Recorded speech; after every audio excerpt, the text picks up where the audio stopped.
Hello, everyone. Welcome. I am your host, Kevin Williams. This is the impeachment trial of former, now disgraced President Donald John Trump.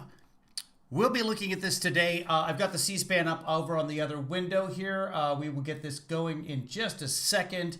It looks like the Senate chaplain is giving the prayer right now. We won't interrupt them for that. Welcome aboard. My name is Kevin Williams. I am your Kevinly father.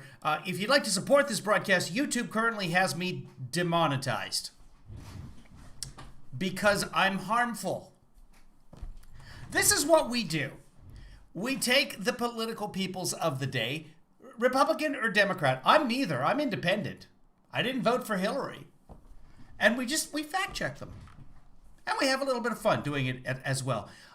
So if you'd like to support the broadcast, you become a patron right there at kevinlyfather.com. You can donate on the Cash App if you have it. If you don't have it already, don't get it. There'll be more about that later. Send me PayPal. Send me Venmo. You'll make me happy. I don't want to interrupt the chaplain here, but we are going to try and go as fuller screen as we can here. It looks like either my computer or YouTube is having a little bit of a delay today. Let me bring in the coverage right here. I'm going to turn the audio for them way down and try and adjust it without blowing your eardrums.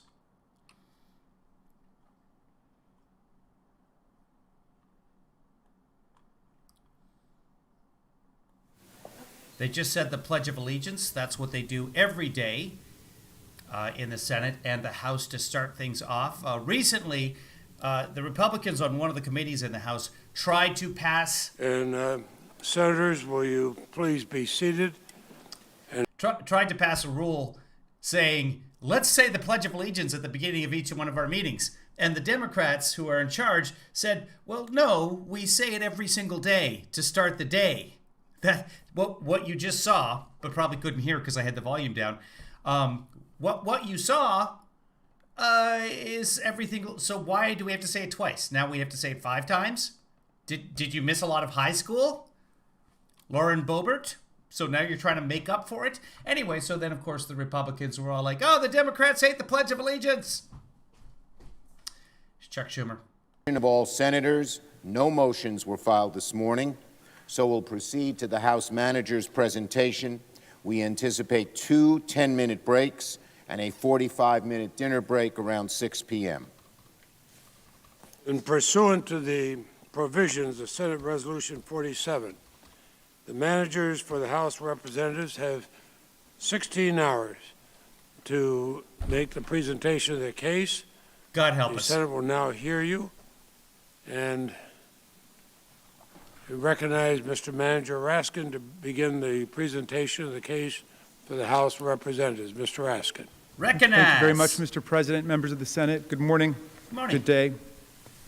Now some people think this trial is a contest of lawyers, or even worse, a competition between political parties. It's neither. It's a moment of truth for America.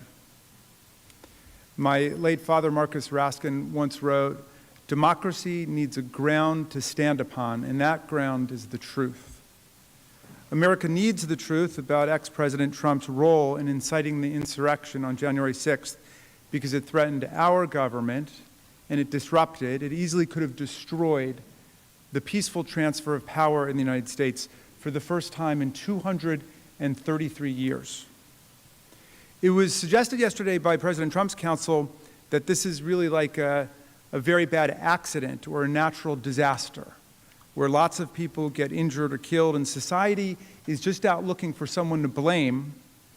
And that's a natural and normal human reaction, according to the President's counsel, but he says it's totally unfair in this case.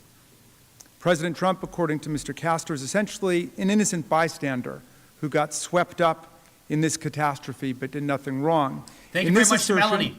Mr. Castor unerringly echoes his client, ex-President Trump, who declared after the insurrection that his conduct in the affair was totally appropriate. Just going to interrupt for a second. Thank you very much to Melanie Shannon sending me some PayPal. Thank you. Anybody else want to send me some money? I'm not going to say no, and I might just ring the bell for you. Thank you, Melanie. And therefore, we can only assume he could do and would do the exact same thing again, because he said his conduct was totally appropriate. So now the factual inquiry of the trial is squarely posed for us. The jurisdictional constitutional issue is gone. Whether you were persuaded by the President's constitutional analysis yesterday or not, the Senate voted to reject it on the facts. And so the Senate is now properly exercising its jurisdiction and sitting as a court of impeachment, conducting a trial on the facts. We are having a trial on the facts. The House says ex-President Donald Trump incited a violent insurrection against Congress and the Constitution and the people. The President's lawyers and the President say his conduct was totally appropriate, and he's essentially an innocent victim of circumstances, like the other innocent victims that we'll see getting caught up in all of the violence and chaos over the next several days. The evidence will be for you to see and hear and digest. The evidence will show you that ex-President Trump was no innocent bystander.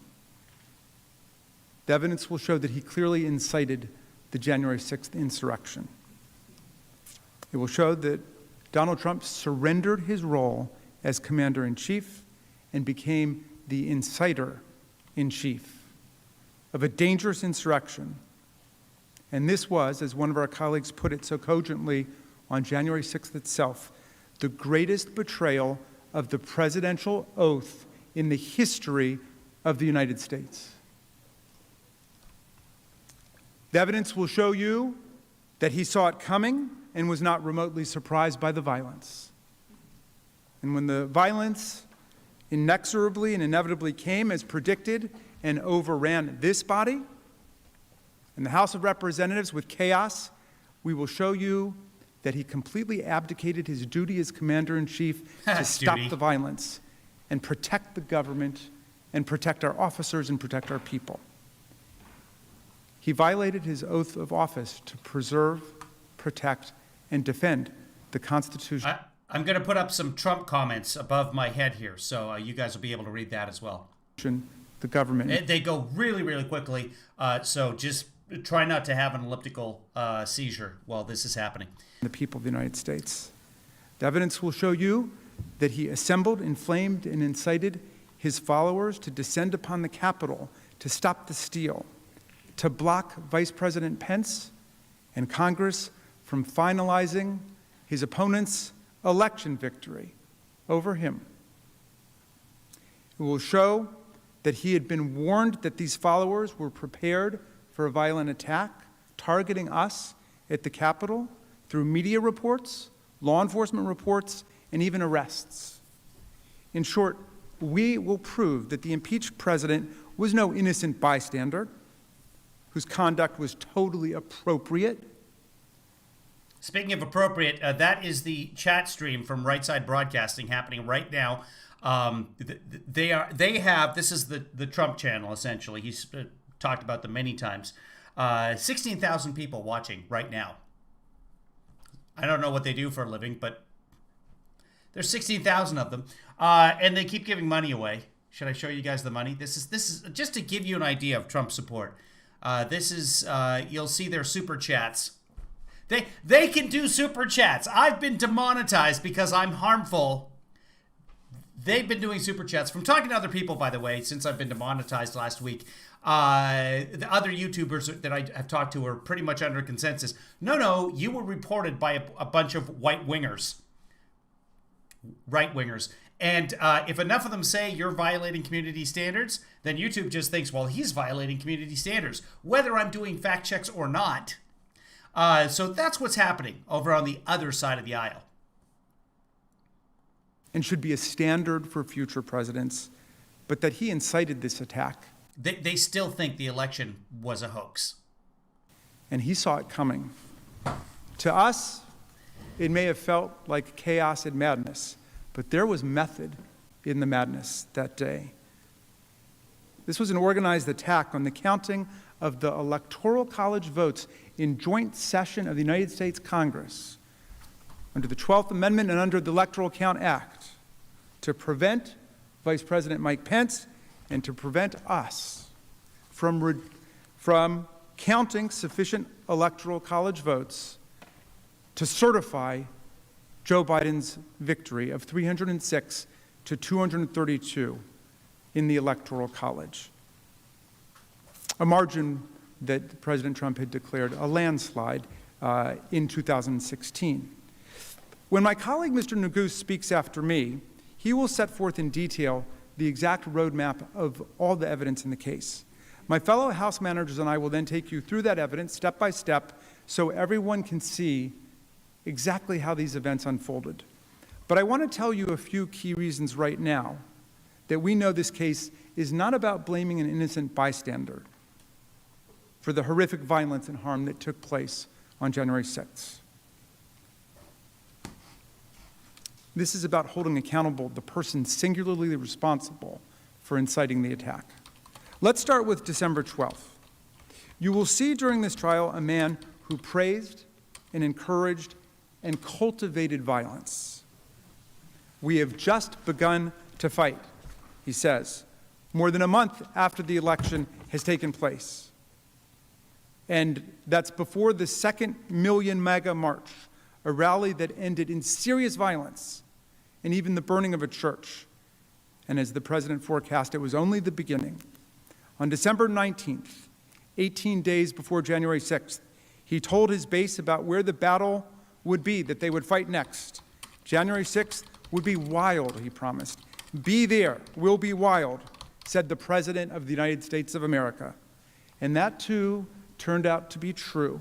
You'll see in the days that followed, Donald Trump continued to aggressively promote January 6th to his followers.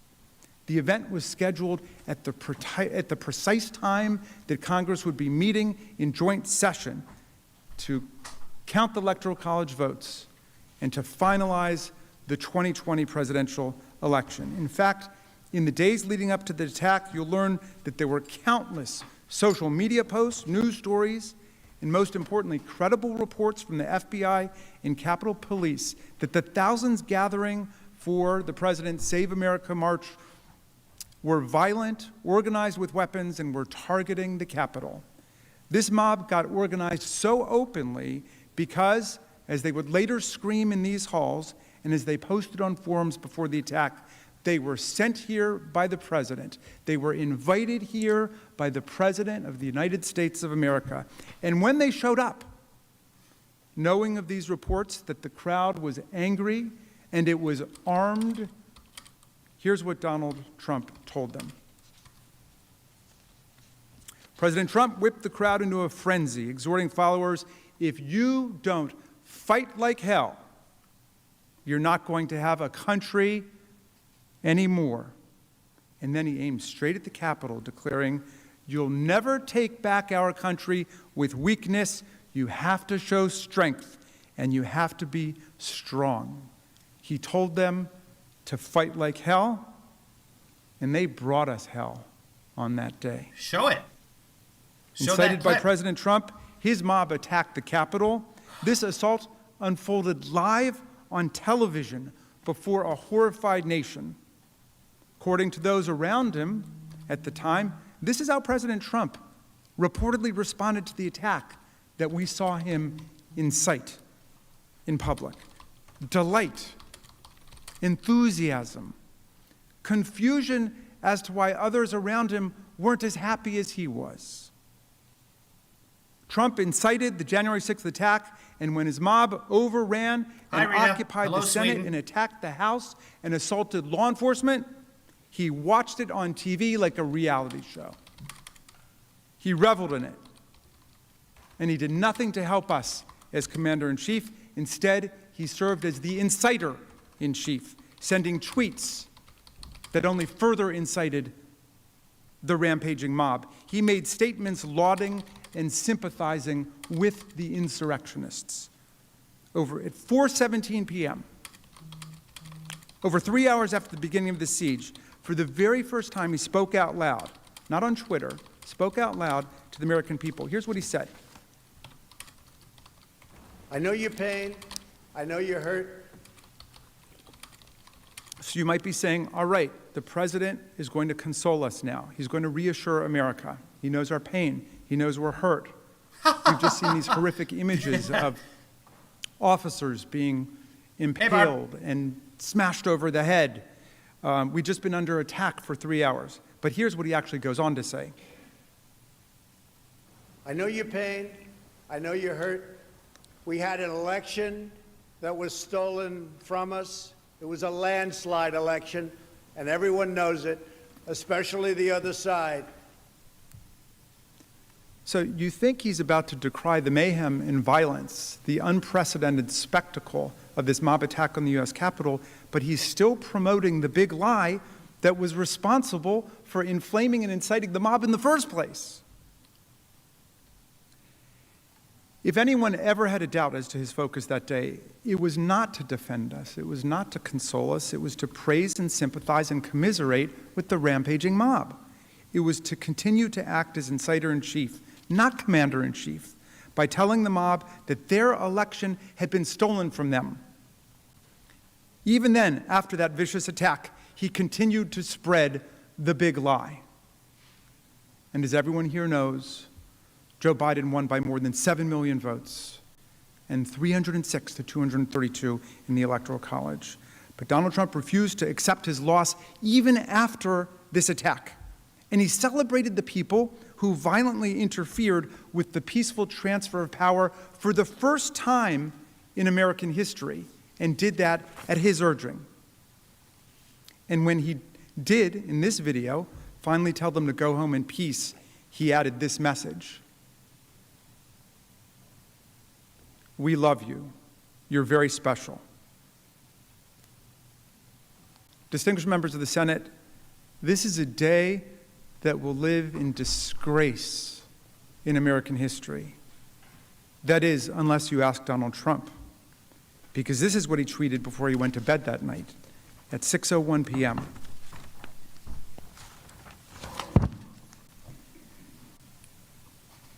That is the chat. Not consoling the nation. Right Side Broadcasting. Not reassuring everyone that the government was secure. Not a single word that entire day condemning the violent insurrection. That's what he says. These are the things and events that happen when a sacred landslide election victory is so unceremoniously and viciously stripped away from great patriots who have been badly and unfairly treated for so long. Go home with love and in peace. Remember this day forever. Good morning to everybody in the chat, everybody watching. Good afternoon, folks in Europe, and happy Arbor Day to everybody watching from Australia. I'm not going to have time to interact with the chat much. We got at least 8 hours of stuff to cover today, so I'm just going to keep this rolling. These are the things. The chat above us, for those of you just joining us, I saw a bunch of people just join us. Right Side Broadcasting Network, which is a mega broadcasting network, which is still monetized. That's the chat. That's the people saying, we are special. Biden rigged the election. Biden cheated. Trump won. That's still happening. Things and events that happen when a sacred landslide election victory is so unceremoniously and viciously stripped away from great patriots. In other words, this was all perfectly natural and foreseeable. Over and over again, Democrats are scared. Trump won. Trump won. Trump 2020. Filthy liar Raskin. To Donald Trump. At the beginning, Raskin should be in jail. These are people's. At the beginning of the day, he told you it was coming. At the end of the day, he basically says, I told you this would happen. And then he adds, remember this day forever. But not as a day of disgrace, a day of horror and trauma, as the rest of us remember it, but as a day of celebration, a day of commemoration. And if we let it will be a day of continuation, a call to action, and a rallying cry for the next rounds of insurrectionary justice, because all of this was totally appropriate. Senators, the stakes of this trial could not be more serious. Every American, young and old and in between, is invited to participate with us in this essential journey to find the facts and share the truth. Trials are public events in a democracy, and no trial is more public or significant than an impeachment trial. Because the insurrection brought shocking violence, bloodshed, and pain in the nation's capital, and we will be showing relevant clips of the mob's attack on police officers and other innocent people, we do urge parents and teachers to exercise close review of what young people are watching here, and please watch along with them if you're allowing them to watch. The impeachment managers will try to give warnings before the most graphic and disturbing violence that took place is shown. We believe that the manager's comprehensive and meticulous presentation will lead to one powerful and irresistible conclusion: Donald Trump committed a massive crime against our Constitution and our people, and the worst violation of the presidential oath of office in the history of the United States of America.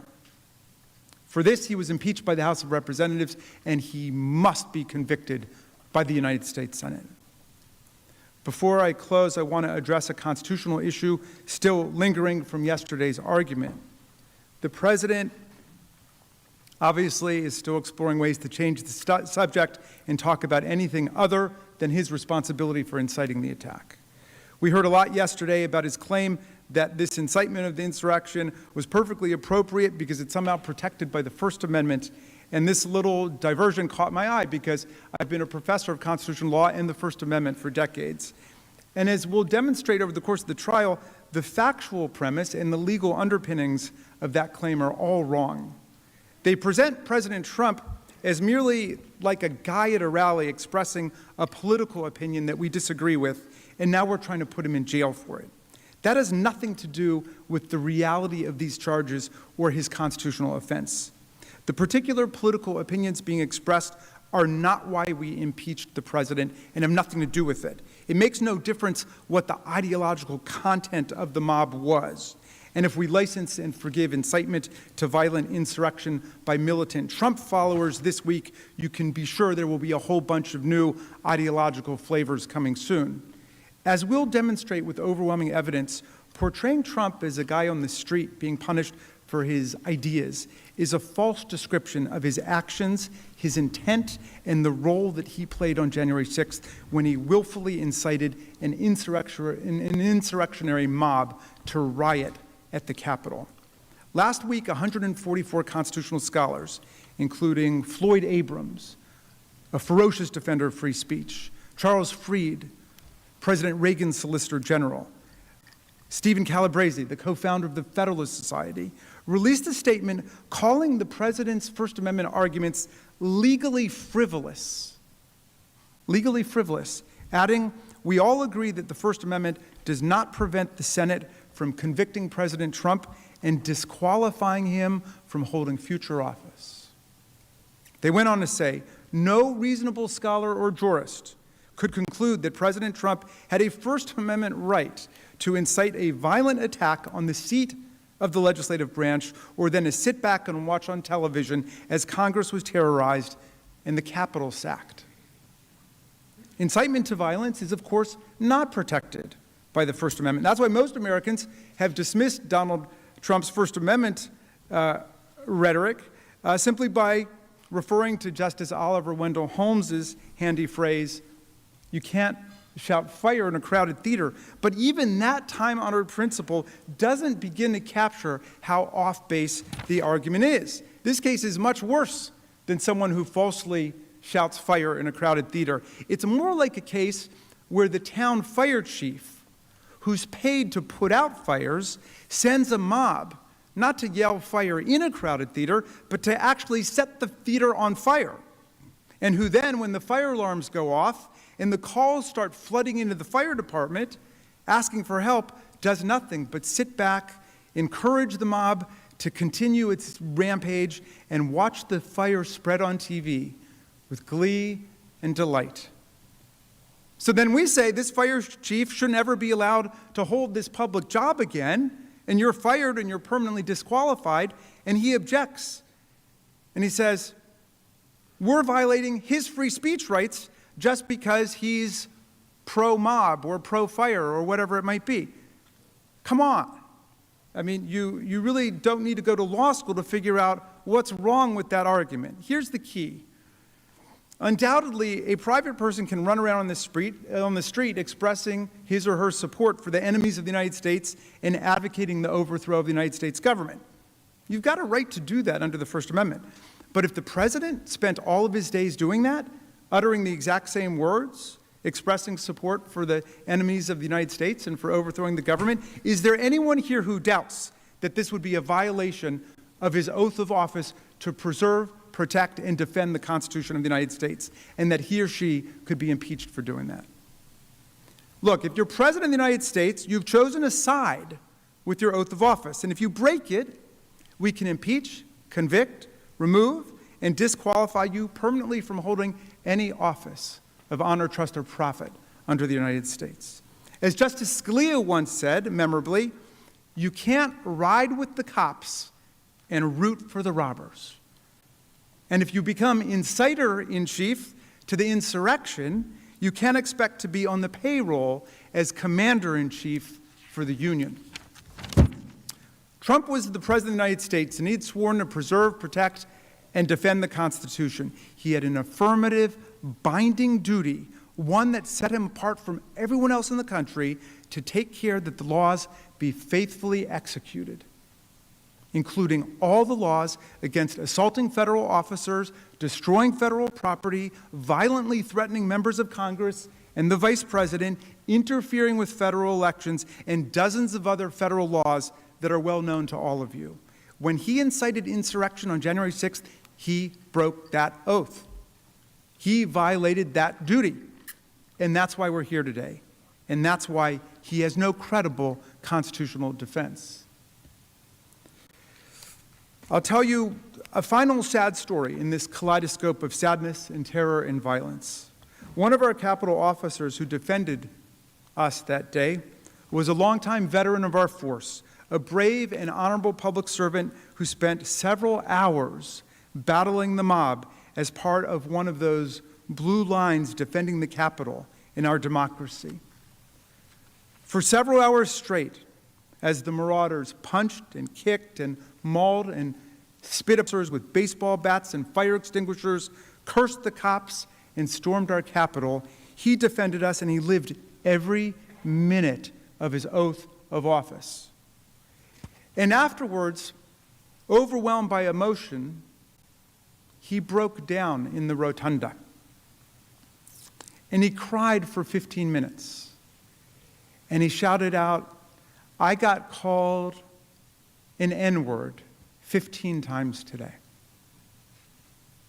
And then he recorded, "I sat down with one of my buddies, another black guy, and tears just started streaming down my face, and I said, 'What the F, man? Is this America?'" That's the question before all of you in this trial. Is this America? Can our country and our democracy ever be the same if we don't hold accountable the person responsible for inciting the violent attack against our country, our capital, and our democracy, and all of those who serve us so faithfully and honorably? Call him Is this as a witness. America? Call him as a witness. Mr. Neguse will now provide a roadmap of our evidentiary case. This is why we want some witnesses. That's powerful. Real Americans.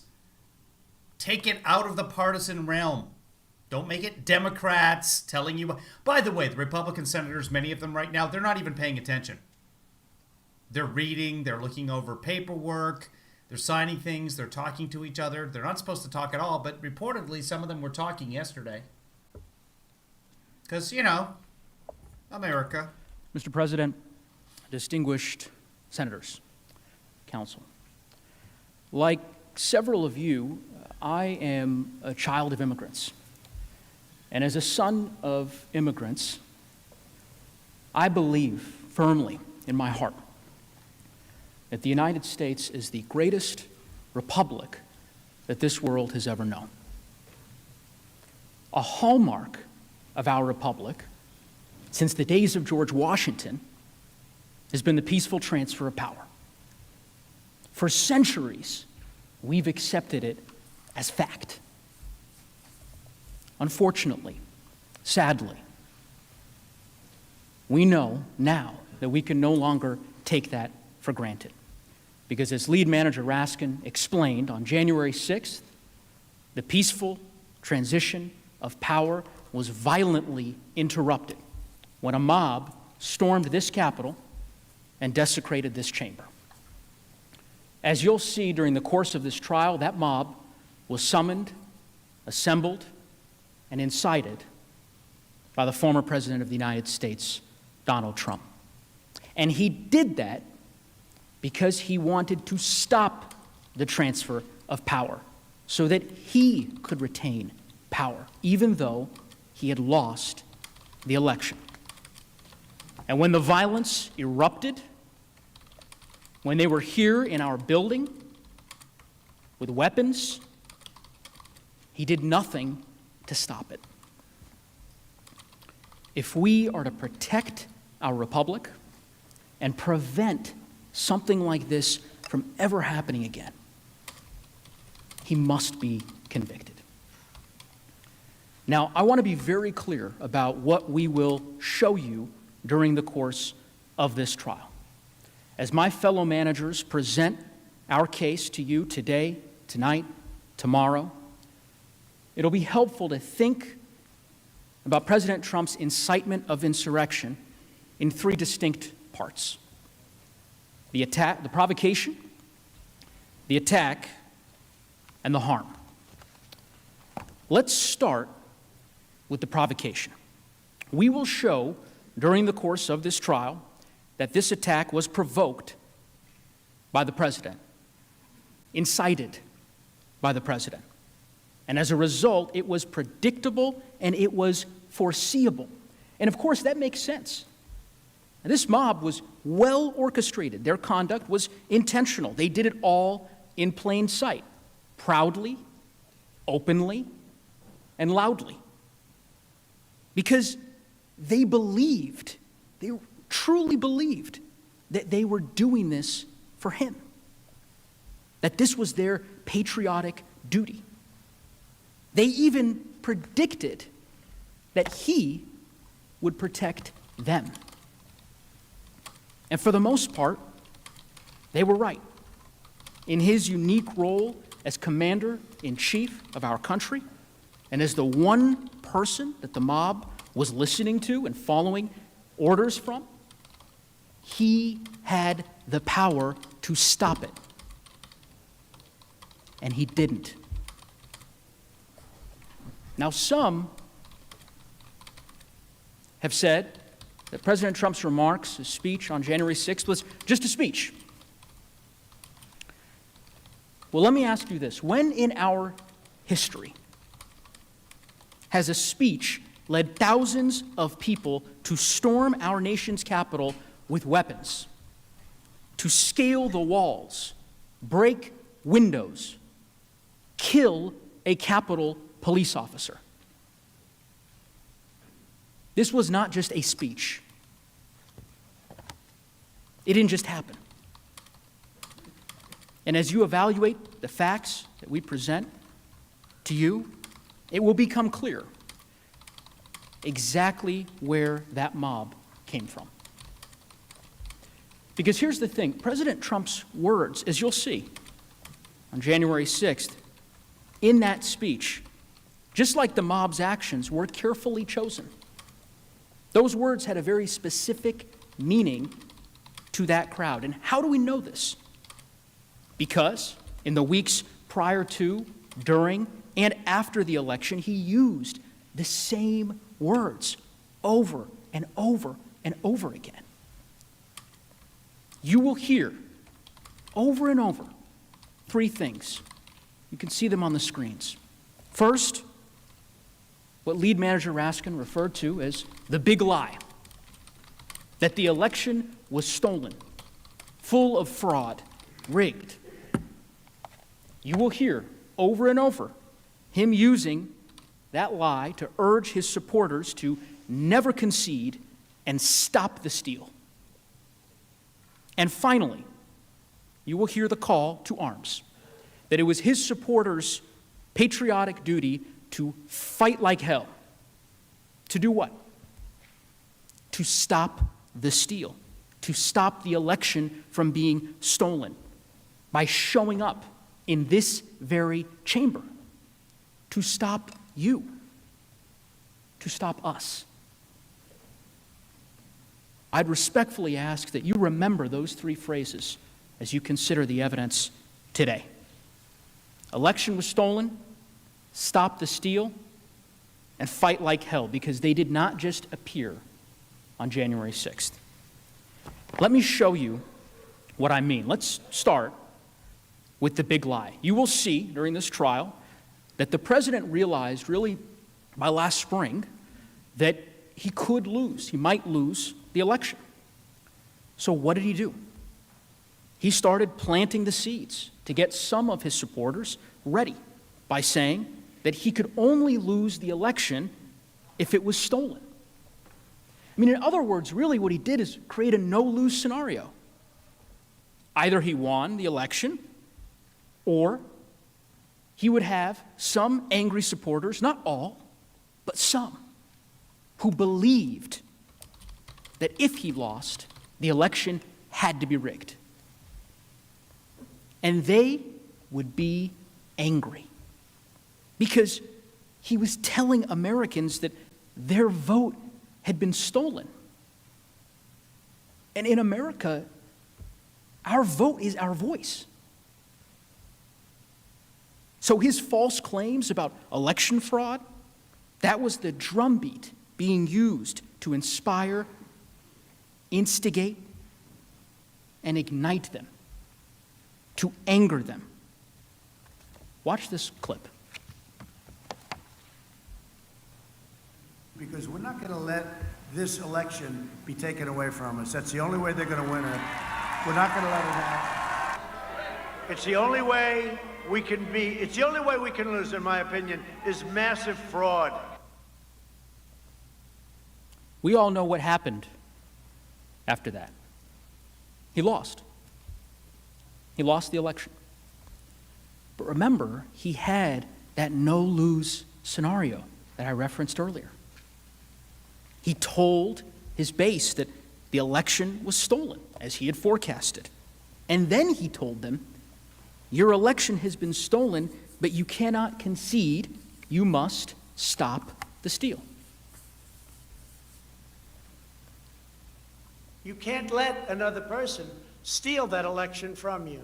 All over the country, people are together in holding up signs, stop the steal.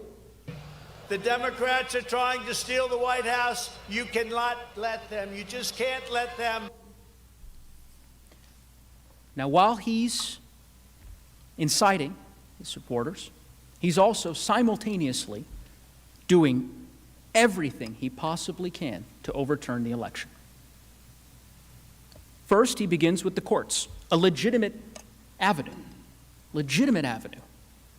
to challenge the election. But he ignores all of their adverse rulings when all of his claims are thrown out. Then he moves on to trying to pressure state election officials to block the election results for his opponent, even though he'd lost in their states. You'll hear my fellow managers discuss that in detail. Then he tries to threaten state election officials to actually change the votes, to make him the winner, even threatening criminal penalties if they refused. He had the Justice Department investigate his claims, and even they found no support for those claims. So he tried to persuade some members of his party in Congress to block the certification of his vote with attacks in public forums. When that failed, he tried to intimidate the Vice President of the United States of America to refuse to certify the vote and send it back to the states. None of it worked. So, what does he do? With his back against the wall, when all else has failed, he turns back to his supporters who he'd already spent months telling them that the election was stolen. And he amplified it further. He turned it up a notch. He told them that they had to be ready not just to stop the steal, but to fight like hell.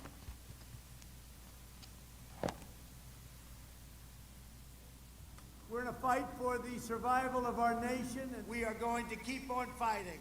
We will never surrender. We will only win. Now is not the time to retreat. Now is the time to fight harder than ever before.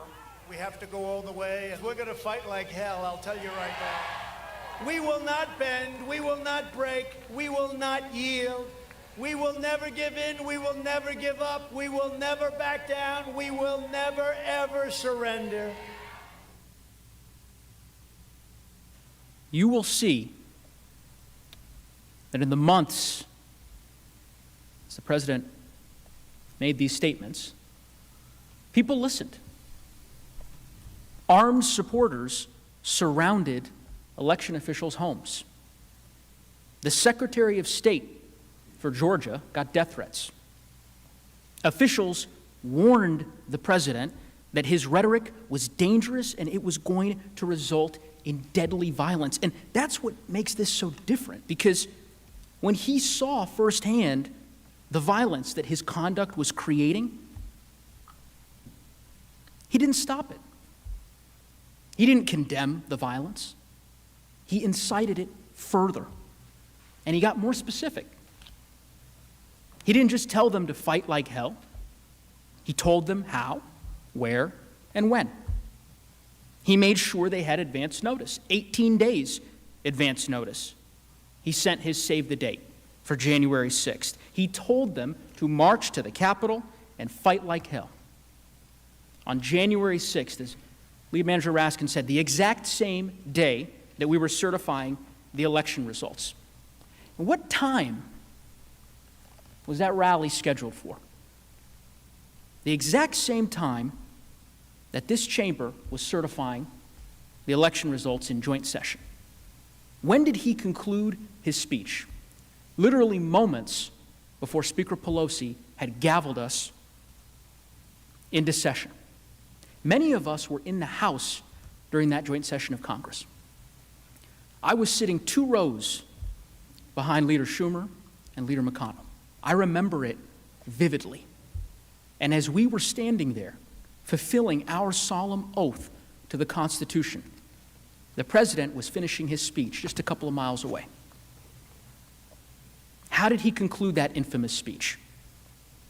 With a final call to action. He told them to march down Pennsylvania Avenue, to come here, that it was their patriotic duty because the election had been stolen. And when they heard his speech, they understood his words and what they meant because they had heard it before. Let's take just a minute and really look at his words on January 6th as he spoke at the Save America rally. Now, remember, I told you, you'd hear 3 phrases: the election was stolen, stop the steal, and fight like hell. Let's start with that first phrase.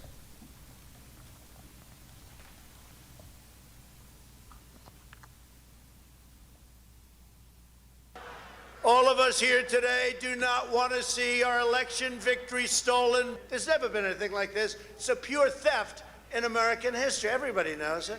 Make no mistake, this election was stolen from you, from me, and from the country. Now, of course, each of you heard those words before. So had the crowd. The president had spent months telling his supporters that the election had been stolen, and he used this speech to incite them further, to inflame them, to stop the steal, to stop the certification of the election results. We will never give up. We will never concede. It doesn't happen. You don't concede when there's theft involved. And to use a favorite term that all of you people really came up with, we will stop the steal. We must stop the steal. Finally, the president used this speech as a call to arms. It was not rhetorical. Some of his supporters had been primed for this over many months. As you'll learn, days before this speech, as lead manager Raskin noted, There were vast reports across all major media outlets that thousands of people would be armed, that they'd be violent. You'll learn that Capitol Police and the FBI reported in the days leading up to the attack that thousands in the crowd would be targeting the Capitol specifically, that they had arrested people with guns the night before the attack on weapons charges. And this is what our commander-in-chief said to the crowd in the face of those warnings right before they came here. We will not let them silence your voices. We're not going to let it happen. Not going to let it happen.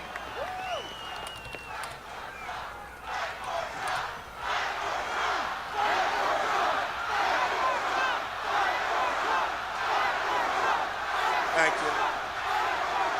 And you have to get your people to fight, because you'll never take back our country with weakness. You have to show strength, and you have to be strong. And we fight.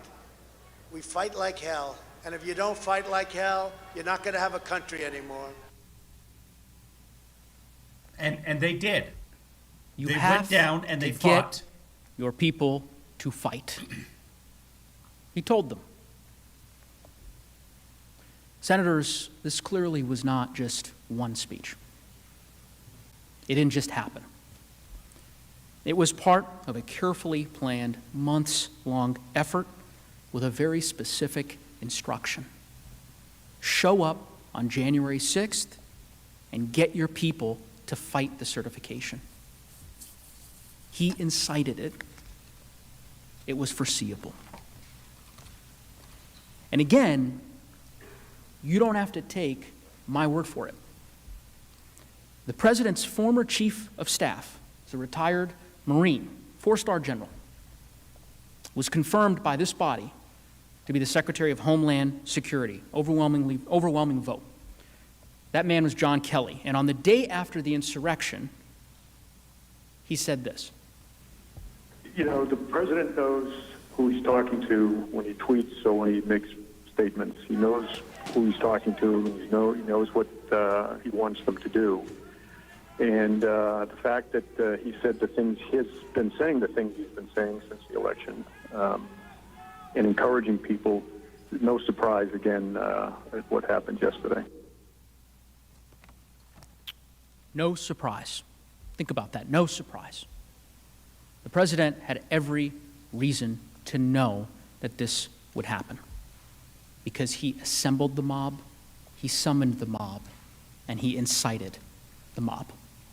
He knew when he took that podium on that fateful morning that those in attendance had heeded his words and they were waiting for his orders to begin fighting.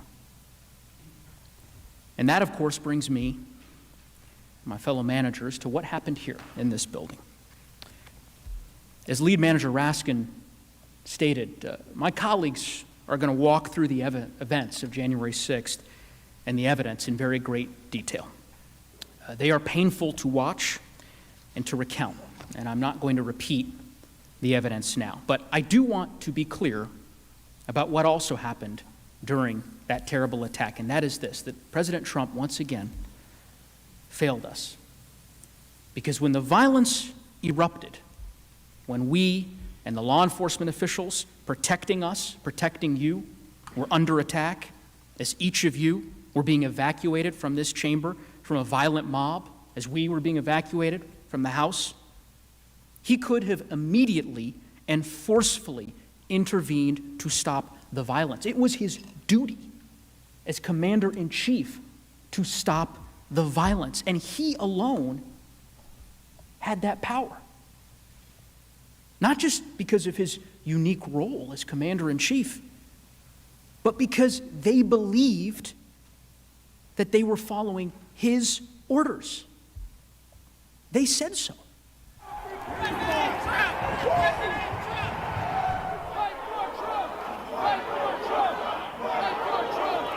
We were invited by the President of the United States! I thought I was following my president. I thought I was following what we were called to do. President Trump requested that we be in D.C. on the 6th.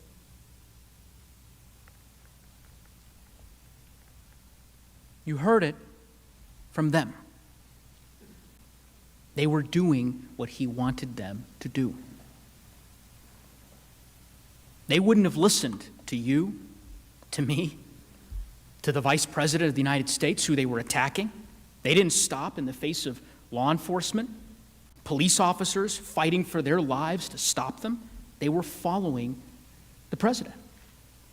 He alone, our commander-in-chief, had the power to stop it. And he didn't. You will hear evidence tonight, tomorrow, throughout the trial, about his refusal as commander-in-chief to respond to numerous desperate pleas on the phone, across social media, begging him to stop the attack. And you will see his relentless attack on Vice President Pence, who was at that very moment hiding with his family as armed extremists were chanting, "Hang Mike Pence," calling him a traitor. You will see that even when he did, finally, 3.5 hours into the attack, tell these people to go home in peace, he added, as lead manager Raskin said, I'll quote, "You're very special. We love you." Good night, Barb. Think for a moment, just a moment, of the lives lost that day, of the more than 140 wounded police officers, and ask yourself if, as soon as this had started, President Trump had simply gone onto TV, just logged onto Twitter and said, "Stop the attack." If he had done so with even half as much force as he said, "Stop the steal," how many lives would we have saved? Sadly, he didn't do that. At the end of the day, the president was not successful in stopping the certification. That we know, thanks to the bravery of our law enforcement and to the bravery of the senators in this room. Each of you who still fulfilled your constitutional duty, even under the threat of mortal peril. But there can be no doubt of the grave harm that he caused. To our elected leaders, to us, our families, to all who work in the Capitol, our staff, your staff, to our brave Capitol Police who defend us tirelessly with little thanks, who believed that they had a commander-in-chief who would defend and protect them and instead put them in harm's way, to those killed for heeding his command, to our democracy and the system which ensures that we have a president elected by the people, to our national security and our standing in the world. The harm was real. The damage was real. 5 people lost their lives on that terrible, tragic day. A woman was shot dead 50 feet from where we later certified the election results. And for those who question just how bad it was, criminal complaints recently unsealed by the Department of Justice are more than revealing. You'll see one of these documents on the screen. In the charging affidavit of one of the leaders of the Proud Boys, we learned that members of this group said, I'm going to quote, "They would have killed Mike Pence if given the chance." In another, we learned of a tweet in real time while they were in the building stating, "We broke into the Capitol. We got inside. We did our part. We were looking for Nancy Pelosi to shoot her in the frickin' brain, but we didn't find her." Bye, Danielle.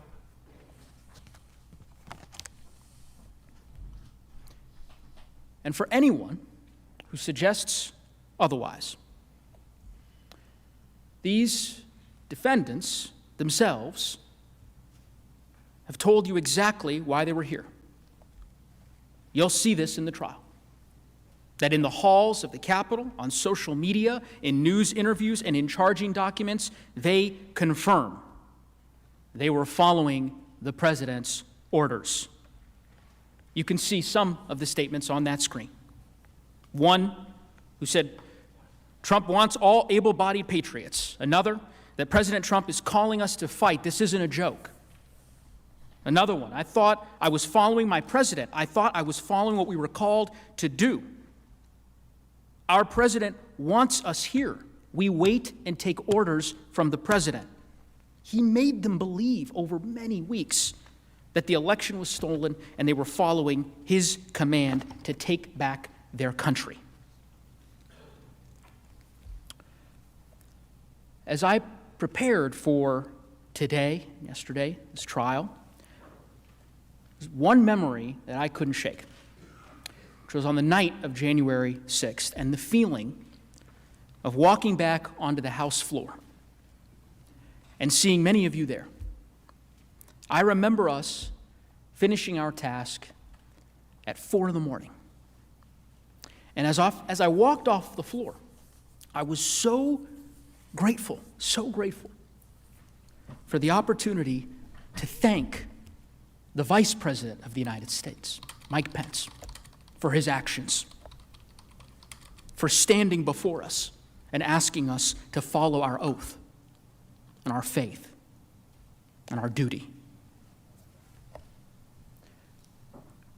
We only got a couple of hours of sleep that morning. Early the next day, I called my dad, who came to this country, as I mentioned, as an immigrant 40 years ago. And I told him that the proudest moment by far of serving in Congress for me was going back onto the floor with each of you to finish the work that we had started.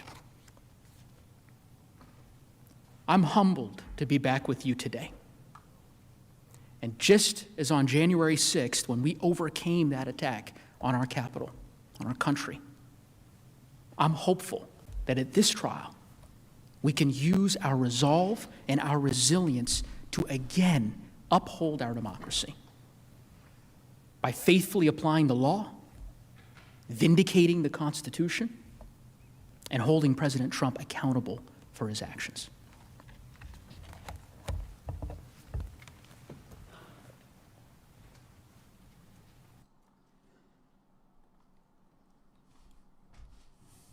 Okay. Moving on with that, there was nothing new Senators, in there. Representatives I don't know if that's going to change any minds. Joaquin Castro and Eric Swalwell will now show the evidence of President Trump's long campaign to delegitimize his electoral defeat and to galvanize his supporters to help him retain his power at any cost. So we're going to go at this point step by step and explain the progression all the way up until the attack.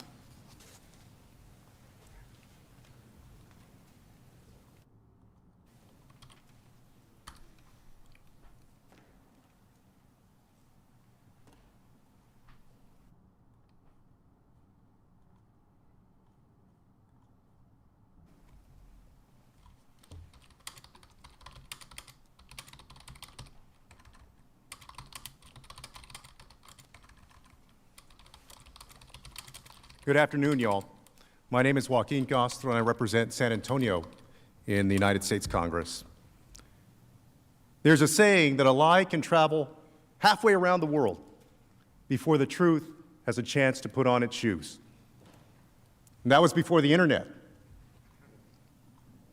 The point of that saying is that a lie can do incredible damage and destruction. And that's especially true when that lie is told by the most powerful person on earth, our Commander-in-Chief, the President of the United States. This attack did not come from one speech, and it didn't happen by accident. The evidence shows clearly that this mob was provoked over many months by Donald J. Trump, And if you look at the evidence, his purposeful conduct, you'll see that the attack was foreseeable and preventable. I'll start by discussing President Trump's actions leading up to the election. Yes, when he he's a set liar. up his big lie. Beginning in the spring of 2020, President Trump began to fall behind in the polls. And by July, President Trump had reached a new low. He was running 15 points behind his opponent. And he was scared. He began to believe that he could legitimately lose the election. And so he did something entirely unprecedented in the history of our nation. He refused to commit to a peaceful transition of power. Here's what he said. Can you give a direct answer? You will accept the election? I have to see. Look, I have to see. No, I'm not going to just say yes. I'm not going to say no. Do you commit to making sure that there's a peaceful transfer of We power? want to get rid of the ballots, and you'll have a we'll have a very peaceful. There won't be a transfer. Get rid of the There'll be ballots. a continuation. They don't have the election. Senators, the President of the United States said, quote, "There won't be a transition of power. There'll be a continuation." President Trump was given every opportunity to tell his supporters, yes, if I lose, I will peacefully transfer power to the next president.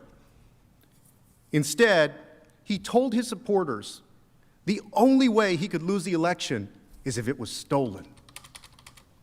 In tweet after tweet, he made sweeping allegations about election fraud that couldn't possibly be true.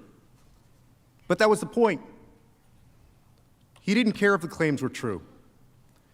He wanted to make sure that his supporters were angry, like the election was being ripped away from them. On May 24th, 6 months before the election, he tweeted, "It will be the greatest rigged election in history." How could he possibly know it would be the greatest rigged election in history 6 months before the election happened? And on June 22nd, more of the same. Rigged 2020 election. It will be the scandal of our times. Again, about an election that had not even happened. On July 30th, 2020 will be the most inaccurate and fraudulent election in history. Again, just big words with nothing to prove them.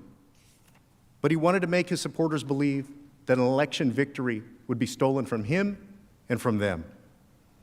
And this was to rile up his base, to make them angry. Now, these were just a few of the many times President Trump tweeted about this. And he did it in speeches, in rallies, and in television, too. This is going to be the greatest election disaster in history. Because the only way we're going to lose this election is if the election is rigged. Remember that. The only way they can take this election away from us is if this is a rigged election. We're going to win this election. That's right. It's a rigged election. It's the only way we're going to lose. But this will be one of the greatest fraudulent, most fraudulent elections ever.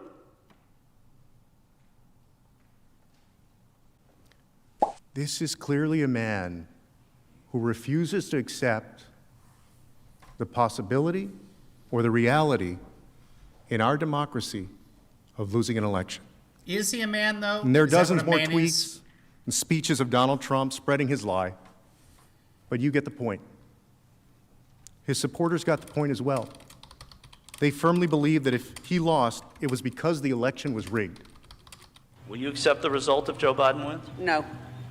Under any circumstance? No. Why is that? Because it's lies and deceit and corruption. Do you think that if we get to election night or in the following days, if Biden winds up somehow becoming the winner, do you think it's rigged? Oh, yes. Very much so. Election night, yes. Days after.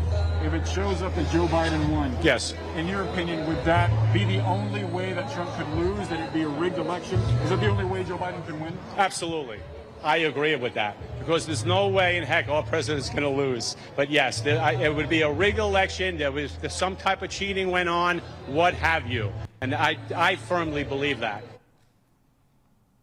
Now, all of us in this room have run for election, and it's no fun to lose. I'm a Texas Democrat. We've lost a few elections over the years.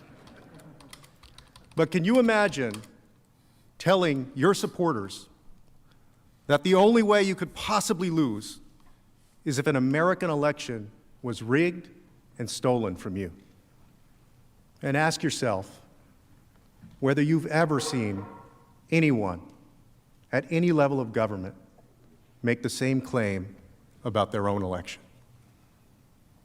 But that's exactly what President Trump did. He truly made his base believe that the only way he could lose was if the election was rigged. And senators, all of us know and all of us understand how dangerous that is for our country.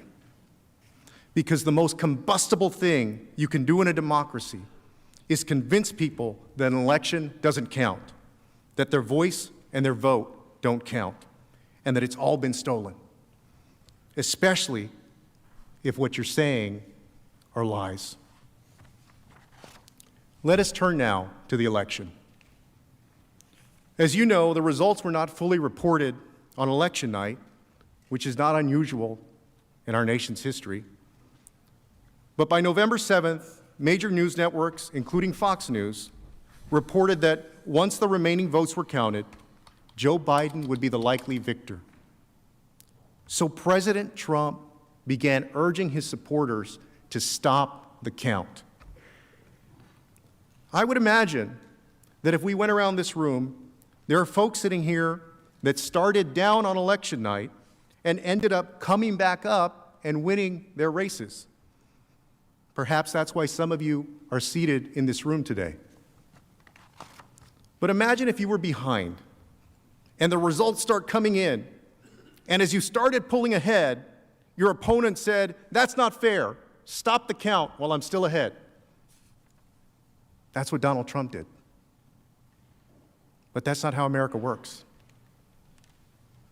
Here, every vote counts. You don't just stop counting when one person is ahead. We count every vote. And let's be clear. President Trump knew that you can't just stop counting votes, but he wanted to inflame his base.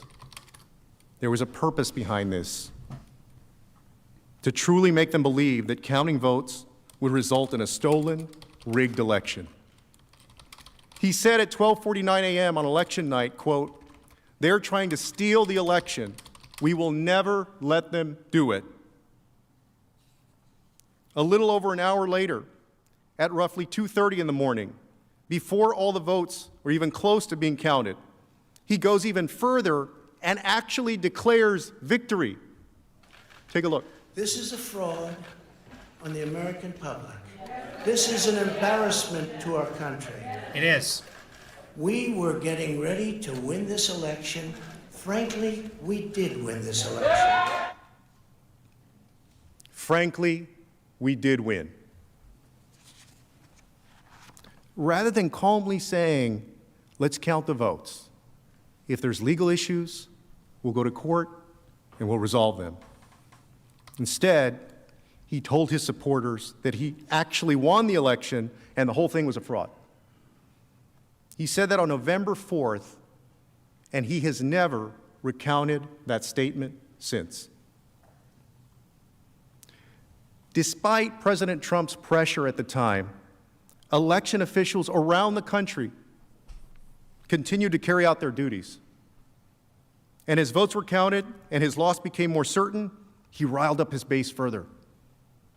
Take a look at these tweets.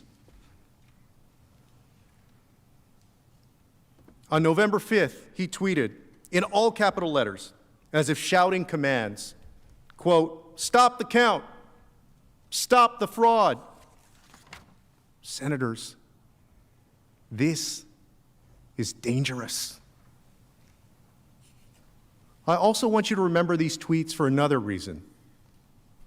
because that's what it looks like when Donald Trump wants people to stop doing something. And bear in mind, this is not the president saying to his supporters that somebody stole your cup of coffee.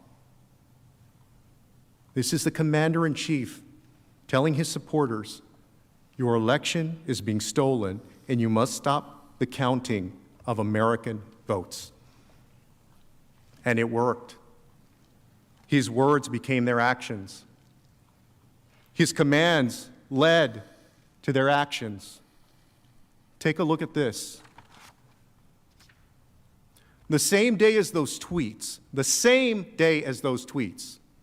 around 100 Trump supporters showed up in front of the Maricopa County Election Center in Phoenix, some of them carrying rifles, literally trying to intimidate officials to stop the count, just as President Trump had commanded. Arizona Secretary of State Katie Hobbs said that protesters were, quote, causing delay and disruption and preventing those employees from doing their job. Let's call this what it was. We're facing a global pandemic. Workers were risking their health to ensure the integrity of our elections. And President Trump's supporters were encircling them, trying to prevent them from doing their own jobs. This was dangerous, it was scary, and it was a blatant act of political intimidation.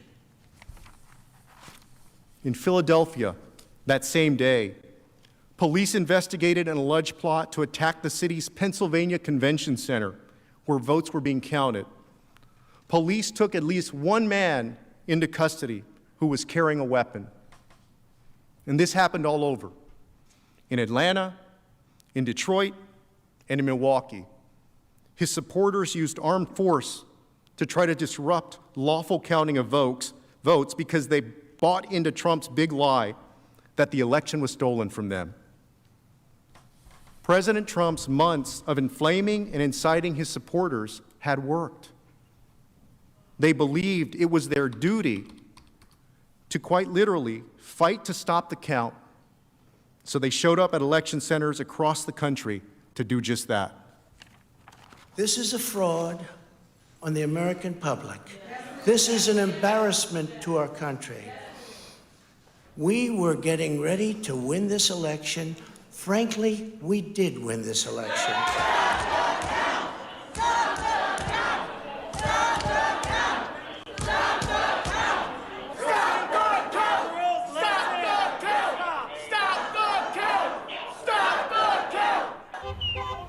They ain't taking it from us.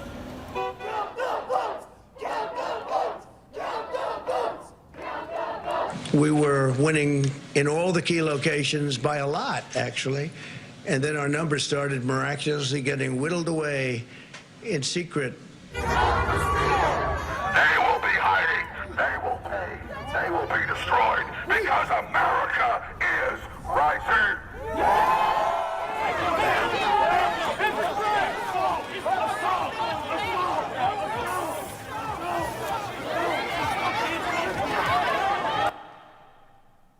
And there it is. They had bought into his big lie. President Trump told his supporters over and over again, nearly every day, in dozens of tweets, speeches, and rallies, that their most precious right in our democracy, their voice, their vote, was being stripped away, and they had to fight to stop that. And they believed him, and so they fought. And you may say, well, he didn't know that they'd take up arms. But when he did know, when it was all over the news, President Trump didn't stop. As Mr. Swalwell will show, after Donald Trump lost, he became even more desperate and incited his base even further. He urged them again and again, with increasingly forceful language, to fight to stop the steal. And even as the certification got closer, and he grew even more desperate, he gave them specific instructions on how, where, and when to fight to stop the steal. he told them to show up on January 6th and march to the U.S. Capitol to stop the certification of the election results. And he told them to come here and fight like hell. You will see clearly that this violent mob that showed up here on January 6th didn't come out of thin air. President Donald John Trump incited this violence. And that's the truth.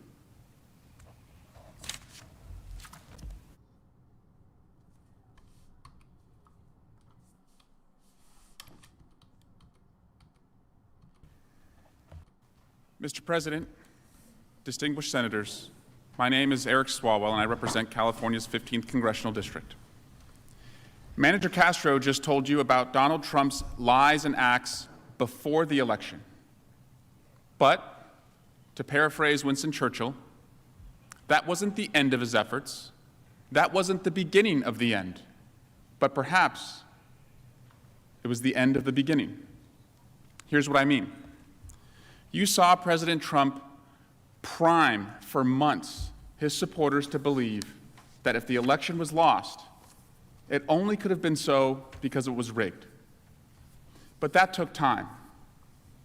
Just like to build a fire, it doesn't just start with the flames.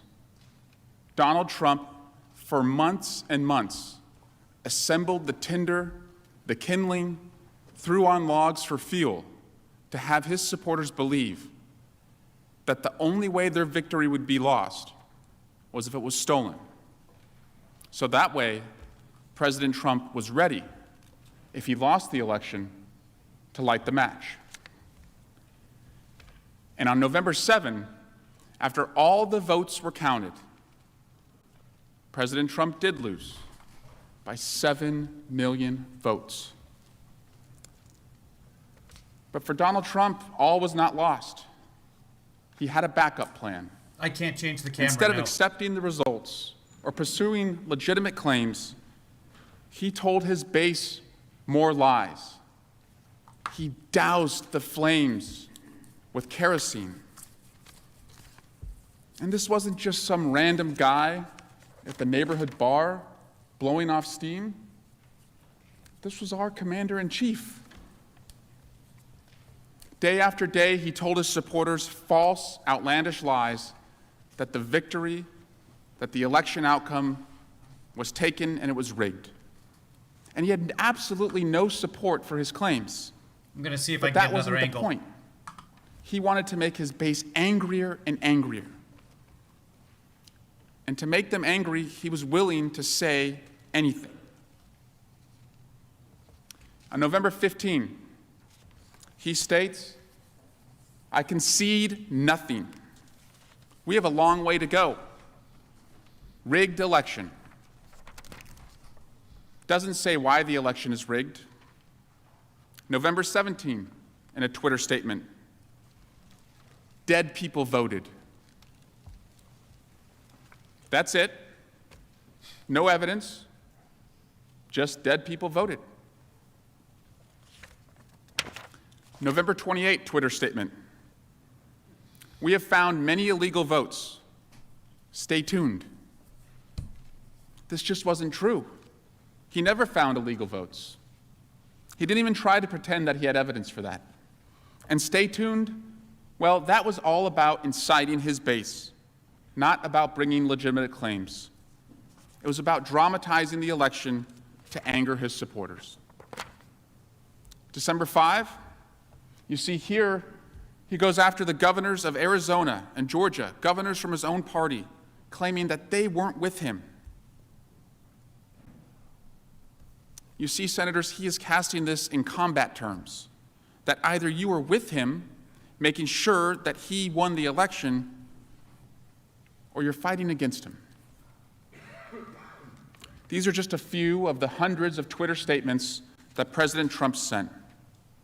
And it wasn't just Twitter statements. As you'll see, he was dialing into meetings, holding rallies, appearing on television, continuing to spread the big lie that his election victory was stolen. People that were dead were signing up for ballots. Not only were they coming in and putting in a ballot, but dead people were requesting ballots, and they were dead for years, and they were requesting ballots. Dead people voting all over the place? The alleged Biden margin of victory in several states is entirely accounted for by extraordinarily large midnight vote dumps. You saw them with going up to the sky. Massive midnight vote dumps. Dead people voting all over the place. He said there were votes going up to the sky. This was never about pursuing legitimate claims. He was saying anything he could to trigger and anger his base so that they would fight like hell to overturn a legitimate election. And it worked. Just as Manager Castro showed you, President Trump's supporters were taking up arms to stop the count. His message to fight like hell was having real consequences. In Michigan, you'll recall that President Trump was attacking that state and its officials. He continued these attacks even after Michigan certified its votes. Take a look at Michigan. Take a look at what they did with respect to counties. And then you get to Detroit, and it's like more votes than people? Dead people voting all over the place?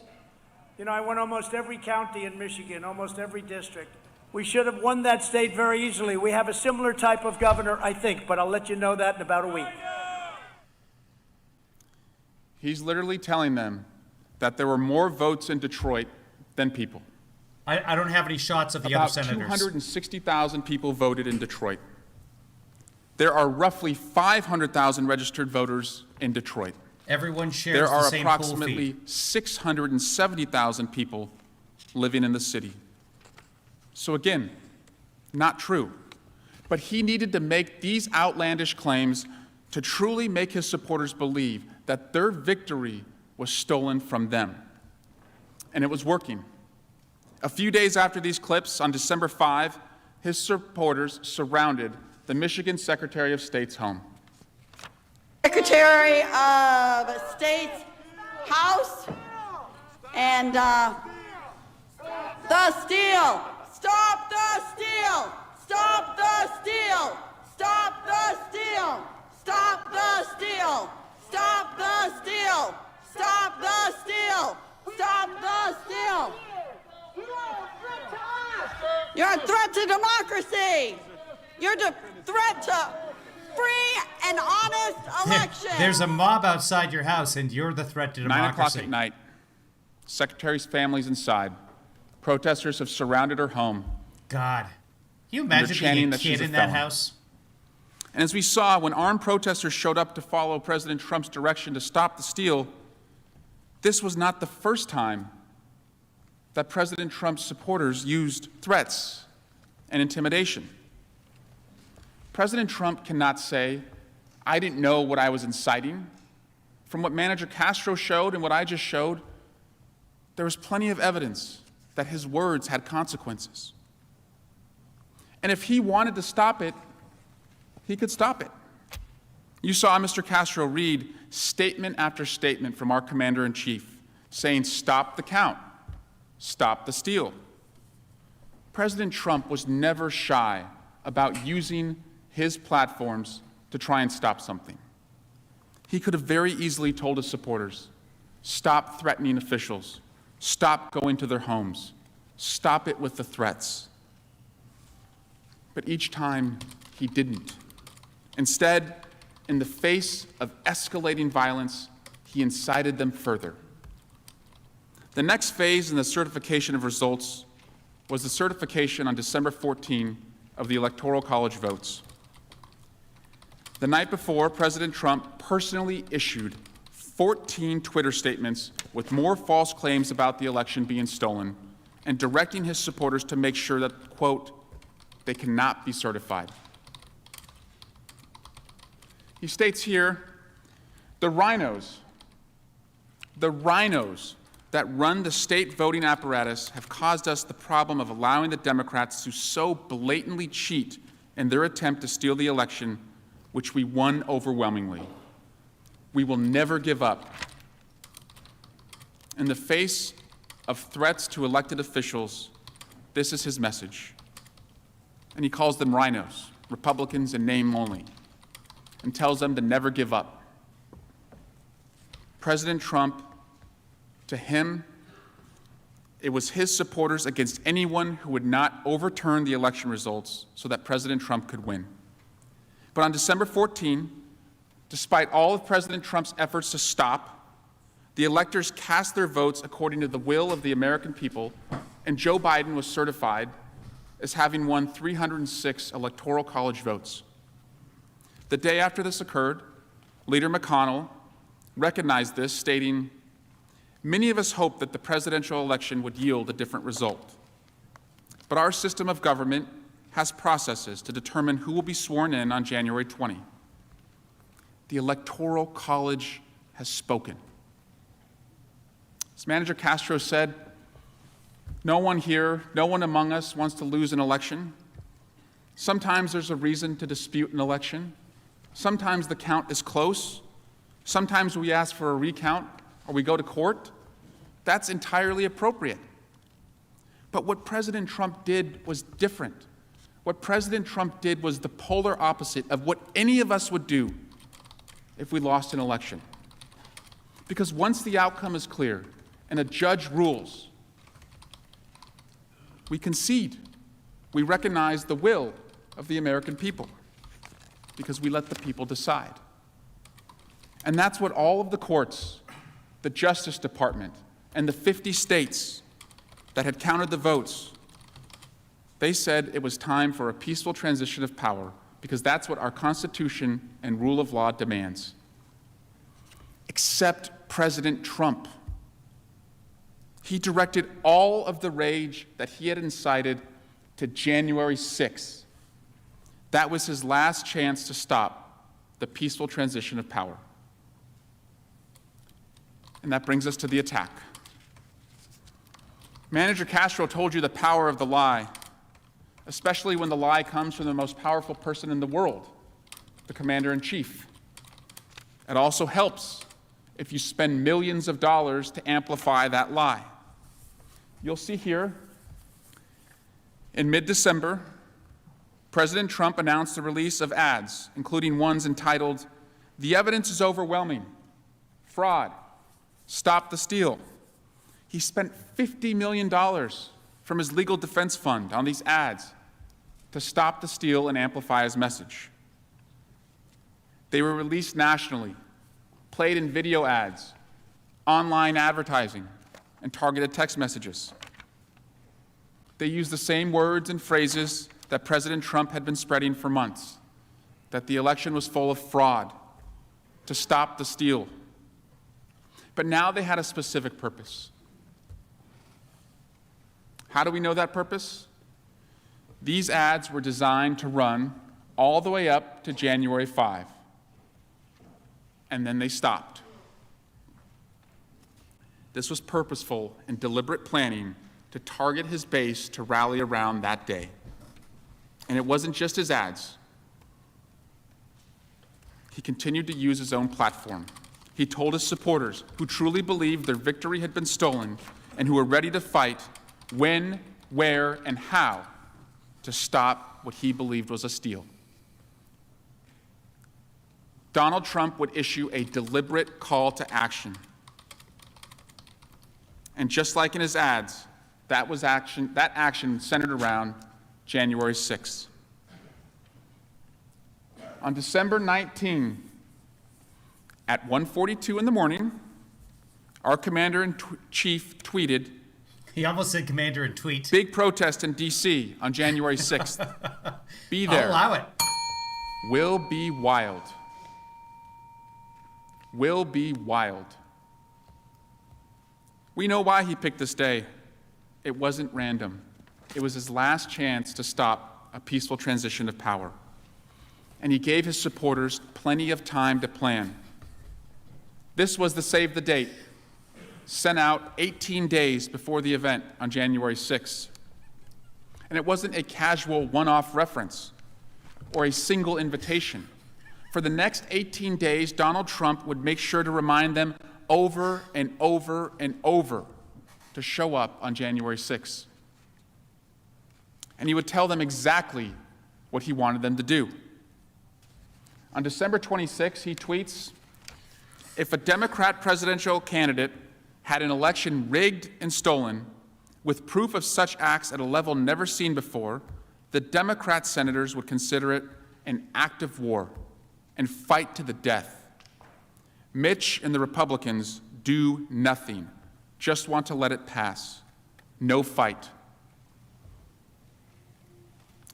He's saying that the Republicans are doing nothing and have no fight because you are doing your job, taking on the constitutional process of certifying the Electoral College results. And he also suggests, President Trump, that if this was the reverse and the Democrats had lost, it would be an act of war. An act of war. That's how Donald Trump prepared his supporters for January 6th.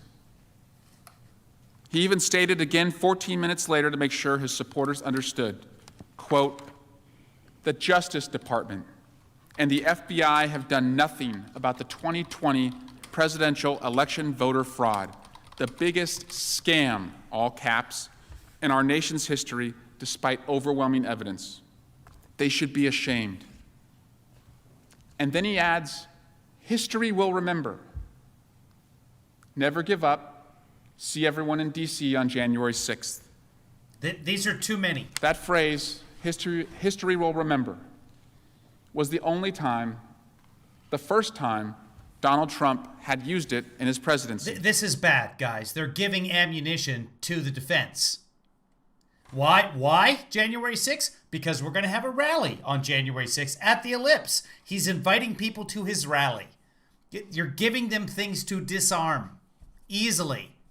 There's so much evidence. Don't overburden it with this nonsense. Yes, he was calling people there for an insurrection, but it's so easy for the defense to use that against you. And he said, granted, the defense is not competent, but let's say they find someone who is, just a little bit. Sent this to 70+ million Twitter followers the day they needed to show up and be ready to fight. On December 27, he reminds them again, don't miss it. Information to follow. A few days later, December 30, all caps, see you in D.C. This continues all the way up to January 6. On January 1, he states, the big protest rally in Washington will take place at 11 a.m. Locational details to follow. Stop the steal.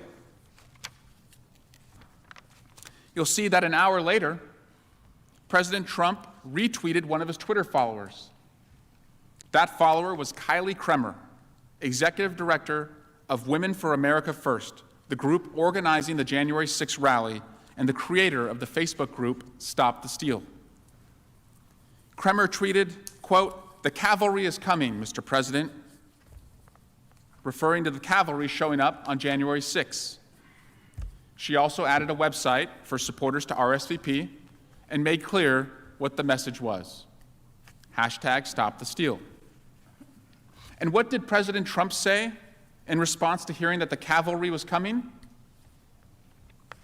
A great honor, he wrote back. Okay, but it's the march for Trump. This wasn't just a single tweet. The march. You're he giving and his them organizers things. would do this over and over repeatedly. On January 3, another supporter tweets, "We have been marching all around the country for you, Mr. President. Now we will bring it to D.C. on January 6 and proudly stand beside you. That's fine. Thank you for fighting for us." That's fine. There's nothing wrong with When that. President Trump reposted her tweet, she wrote back, "Best day ever. Thank you for the retweet. It has been an honor to stand up and fight for you and our nation. We will be standing strong on January 6th in D.C. with you. We are bringing the cavalry, Mr. President." Democrats are blowing it again. Not that it's going to make any difference. We are bringing the cavalry. And again, it's better That was the consistent that message. Trump isn't convicted. This was not just any old protest. President Trump was inciting something historic. The cavalry was coming. The marchers. and he was organized. In her post, Ms. Lawrence tagged Kylie Kremer, the organizer of the event, whose post we just saw President Trump retweet. Again, you see, this is all connected. Concentrate on the denial of the election results. I won't show you all of the Twitter statements. Showing statements. that they're referring to marching there are as a lot, fighting, but here's works one more. against you. President Trump retweeted another of Ms. Kremer's posts, which had all the details of January 6th, with the same hashtags: March for President Trump, do not certify, stop the steal. And in response, President Trump, he writes back, I will be there. Historic day. Before Congress, I prosecuted violent crimes in California as an Alameda County Deputy District Attorney. And when you investigate and prosecute violent crimes, you have to distinguish. Was this a heat of passion crime, or was it something more deliberate, planned, premeditated? The evidence here on this count is overwhelming. President Trump's conduct leading up to January 6th was deliberate, planned, and premeditated. This was not one speech, not one tweet. It was dozens in rapid succession with the specific details. He was acting as part of the host committee. In fact, when he had assembled his inflamed mob in D.C., he warned us that he knew what was coming. This was President Trump's statement the night before the attack. I should say this was one of his dozens of statements on Twitter in the hours leading up to the attack. I hope the Democrats, and even more importantly, the weak and ineffective rhino section of the Republican Party, are looking at the thousands of people pouring into D.C. They won't stand for a landslide victory to be stolen. At Senate Majority Leader, at John Cornyn, at Senator John Thune. Thousands of people pouring into D.C. who won't stand for the landslide election to be stolen. It's all right there. And he tags senators to pressure you to stop this. And he warns all of us that his thousands of supporters, whom you'll see that the FBI had warned were armed and targeting the Capitol, won't stand for us certifying the results of the election. This was never about one speech. He built this mob over many months with repeated messaging until they believed that they had been robbed of their vote and they would do anything to stop the certification. He made them believe that their victory was stolen and incited them so he could use them to steal the election for himself. This election was rigged. This is tyranny against the people of the United States, and we are not standing for it anymore. If we don't root out the fraud, the tremendous and horrible fraud that's taken place in our 2020 election, we don't have a country anymore. The left lies, they cheat and they steal. They are ruthless, and they are hell-bent on getting power and control by any means necessary. You Chris, take 3 steps back. Move back.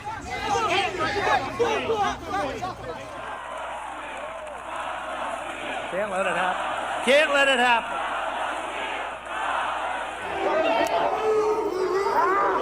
Stop the steal! Stop the steal! The Democrats are trying to steal the White House. You cannot let them.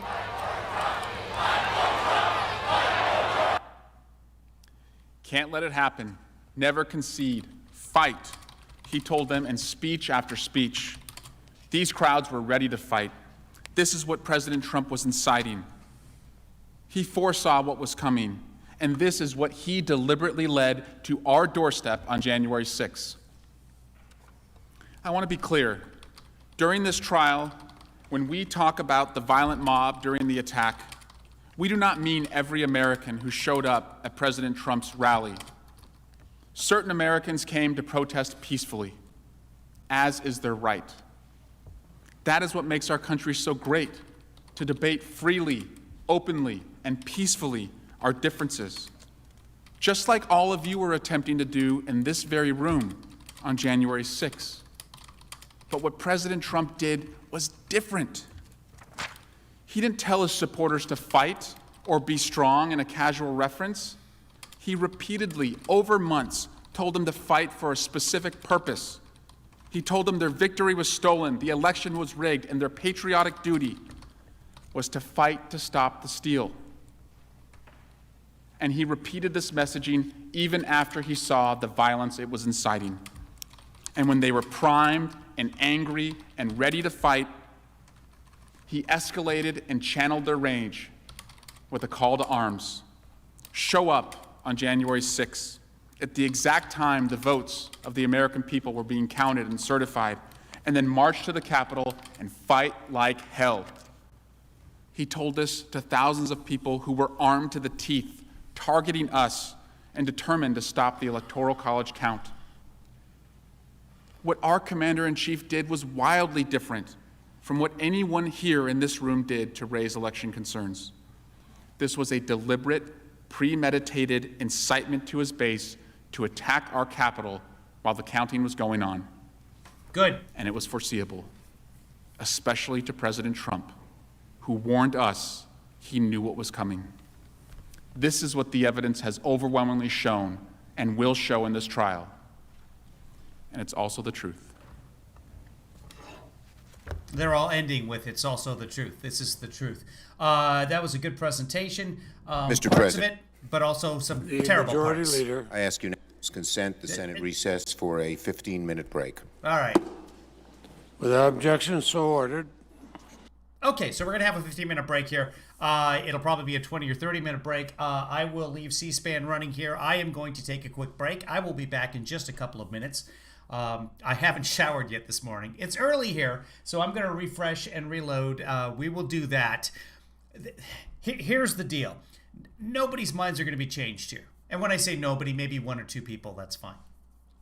But we're not going to get enough votes to convict, which is good. We want Trump to remain in the party, tearing it apart. Here's the terrible part. He kept showing tweets of people saying, "We were fighting for you, Mr. Trump." Here, we've been marching. Here are the marchers for Trump. Here's TrumpMarch.com, MarchForTrump.com, all of these. Okay, so they have been peacefully protesting, which is allowed and protected by the First Amendment. And they're saying, we're fighting for you. Fighting means marching. Fighting means peacefully protesting. So the defense can then just take all of those tweets and say, our opponent said that da-da-da-da-da. But let's take a look at what they say. Fighting to Trump's real supporters means peacefully protesting. Previous to the 6th of January, were any of the marches for Trump violent? No. There weren't any insurrections. Did they surround a house and they yelled at the house? And yes. That's not violence. Is it wrong? Yeah, I think so. But it's protected. As long as they're peaceably assembling, that's First Amendment. So you're just giving the other side ammunition. Now, the other side's incompetent. And the people that have made up their mind have already made up their mind. A lot of other good stuff in there. Really, really good stuff. But throwing out those, yes, they say stop the steal, but there's so many other tweets that say stop the steal that also say we're going to take down the Capitol. We're going to attack the Capitol. We're going to kill Mike Pence. They're all over the Parler feed, and everything that was on Parler has been captured by a genius hacker.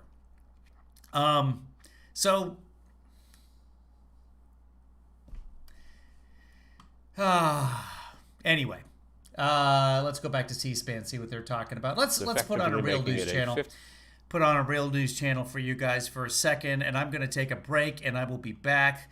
Let's go to the live feeds here and see who's got what. We'll put you on the CNN and see what they say. Let's see who it's Fox. Wait, is that Jason Miller on Fox? Holy crap. Hold on. This is a spokesman for the Trump campaign. It is. Let's. I'll sit here and listen. To putting on our case. Hold on. Let's go back to the beginning of Jason Miller here. They're having a spokesman for the Trump campaign. I guess it's not a campaign anymore, or I guess for the first. There is still a Trump campaign. Let's say what they call him here. A Trump senior advisor. So we're going to listen to what the Trump campaign thinks about all of this. Coming back at you. Give me a second here. That's him. Still going back. So we were a few minutes behind on the broadcast. Again, it doesn't matter. Doesn't matter whether the impeachment managers are terrible or not. This is already decided. Unless there's some evidence of Trump actually gleefully laughing as the riots are happening, nothing's going to change. The 6th of January, but months in advance. Nagu saying the former president could only lose the election if it was stolen. He called that a no-lose scenario created by the former president. Now, Democrats today plan to rely on more reels of video from January 6th, some we haven't seen, also the president's speech and the attack on the Capitol. But Mr. Trump's counsel argues the impeachment managers are trying to convince the public that the speech and the riot are connected. He says that that is false. Now, we won't hear from the defense counsel today. That will come later this week. Sandra? John? Chad Pergram there live on Capitol Hill for us. Chad, thank you. John? Chad, thanks so much. For more, let's bring in Trump's senior advisor, Jason Miller. And Jason, if we look at the president's brief that was filed the day before the trial got underway on Monday, a lot of the defense centers around what the president said on January the 6th. But now the House managers, the prosecutors in this case, are saying, well, wait a second. This isn't just about January 6th. This isn't just about the post-election period. This is about the months leading up to the election, the weeks after that, and then culminating on January the 6th. So how will the president's attorneys counter that argument? Well, John, I think very similar to the very first impeachment, we saw the Democrats fired off everything good that they had during the first day, and then their arguments really fell apart in the second and third days of the respective trials. I mean, when you bring up the point there about our defense and what we're going to be saying, the Democrats can't have it both ways. They can't use words like singularly responsible regarding President Trump's speech from January 6th, but then try to make it about the months beforehand. But then also, as we saw Congressman David Cicilline say yesterday, say this is about the future and kind of say the quiet part out loud. This is really about trying to impact President Trump in case he wants to run again in 2024. But John and Sandra, one critical point I got to mention here is the fact that the reek hypocrisy that we see coming from the Democrats today. I mean, you take a look at Jamie Raskin, who on his own campaign website summons to his legion of liberals, urging them to wake up every day and fight for progressive causes. So if Jamie Raskin, the leader of the House impeachment effort, has that on his own campaign website, how does he criticize President Trump for that? Jason, when was the last time you spoke with the president? I'm sorry, what was that? When was the last time you spoke with the former President Trump? About 5 minutes ago. So it just happened to catch me right after I got off the phone with them. So I think the president agrees with my position that the Democrats, everything they're saying today is very easily rebutted. And there's a real critical detail here, Sandra, and that's the fact that the Democrats aren't using the entire speech. Everything is selectively edited, not just even regarding his speech, regarding the Constitution, regarding words that say law professor Jonathan Turley had to say, but the Democrats haven't played the clip or clips of President Trump saying to be peaceful, to be patriotic. Well, guess what? Now the Democrats are setting it up so we can come back when we get the floor once again, show the entire speech, or at least the important parts of it, and point out just how hypocritical they're being. You know, Jason, when it comes to what the president's side will present, I know that the president apparently was not happy with Bruce Castor's initial presentation yesterday. We'll see if Castor does better when it comes to the defense's turn, not tomorrow, but the day after that. Castor told us in an exclusive interview that in terms of strategy, quote, we will argue that the entire proceeding is unconstitutional, bad public policy, and is setting a bad precedent for the nation. He doesn't need to convince any Democrats of that argument. He just needs to convince 9 more Republicans that that is not, that this is unconstitutional, and not to vote for conviction.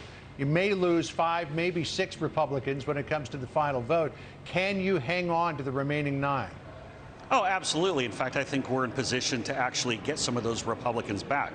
I mean, the fact of the matter is that Democrats really haven't presented a strong case. As I said yesterday, they had their opening video, but as Tim Scott, the senator from South Carolina, said last night, the fundamental equation here hasn't changed. You had 45 Republicans come out and say that this effort is unconstitutional, ended up being 44 that voted in a very similar manner yesterday. If the Democrats haven't been able to advance it so far, they're not going to do it going forward. At this point, now it's going into recycled clips, recycled arguments, but even less compelling speakers. I mean, Eric Swalwell, he's not going to bring it home for the Democrats. I mean, they have really now they're getting down to the B team, and then I think tomorrow will probably be the C team. This is all easily rebutted. We look forward to putting on our case. Jason, Lindsey Graham was asked ahead of all this today of day 2, said, I think that his legal team, President Trump's legal team, could do better. They can do much better. He said Schoen did a pretty good job. You said you just spoke to the president. There were reports he was not pleased with what he saw play out yesterday on the part of his team. What did he say in his own words? Look, the president thinks that David Schoen did a very excellent job. Also, there are some good points that Bruce Castor made. There's some few things that we need to tighten up. But now as the opportunity comes back to us, and we get to start showing you the Democrats in their own words. Sandra, I think this is going to be very compelling as it shows just how hypocritical they are with this effort. And again, the Democrats cannot go and try to impeach a private citizen like this and try to make the case that this is some kind of urgent effort that has to be done. Everybody realizes, again, just like David Cicilline said yesterday, this is about 2024, and everyone can see right through it. Hey, Jason, real quick, just before we let you go here, you said you just talked to the president. What's his state of mind right now? President was in a great mood. I mean, first of all, he's in Palm Beach, which is a little bit nicer and warmer than it is in Washington or up in New York, and so I'm a little bit jealous from that. But otherwise, it was a quick conversation because, of course, I had to join Fox News. Sure. All right. Thanks, Jason Miller. Appreciate it. We'll see you again soon. Thanks. Thanks for your time. Martha McCallum now joining us, anchor of The Story. Martha, you joined us for day 1. Here we are, day 2. Your thoughts so far? Well, interesting to watch this play out. I think a number of good points have been made. I do think that this is about 2024 and even 2022 as we look ahead, because it looks very unlikely, just based on the numbers that we're hearing, that there's going to be a lot of movement. It appears that the president is likely to be acquitted on these charges in the Senate. So you ask yourself, why is this all playing out? You've had a very dramatic presentation by the Democrat side. Jamie Raskin gave a strong presentation again today, as did Joe Segous, the Democrat from Colorado. So it does become about what the president, not what he did, but what he's going to do in the future. And that's something that I think is what is really on the table here. It is very unlikely that they'll be able to prevent him from running again. So you look at this as a way to divide Republicans over the issue of President Trump. And just one other thing I would mention, Senate Minority Leader now, Mitch McConnell, has been very quiet on all of this. So watch what Mitch McConnell does. There's some reporting that he has told people, vote your conscience. Even if you said that it was an unconstitutional process, you can divide that vote. And you could vote against the president if you see, if you believe that the evidence is there. And that's what we saw from the Louisiana Senator Bill Cassidy yesterday, who said that he felt that the Democrats were more persuasive. So watch all of these individuals very closely as they make a very tough vote over the coming days as this lays out. You know, Martha, there are two audiences, obviously, for this impeachment prosecution that the House managers are putting on. First of all, there's what they think might be soft Republicans who may vote to convict, but then there's also the court of public opinion. What they are presenting in terms of these tweets and these statements from people like Kylie Jane Kramer, who is the daughter of Amy Kramer, who was one of the founders of Tea Party Patriots, about this idea of the cavalry is coming and we have to fight. I mean, that could be seen as being, you know, volatile, potentially violent language, but it could also just be seen as typical political rhetoric, because there are plenty, as Jason Miller points out, of Democrats who have used the words, we have to fight. I remember following Al Gore back in the 2000 campaign when his slogan was, I will fight for you. You know what? We live in a moment of intensely passionate political rhetoric that is oftentimes very ugly on both sides. You think about what Maxine Waters has said, what Cory Booker has said, get up in their face, fight, all of this. Now, what makes this a different situation, quite obviously, is what actually ended up happening on January the 6th, which I think was a moment that was very gut-wrenching for all Americans as they watched what happened. But there is hypocrisy here in this argument. When you look at the things that happened over the summer, I think of business owners that we interviewed over the summer whose windows were smashed, whose lives were threatened, who were dragged out of their stores in some cases and beaten. And that same kind of deep dissatisfaction and pain that was felt by what happened in the Capitol was not necessarily felt then by some of these same players. So, you know, it really takes someone who's a bigger person on both sides to sort of say, look at all of this as what it is, which is violence. It's going to be very difficult to pin those actions. Hold on. I'm back. I was doing some other stuff. I'm still getting ready here, but I got to stop right there. We have to stop comparing this to the riots, except in the fact that they're bad. There were no Democrats out there saying, yeah, keep going with these riots. It's a false narrative. The Democrats were saying protests are fine. The rally, Trump's rally, that was okay. It was stupid. It was wrong, but it was protected. Riots of any kind are bad. Joe Biden decried the riots. Nobody likes riots. And Fox News keeps spitting out this narrative that somehow Democrats were just fine with all the riots and the businesses and the burning and all. No, nobody was. Nobody wanted that. Everybody likes peace on both sides of the aisle. Until Trump said, hey, go fight like hell or you're not going to have a country anymore. And his supporters went and literally did that. That's the issue. Stupidity. I still have stuff to do. They have not gotten going here. Let me pull up the C-SPAN. They've got some highlights. Would you guys rather watch C-SPAN or some commentary from like the folks on CNN or MSNBC? I'm a little wary about MSNBC. They'll take me for copyright most likely. CNN or C-SPAN, which is showing highlights now of Joaquin Castro. I'll wait for a producer and or pretty much anybody to make a choice for me here, and that's what I'll put on. And I will... CNN. Okay, producer Joanna says CNN. Let's pull up CNN for you, and you guys can watch that. Well, I'm taking a shower, but you know what? I might not have a nice bubble bath. I was given some wonderful bath salts for Christmas, so maybe I'll do that. CNN. Here it comes.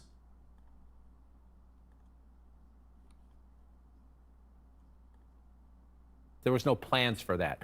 The managers, I think, doing a very good job laying out no. The president was obsessed with this date. He sent a save. But did you guys see Jason Miller with the Trump campaign or his senior advisor talking about the tweets and then Fox coming on and saying, John Roberts saying, yeah, these things are just normal political rhetoric. When you show the tweets that are regular political rhetoric, you're watering down your fight. And by fight, I mean specifically punching people in the face. I mean it literally. The date notice, big event. He kept reminding people to come. This was a big deal. His obsession with the date and the importance of the date, an important part of their case. And as we know, as we go more through this, we're going to see previously video that none of us have seen inside the Capitol security footage. So they're making a detailed, more of a fact case right now, and they're going to try to connect it like they did yesterday with the emotional, visceral part. And we know that those closed-circuit cameras throughout the U.S. Capitol are very, they're all over the place. So they've got a ton of video that none of us has had access to yet that they're about to show the American people and indeed show the world. Jamie Raskin, the lead House impeachment manager, he began by saying that Trump was no innocent bystander. He wasn't the commander-in-chief. He was the inciter-in-chief, and he was singularly responsible for inciting the entire attack. Right. And he called it a moment of truth for America, that this is a moment of truth for America. Congressman Swalwell, again, several times said this is the evidence. It's also the truth. They are trying to just stir the Republicans. We know the math is hard. They need 17 Republican votes. We know as of today, that's unlikely. Set all that aside. The trial is now underway. They are making their case. They won one Republican over yesterday, at least on the idea of proceeding, and they're trying to win other Republicans over now. One way to do that is to get attention in the room. Another way to do that is to get the American people watching and to get the phones ringing and the emails ginned from people watching at their senators saying, I think they're making a pretty good case here. The one thing we do know, if you're just watching the presentation, just like yesterday, the House managers came prepared. Yeah. They're working together in concert. The production elements of it, the tweets and the video clips are very well done. The president's team was a mess yesterday. They had time to recover. We'll see what they do when they get their chance after this. But if you're on the president's team, or if you're on the president's side, or if you're one of those Republicans who thinks what the president did was reprehensible, and you're just hoping for cover, enough cover to justify your no vote on conviction from the president's team, the House managers are proving they're very well prepared, very professional from both a legal standpoint and a political standpoint in making their case. And these House managers, they've only done it now for 2 hours. They have 16 hours. Another, let's say, 6 hours today, another 8 hours. If they want to use it, they don't have to use all that time. So they're only just getting started in their arguments against the former president of the United States. Jamie Gangel is getting some reaction from Republicans. They must be squirming, a lot of them, and seeing this very compelling case being outlined. Exactly what I'm hearing, Wolf. I heard from a senior Republican early on during Congressman Raskin's presentation who said, quote, I cannot imagine how any senator sits and listens to this and votes against conviction. And that sort of follows what John was just saying about yesterday's performance by the president's attorneys, or lack thereof. For these Republican senators who do not seem to want to vote to convict, it's pretty embarrassing to sit there and listen to what is both well-prepared and eloquent testimony. There were two things that stood out to me from Jamie Raskin at the beginning. He told this very emotional story about a Capitol Hill police officer who, after fighting in the riots for hours, broke down and cried and then said to a fellow Capitol police officer, I got called the N-word 15 times. What the F, man, is this America? And then there was a number that came up. It came up in passing, but I think it's going to be very relevant. And the number is 3.5 hours. That is the amount of time that the riots were going on, that the Capitol was under siege, and Donald Trump did nothing, Wolf.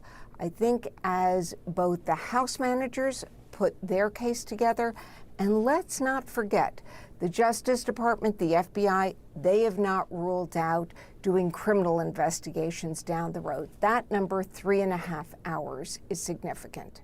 Yeah, and think about all the damage that was done, the people that were injured and killed during the course of those 3.5 hours, a real sin of omission by the then president of the United States, something he's going to have to live with for the rest of his life, why he was so silent, didn't speak out and say, stop this right away. It is unacceptable. We did not hear that from the then president, and that is an awful, awful situation. Jake, go ahead.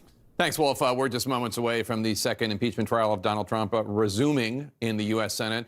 Let's go to Manu Raju on Capitol Hill right now. And Manu, we're expecting some new surveillance footage that we've never seen before to be introduced by these Democratic House impeachment managers.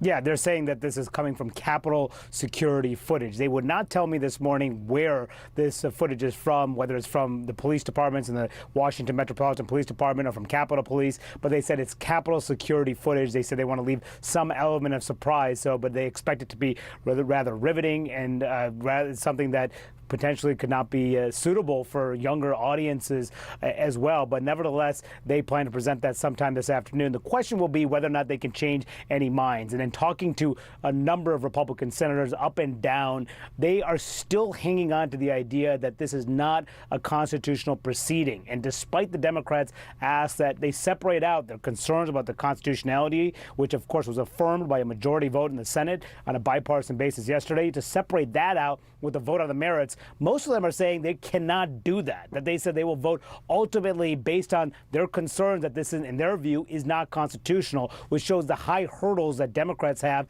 and despite all the new evidence that they say that they plan to present this afternoon. Now, we do expect this trial, Jake, to move pretty quickly, potentially to get to a final vote this weekend. That is what Democratic and Republican senators are telling me, that they had discussions, each of them on their own side today on the Republican lunch. They talked about potentially wrapping everything up by as soon as Saturday night and getting to that conviction vote. So we'll see how this turns out for the moment. Manu, thank you so much. Let's listen in.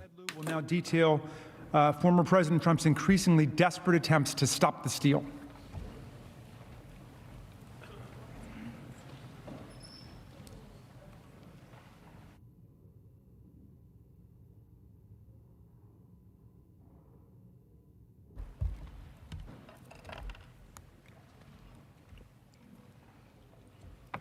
Mr. President, esteemed members of the Senate, it is my solemn honor to be before you today. I am Madeleine Dean, Congresswoman from the 4th Congressional District of Pennsylvania. I'm a lawyer. I'm a former professor of writing. I'm a sister. I'm a wife. I'm a mother. I'm a grandmother to 3 with 4th on her way. I'm a person of faith. And I'm an American. Along with Manager Liu, I will present the actions of a desperate president. And we will present evidence today of a class of public servants who, standing up to enormous pressure from the President of the United States, did the right thing and upheld their oaths. My colleagues just presented evidence of a President Trump's months-long efforts to incite his base, leading them to believe the election was stolen, that they needed to fight like hell to stop the steal on January the 6th. These weren't President Trump's only efforts to overturn the results. Manager Liu and I will present evidence of President Trump's relentless, escalating campaigns to fabricate an election victory by ignoring adverse court rulings, pressuring and threatening election officials, attacking senators and members of Congress, pressuring the Justice Department, and finally bullying his own vice president. President Trump and his allies filed 62 separate lawsuits in federal courts across more than half a dozen states and the District of Columbia, including Pennsylvania, my home state, as well as Arizona, Georgia, Michigan, Minnesota, Nevada, and Wisconsin. Of the 62 post-election legal challenges, he lost 61. Only one was successful, and that case involved ballot curing in Pennsylvania and had no impact on President Biden's 80,555 vote victory in our Commonwealth. To be clear, not a single court, not a single judge agreed that the election results were invalid or should be invalidated.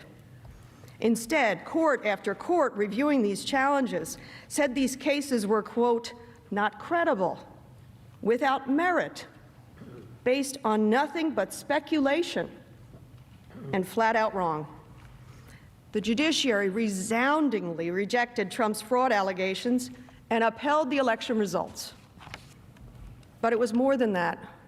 The courts said these cases were different. They were dangerous to our democracy. For an example, in an opinion by United States District Court Judge Matthew Brann from Pennsylvania, he said, and I quote, "This court has been presented with strained legal arguments without merit and speculative accusations. In the United States of America, this cannot justify the disenfranchisement of a single voter, let alone all the voters of its 6th most populated state. Our people and laws and institutions demand more. Because this court has no authority to take away the right to vote of even a single person, let alone millions of citizens, it cannot grant plaintiffs' requested relief." That decision by Judge Braun was affirmed on appeal by Judge Stefanos Bibas, a Trump appointee who agreed and wrote, and I quote, "The campaign's claims have no merit. The number of ballots it specifically challenges is far smaller than the roughly 81,000 vote margin of victory. And it never claims fraud or that any of the votes were cast by illegal voters. Plus, tossing out millions of mail-in ballots would be drastic and unprecedented, disenfranchising a huge swath of the electorate and upsetting all down-ballot races," end quote. Similarly, as Judge Linda Parker of the Eastern District of Michigan framed it, she said, "Stunning in its scope and breathtaking in its reach. If granted, the relief would disenfranchise the votes of more than 5.5 million Michigan citizens who, with dignity and hope and a promise of a vote, participated in the 2020 general election." Donald Trump told his supporters they are stealing the election. They took away your vote. It's rigged. That was not true. According to judge after judge, the truth was exactly the opposite. Trump was not suing to ensure election integrity. He was pursuing lawsuits that would, in effect, strip away American votes so that he could win. In other words, Donald Trump was asking the judiciary to take away votes from Americans so that he could steal the election for himself. Then, after losing in all the courts, Trump turned to another tactic, pressuring and threatening election officials. You saw what happened in Michigan after Trump attacked the state and its election officials. His supporters surrounded the Secretary of State's home, as you saw in the earlier slide, chanting, calling her a felon. On November 17th, the Board of Canvassers for Wayne County, Michigan, home to Detroit, unanimously certified the election results for Biden. That same night, after their vote to certify the results, Trump called the two Republican members of that board, pressuring them to change their minds. The call worked. The next day, both Monica Palmer and William Hartman, the Republican board members, attempted to rescind their vote to certify Michigan's election results, but they simply couldn't. President Trump didn't stop there. He then contacted Majority Leader of the Michigan Senate, Mike Shirkey, and the Speaker of the Michigan House, Lee Chatfield, to lobby them to overturn Michigan's results. Trump invited Mr. Chatfield and Mr. Shirkey to Washington to meet with him at the White House, where the president lobbied them further. Let's be clear.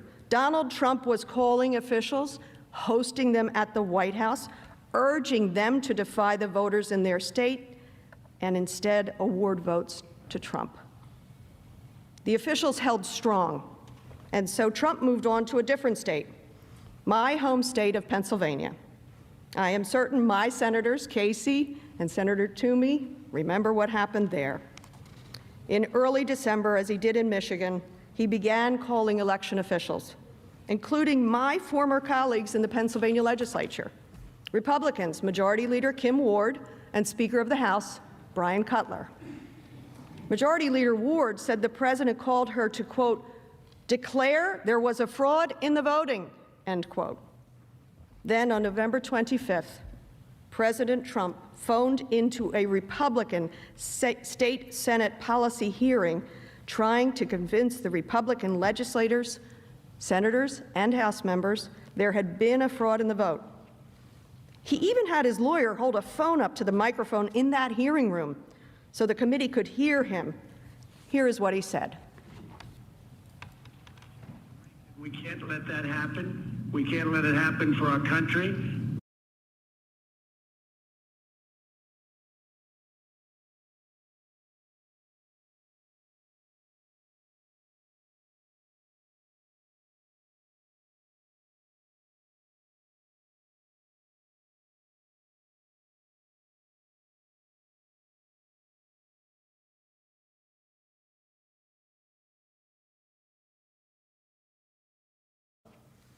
He even had his lawyer hold a phone up to the microphone in that hearing room so the committee could hear him. Sorry, I just had to switch to C-SPAN there and I didn't have the volume on, so you guys had to sit there the whole time just watching the screen change on you. So that's professionalism. I said to nobody, because my mic was off, that I've asked my producers to come here and help me do this, but all of my producers refused to show up because there's COVID.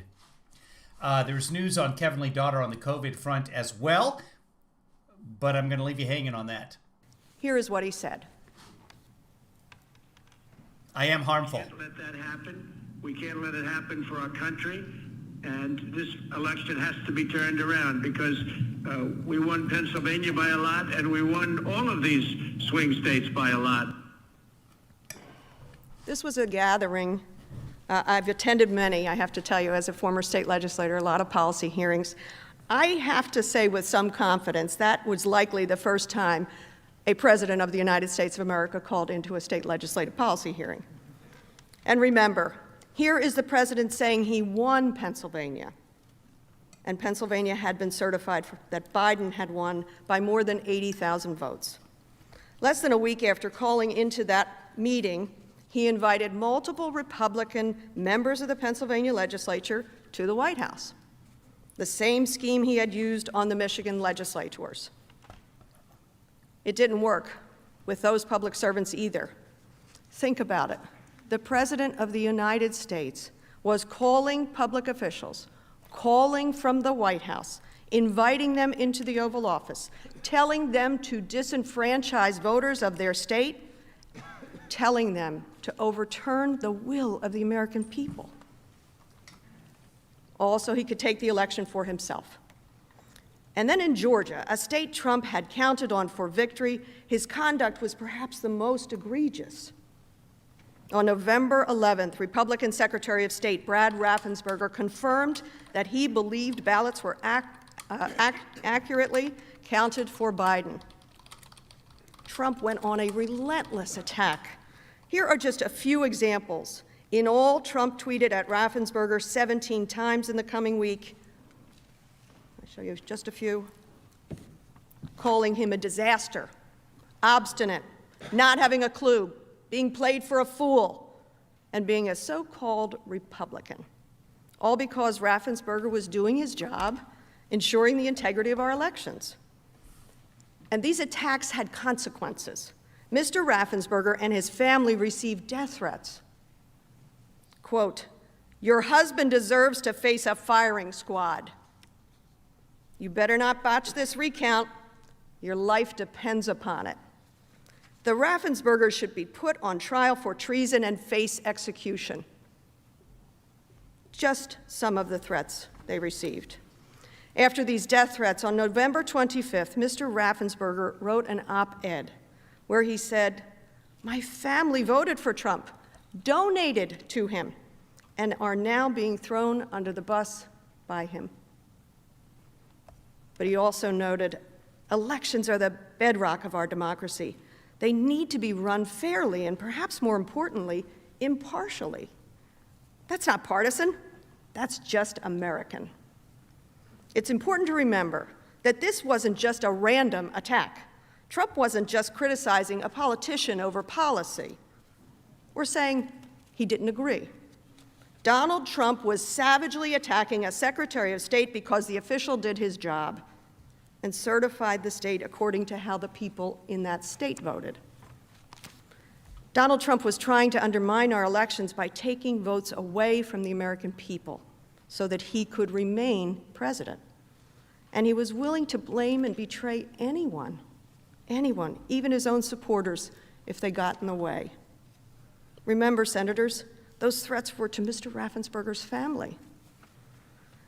So some may say Trump didn't know his attacks against Mr. Raffensperger would result in death threats, except that all of this was very public. The secretary published his op-ed in USA Today, and major networks, including Fox, covered the threats against the Raffensperger. What did Trump do? Did he stop? Did he say, no, supporters, that isn't what I meant? No, Nothing. He doubled down. Let's see the evidence. He This tweeted is a about massive Pence. fraud. This should never take place in this country. We're like a third world country. Look at Georgia. But I understand the Secretary of State, who is really, he's an enemy of the people. Wow. The Secretary of State, and whether he's Republican or not, this man, what he's done. Like this character in Georgia who's a disaster.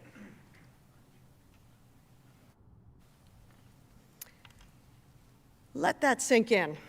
A Republican public servant doing his job, whose family had just received death threats, and the President of the United States labeled him an enemy of the people.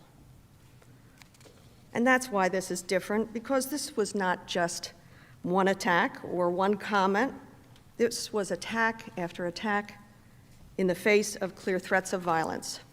And on December 1st, another official, Gabriel Sterling, a Republican who voted for Trump, made this point and appealed directly to our president to stop his dangerous conduct.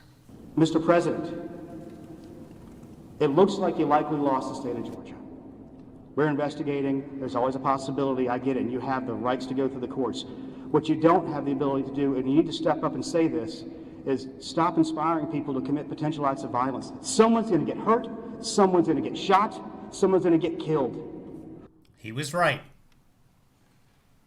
Mr. Sterling put this perfectly. In this country, we can appropriately challenge a close count, or go to the courts, or disagree with others, or make bold statements. But what Trump was doing was different. Someone's going to get hurt.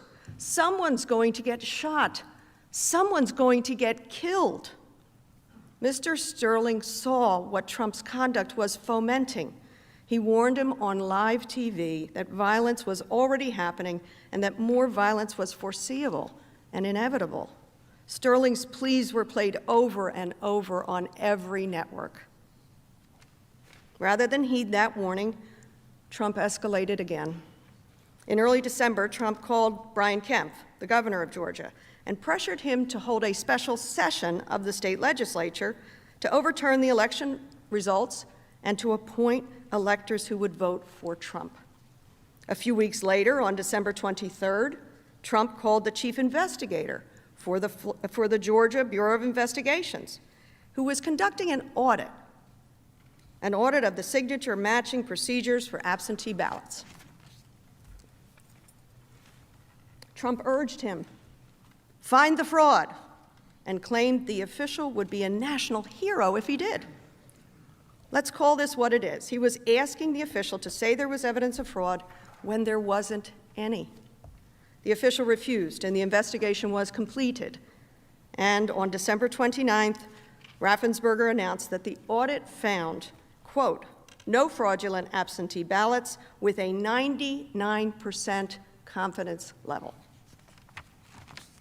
On January 3rd, Trump tweeted about a call he had with a Georgia election official the day before. He said, and I quote, I spoke to Secretary of State Brad Raffensperger yesterday about Fulton County and voter fraud in Georgia. He was unwilling or unable to answer questions such as the ballots under the table scam, ballot destruction, out-of-state voters, dead voters, and more. He has no clue. On January the 5th, the Washington Post released a recording of that call, which had occurred on January 2nd. Remember, just 4 days before the attack on the Capitol. Here is what President Trump said. It's more illegal for you than it is for them, because you know what they did and you're not reporting it. That's a criminal offense. And you can't let that happen. That's a big risk to you and to Ryan, your lawyer. That's a big risk. Let's be clear. This is the President of the United States telling a Secretary of State that if he does not find votes, he will face criminal penalties. And not just any number of votes. Donald Trump was asking the Secretary of State to somehow find the exact number of votes Donald Trump lost the state by. Remember, President Biden won Georgia by 11,779 votes. In his own words, Trump said, "All I want to do is this. I just want to find 11,780 votes." He wanted the Secretary of State to somehow find the precise number +1 so that he could win. Here's what he said. So, look, all I want to do is this. I just want to find 11,780 votes, which is one more than we have. He says it right there. The President of the United States telling a public official to manufacture the exact votes needed so he can win. And he did that in all the Senators, states. we must not become numb to this. Trump did this across state after state, so often, so loudly, so publicly. Public officials like you and me receive death threats and calls threatening criminal penalties, all because Trump wanted to remain in power. These public officials exercised great political and personal courage in the face of unprecedented pressure from a president of the United States. Senators, ours is a dialogue with history, a conversation with the past, with a hope for the future. Senators, I thank you today for your kind attention.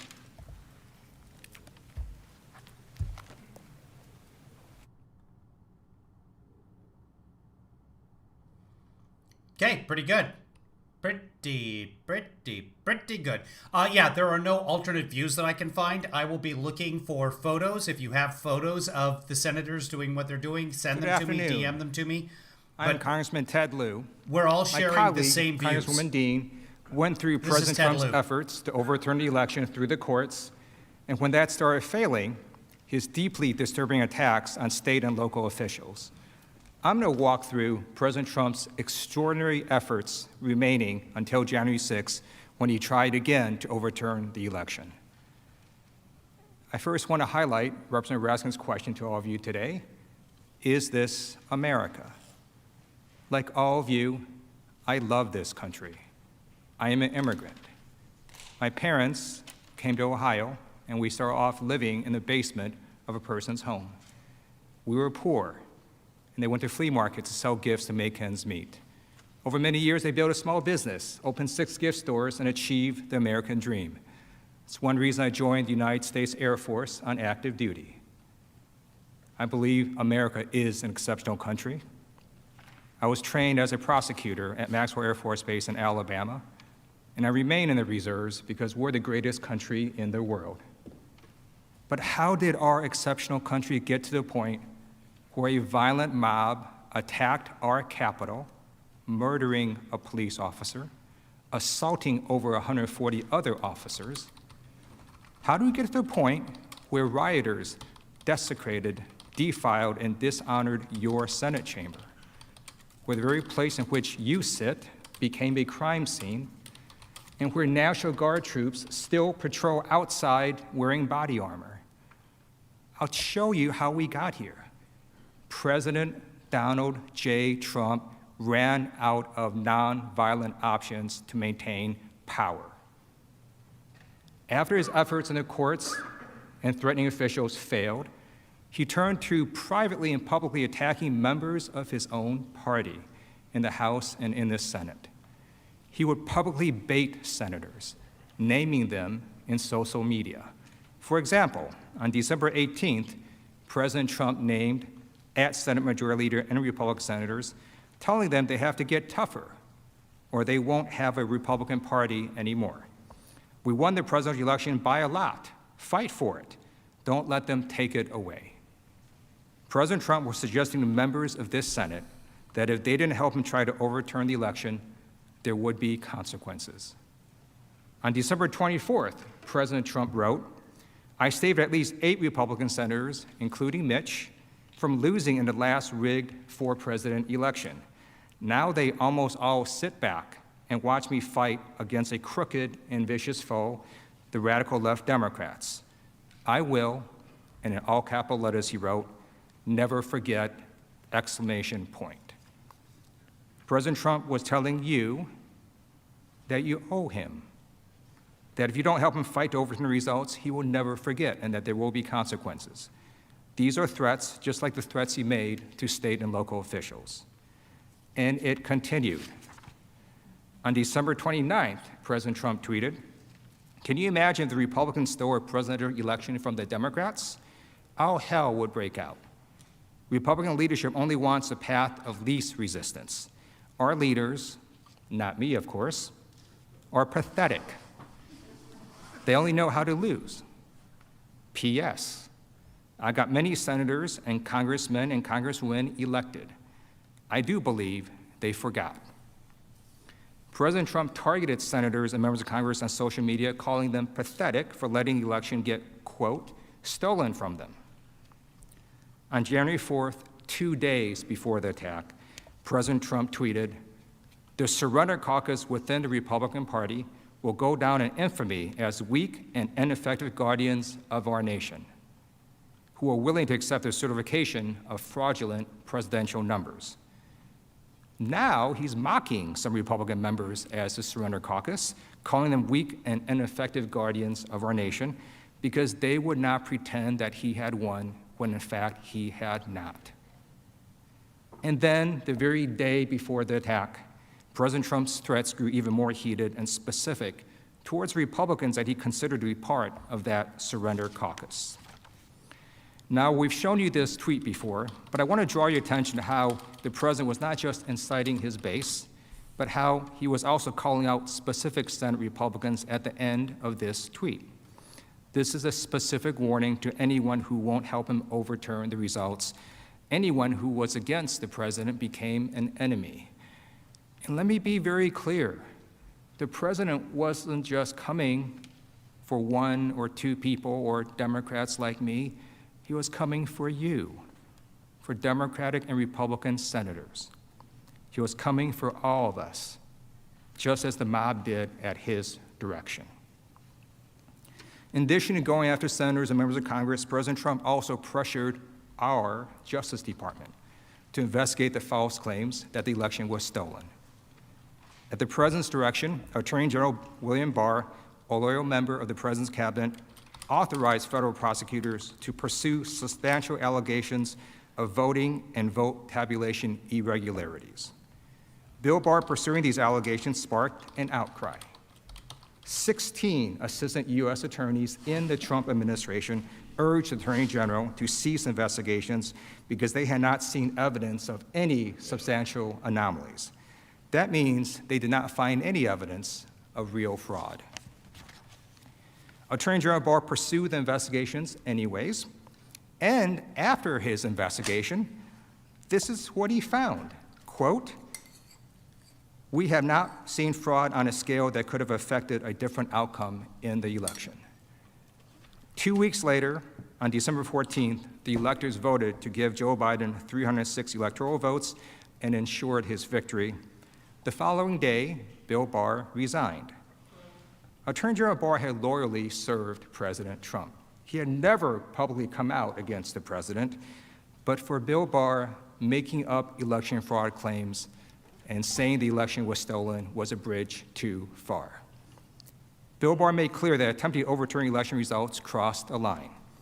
According to a news report, Bill Barr, the highest law enforcement official in the land, told President Donald Trump to his face that his theories of election fraud were, quote, bullshit. He swore! Yes! When Bill Barr resigned, his former deputy, Jeff Rosen, took his place. Ted Lieu is now my new favorite. President Trump initially tweeted about Mr. Rosen that he was an outstanding person. Because we can all when he read announced it. That he would become acting it's attorney okay. general. But when Rosen took over, President Trump put the N-word. same pressure on him that he had done with state officials, members of Congress, U.S. senators, and his former attorney general. President Trump reportedly summoned acting Attorney General Rosen to the Oval Office the next day and pressured Rosen to appoint special counsels to keep investigating the election, including unfounded accusations of widespread voter fraud, and also to investigate Dominion, the voting machines firm. According to reports, Mr. Rosen refused. He maintained that he would make decisions based on the facts and the law, and reminded President Trump what he had already been told by Attorney General Bill Barr, that the department had already investigated and, quote, found no evidence of widespread fraud. But President Trump refused to follow the facts and the law, so the president turned to someone he knew would do his bidding. He turned to Jeffrey Clark, another Justice Department lawyer, who had allegedly expressed support for using the Department of Justice to investigate the election results. Shortly after, Acting Attorney General Rosen followed his duty in the law to refuse to reopen investigations. President Trump intended to replace Mr. Rosen with Mr. Clark, who could then try to stop Congress from certifying the Electoral College results. According to reports, White House counsel Pat Cipollone advised President Trump not to fire Acting Attorney General Rosen. Department officials had also threatened to resign en masse if he had fired Rosen. President Trump's actions, time and time again, made clear that he would do anything and pressure anyone if it meant overturning the election results. We watched President Trump use any means necessary to pursue this aim, feverishly grasping for straws at retaining his hold on the presidency. But all his efforts prior to January 6 kept failing. And finally, in his desperation, he turned on his own vice president. He pressured Mike Pence to violate his constitutional oath and to refuse to certify the oath. President Trump had decided that Vice President Pence, who presided over the certification, could somehow stop it. As Pence will later confirm, the Vice President does not have that power in the Constitution. And President Trump never tried to explain why he thought the Vice President could block the certification of election results. He just began relentlessly attacking the Vice President. Publicly, President Trump attacked Pence on social media and at rallies, getting his supporters to believe that Mike Pence could stop this certification on January 6th. Here's what President Trump said in Georgia on January 4th. And I hope Mike Pence comes through for us, I have to tell you. I hope that our great Vice President comes through for us. He's a great guy. Of course, if he doesn't come through, I won't like him quite as much. Behind closed doors, President Trump applied significant pressure to his second in command. Multiple reports confirmed that President Trump used his personal attorneys and other officials to pressure the vice president. Trump reportedly told almost anyone who called him to also call the vice president.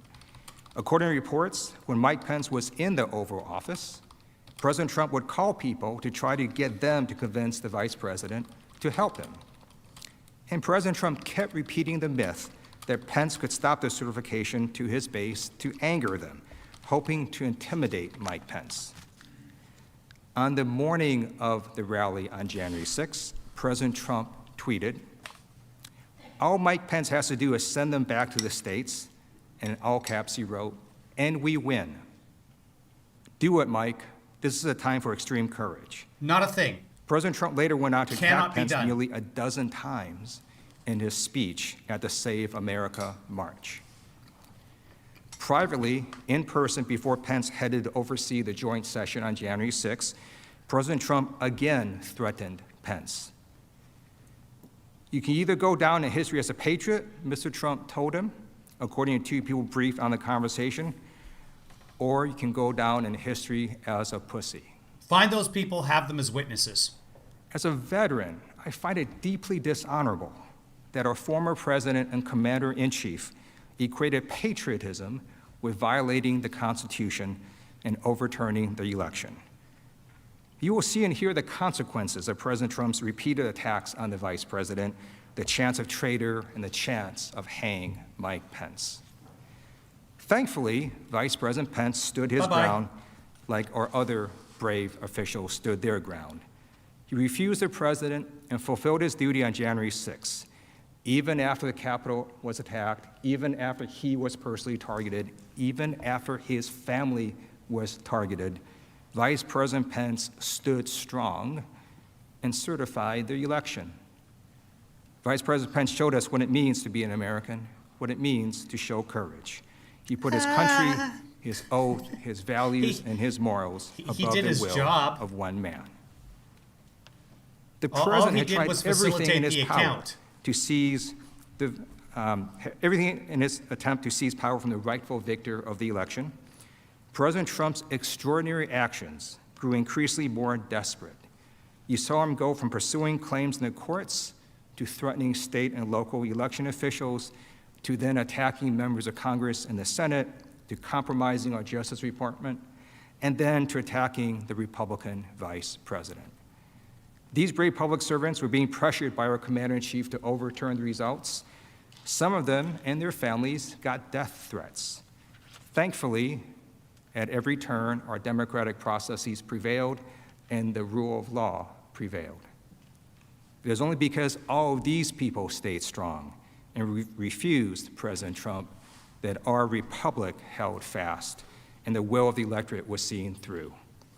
And at this point, President Donald J. Trump ran out of nonviolent options to maintain power. I began today by raising the question of how we got here. What you saw was a man so desperate to cling to power that he tried everything he could to keep it. And when he ran out of nonviolent measures, he turned to the violent mob that attacked your Senate chamber on January 6th. As you cast your vote after this trial, I hope each of you will think of the bravery of all these people who said no to President Trump because they knew that this was not right, that this was not America.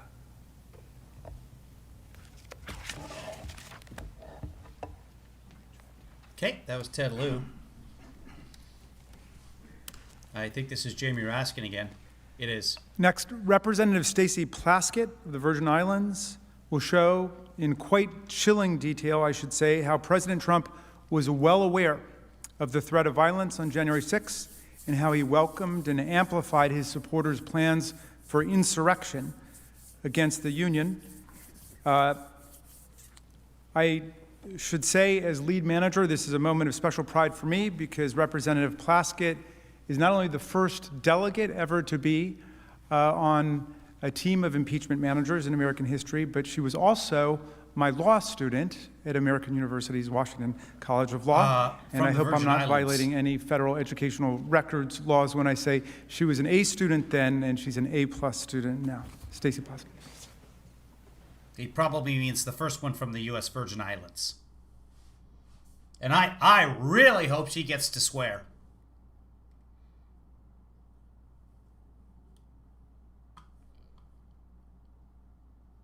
We can jump ahead slightly here. There's some difficulty. There we go. And I represent the people of the Virgin Islands of the United States. Over this past weekend, my 11-year-old daughter, I overheard her telling one of my sons, "Mommy doesn't seem really nervous about the impeachment trial." To which that son, sounding like an older brother, said, "Talia, you'll learn that most of the time, Mommy really seems to have it under control." Now, we know as parents, that's not always the case. But I've learned throughout my life that preparation and truth can carry you far, can allow you to speak truth to power. I've learned that as a young Black girl growing up in the projects in Brooklyn, housing community on St. Croix, sent to the most unlikeliest of settings, and now as an adult woman representing an island territory speaking to the U.S. Senate.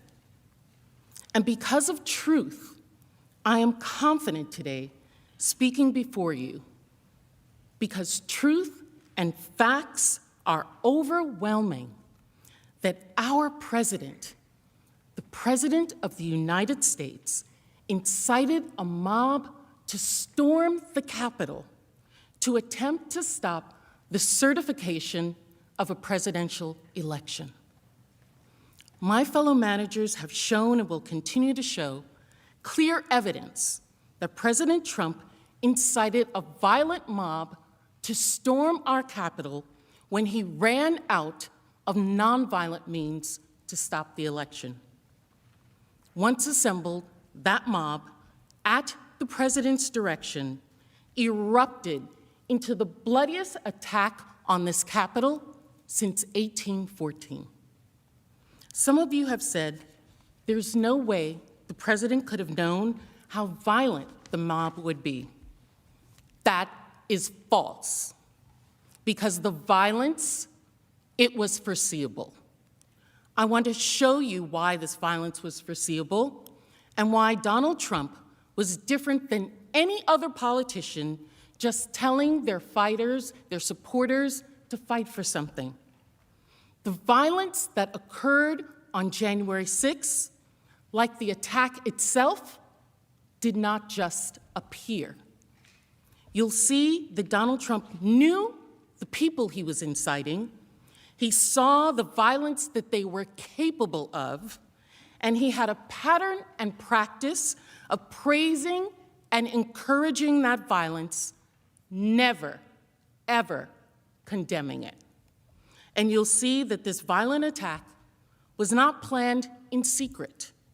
The insurgents believed that they were doing the duty of their president. They were following his orders. And so they publicized it openly, loudly, proudly, exact blueprints of how the attack would be made. Law enforcement saw these postings and reported that these insurgents would violently attack the Capitol itself. This was not just a comment by an official to fight for a cause. This was months of cultivating a base of people who were violent, praising that violence, and then leading that violence, that rage, straight at our door.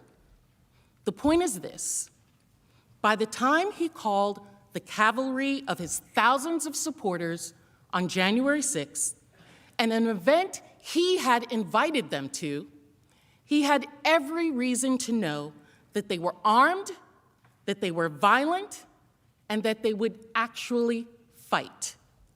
He knew who he was calling and the violence they were capable of. And he still gave that marching orders to go to the Capitol and, quote, fight like hell and stop the steal. Make no mistake, the violence was not just foreseeable to President Trump. The violence was what he deliberately encouraged. As early as September, Trump set the precedent that when asked to denounce violence, he would do the opposite and encourage it. Now, if the president had only said something once about fighting to stop the steal and violence erupted, there would be no way to know he intended to incite it or saw it coming. But just as the president spent months spreading his big lie of the election, he also spent months cultivating groups of people who, following his command, repeatedly engaged in real, dangerous violence. And when they did, when the violence erupted as a response to his calls to fight against the stolen election, he did not walk it back. He did not tell them no. He did the opposite. The opposite. He praised and encouraged the violence so that it would continue. He fanned the flame of violence, and it worked. You'll see this over time. These very groups and individuals whose violence the president praised helped lead the attack on January 6th. And that's how we know clearly that President Trump deliberately incited this, and how we know he saw it coming. There are many examples where the president engaged in this pattern, and I'm just going to walk you through a few of them. Let's start with the President Trump's incitement of the Proud Boys. Many of you have heard of this group, which since 2018 has been classified by the FBI as an extremist organization. Since that classification, the group has repeatedly engaged in serious acts of violence, including at pro-Trump rallies. And one such act On September 7th, the Proud Boys attacked a man with a baseball bat and then punched him while he was down on the ground. On September 29th, during a presidential debate, President Trump was asked specifically if he was willing to condemn white supremacy and militia groups, if he was willing to tell them to stand down and stop the violence. Let's watch. But are you willing tonight to condemn white supremacists and militia groups and to say that they need to stand down and not add to the violence in a number of these cities, as we saw in Kenosha and as we've seen in Portland? Sure, are you I'm willing prepared to do specifically that, but do it? Well, I go would ahead, say, sir. Let's hear now the president's response. Do it, sir. Say it. Do it. Say it. You want to call them? What do you want to call them? Give me a name. Give me a White name. supremacists and Who would right you like me to condemn? white supremacists and right Proud militia. Boys, stand back and stand by. Stand black. When asked Stand black. to condemn the Proud Boys, and white stand supremacists, what did our president say? Stand black. He said, stand back and stand by. Close enough. His message was heard loud and clear. The group adopted that phrase, stand back and stand by, as their official slogan. Black. They created merchandise with their new slogan, which they wore proudly across their backs at Trump's rallies. Needs a and they W. followed the president's orders. You'll see more about this later in the trial, but you'll see in these photos, to the left, Dominic Pizzola, and to the right, William Pepe, two of the leaders of the group, heading to the Capitol on January 6th. They were later charged with working together to obstruct law enforcement. As we go through this evidence, I want you to keep in mind these words by President Trump when asked to condemn violence. Stand back and stand by. And see example after example of the kinds of people like the Proud Boys who he had standing by on January 6th. By October, as my colleagues Mr. Castro and Mr. Swalwell showed you, Donald Trump was escalating his big lie that the only way he could lose the election was if it was rigged. So, as Election Day neared, his supporters were frustrated and they were angry. They were prepared to ensure his victory by any means necessary. One of these violent acts was on October 30th, sometime after 12:30 p.m., a caravan of more than 50 trucks covered in pro-Trump campaign gear confronted and surrounded cars carrying Biden-Harris campaign workers and a Biden-Harris campaign bus as they were traveling down Interstate 35 from San Antonio to Austin.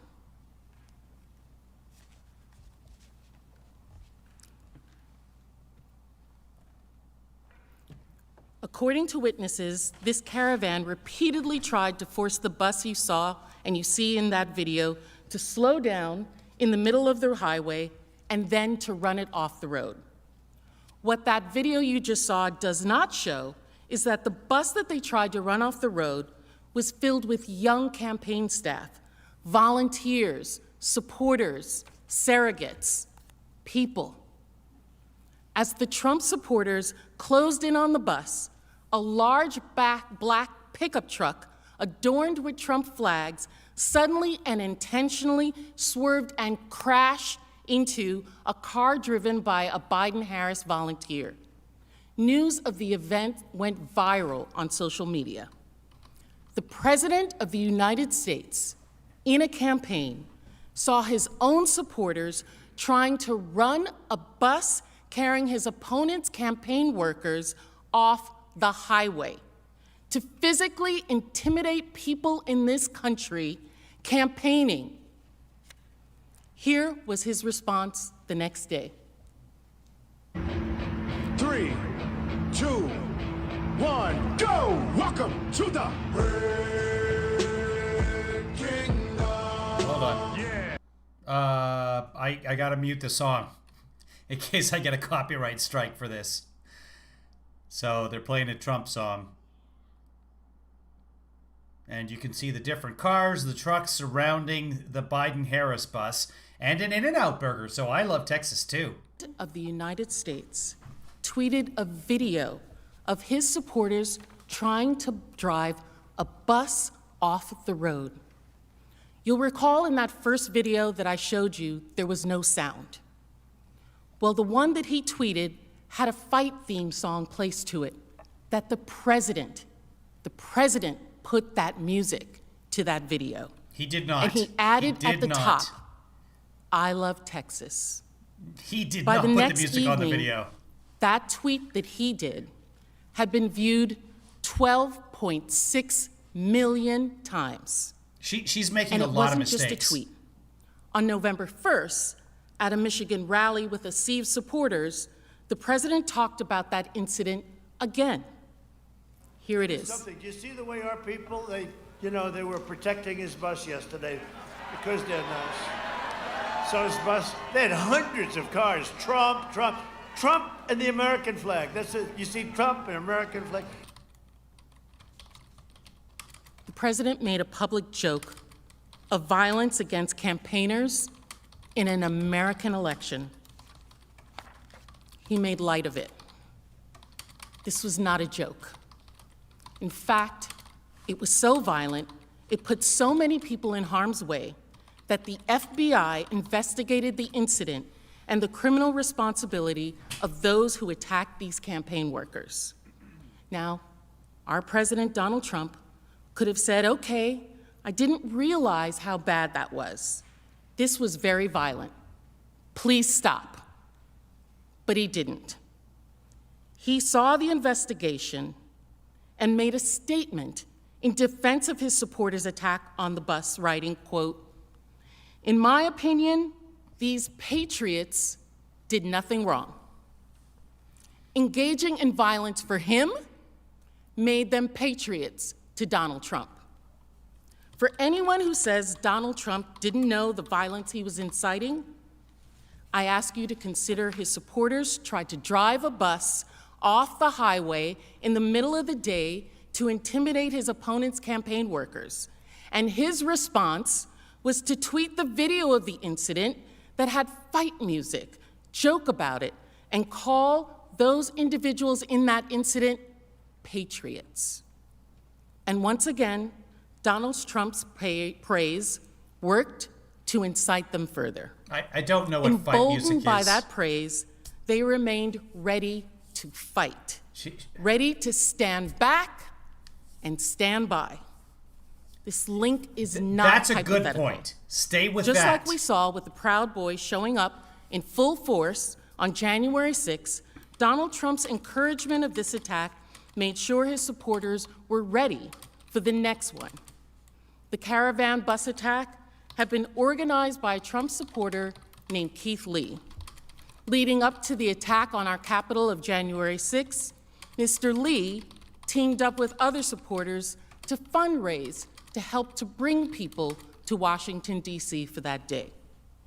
The morning of the attack, he filmed footage of the Capitol, pointed out the flimsiness of fencing, and then addressed his supporters before the attack saying, quote, as soon as you all get done hearing the president, y'all get to the Capitol. We need to surround this place. During the attack, he used a bullhorn to call out for the mob to rush in. He later went to the rotunda himself and then back outside to urge the crowd to come inside. These are the people that President Trump cultivated, who were standing by. I'd like to look at another example. After the election on December 12th, Trump supporters gathered en masse to protest the stolen election in D.C. It was billed by his loyalists as the second Million MAGA March. The rally was organized by Women for America First. The same group that you'll see later secured the permit for the January 6th rally. And who else was there? The Proud Boys, standing by. And not a permit Donald Trump for the did Capitol. not attend that rally, but he made sure to make clear his supporters throughout the day how he felt about the event. At 8:47 a.m., he sent out a tweet. "We have just begun to fight." And then the rally began. Okay, And stop. Donald Trump's allies, who spoke at the rally, They're just hurting their own case. This is terrible. They are doing a lousy job of this. deal. Here's Nicholas Fuentes, a commentator who had organized a Stop the Steal rally in Michigan with Trump supporters. In the first Million MAGA March, we promised that if the GOP would not do everything in their power to keep Trump in office, then we would destroy the GOP. And as we gather here in Washington, D.C. for a second Million MAGA March, we're done making promises. It has to happen now. We are going to destroy the GOP.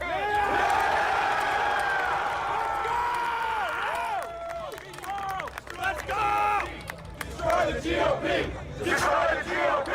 Destroy the GOP! Those words, that was Trump's message. Destroy anyone who won't listen, who won't help them take the election for Trump. And as you will see, this was just the preview for Fuentes, who, like the Proud Boys and the Trump caravan organizers, would later heed the president's call and come to Washington and be there on January 6th. Later in the rally, a former Trump campaign spokeswoman, Katrina Pearson, also spoke.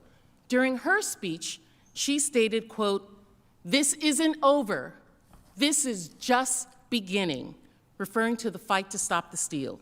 And then she added, "We knew both Republican and Democrats were against we people, we the people. We are the cavalry. No one's coming for us."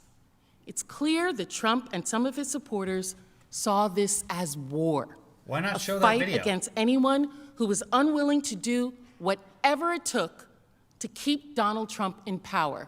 That video is We available. are the cavalry. And President Trump continued to reinforce his support of these messages throughout the day. At 1:48 p.m., after both speeches, he retweeted his deputy chief of staff's tweet showing his crowd that he had flown over on Marine One, and he tweeted, quote, "Thank you, patriots."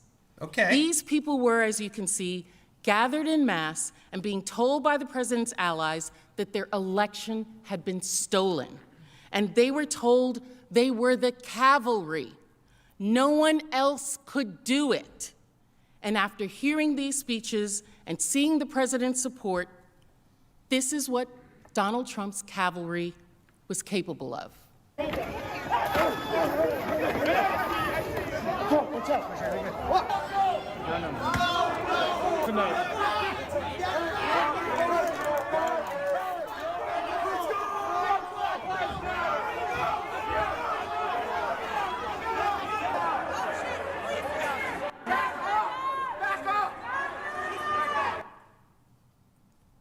What you just saw was the violence that ensued after that rally.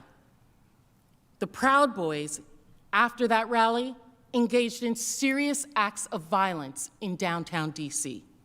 Some Trump supporters and self-identified Proud Boys vandalized churches after that rally.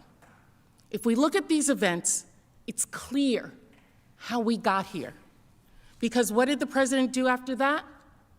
He turned right around, and a little over a week later, he began coordinating the January 6th Save America rally with the same people who had planned the second Million MAGA March. You'll recall that the Women for America First had organized that second Million MAGA March. They had originally planned rallies for January 22nd and January 23rd, after the inauguration. But Donald Trump had other plans. On December 19th, President Trump tweeted his save the date for January 6th. He told his supporters to come to D.C. for a big protest, the day billing it as wild. Just days later, Women for America First amended their permit to hold their rally on January 6th, pursuant to the president's save the date, instead of after the inauguration. This was deliberate. Reports confirm that the president himself, President Trump, became directly involved with the planning of the event, including the speaking lineup, even the music to be played, just as he chose the music for his retreat of the caravan driving the Biden-Harris bus off the road. There's no evidence of that. And he brought the same people who spoke at the 2nd Million MAGA rally to help as well. Trump's campaign advisor, Katrina Pearson, who you recall said on December 12th that this is only the beginning, we are the cavalry, also became directly involved in planning the event. They even sent out invitations together.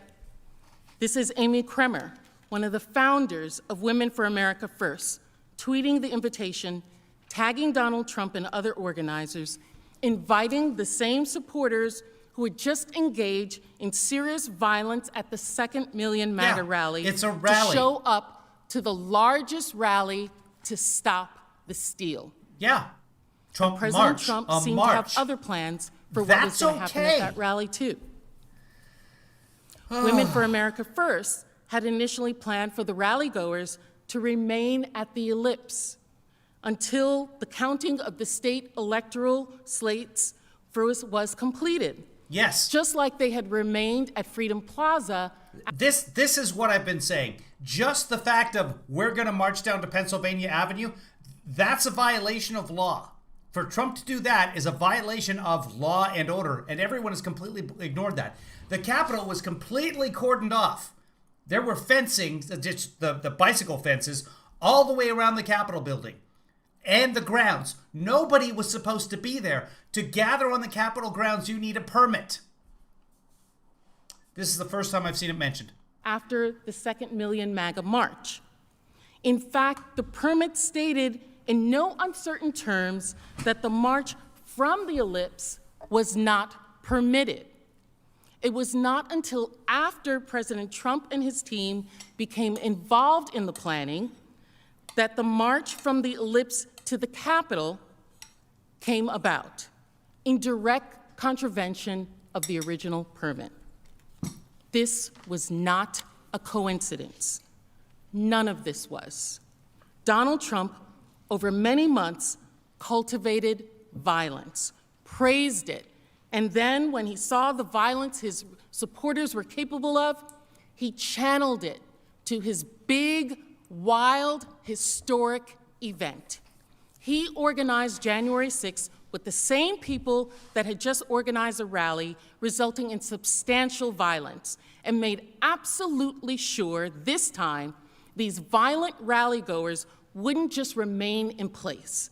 He made sure that those violent people would literally march right here to our steps, from the ellipse to the Capitol, to stop the steal.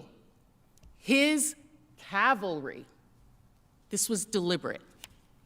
And because the President of the United States incited this, because he was orchestrating this, because he was inviting them, the insurgents were not shy about their planning. They believed they were following the orders of the commander-in-chief. They were, as the tweet we just saw, quite literally his cavalry. So they posted exact blueprints of the attack openly, loudly, proudly. And they did this all over public forums. These were not just hidden posts in dark websites that Trump would not have seen, quite the opposite. We know that President Trump's team monitored these websites. We know this because his advisors confirm it. An ex-White House and campaign insider, as you'll read, who has known both Scavino and the president for years, said there was no way that Scavino and the Trump social media operation would not have been aware of the plan circulating online to storm the Capitol.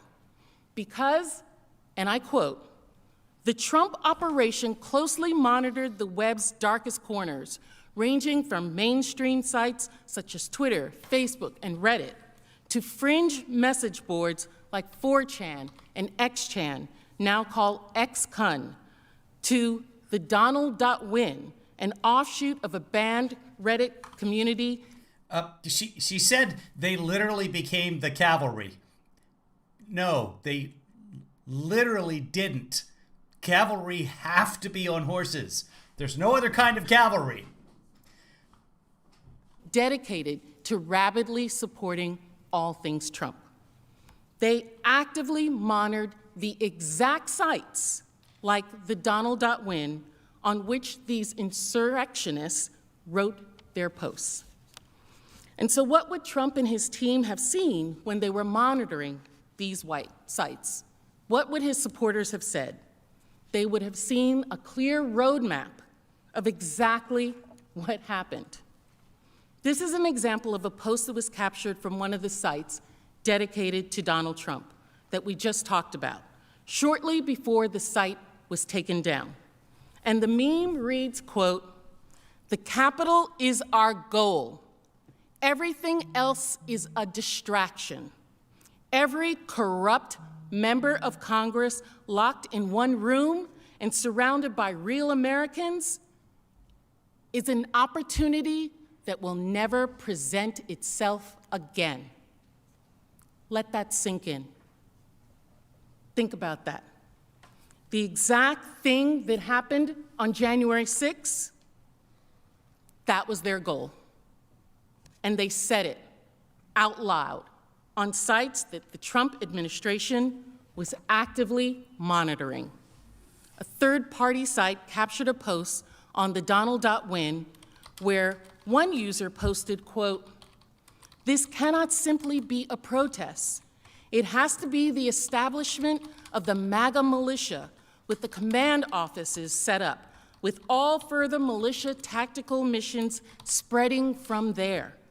Another user said in response, quote, "We will have to achieve an actual tactical victory, like storming and occupying the Capitol, to have the intended effect." That's what they understood Donald Trump to want.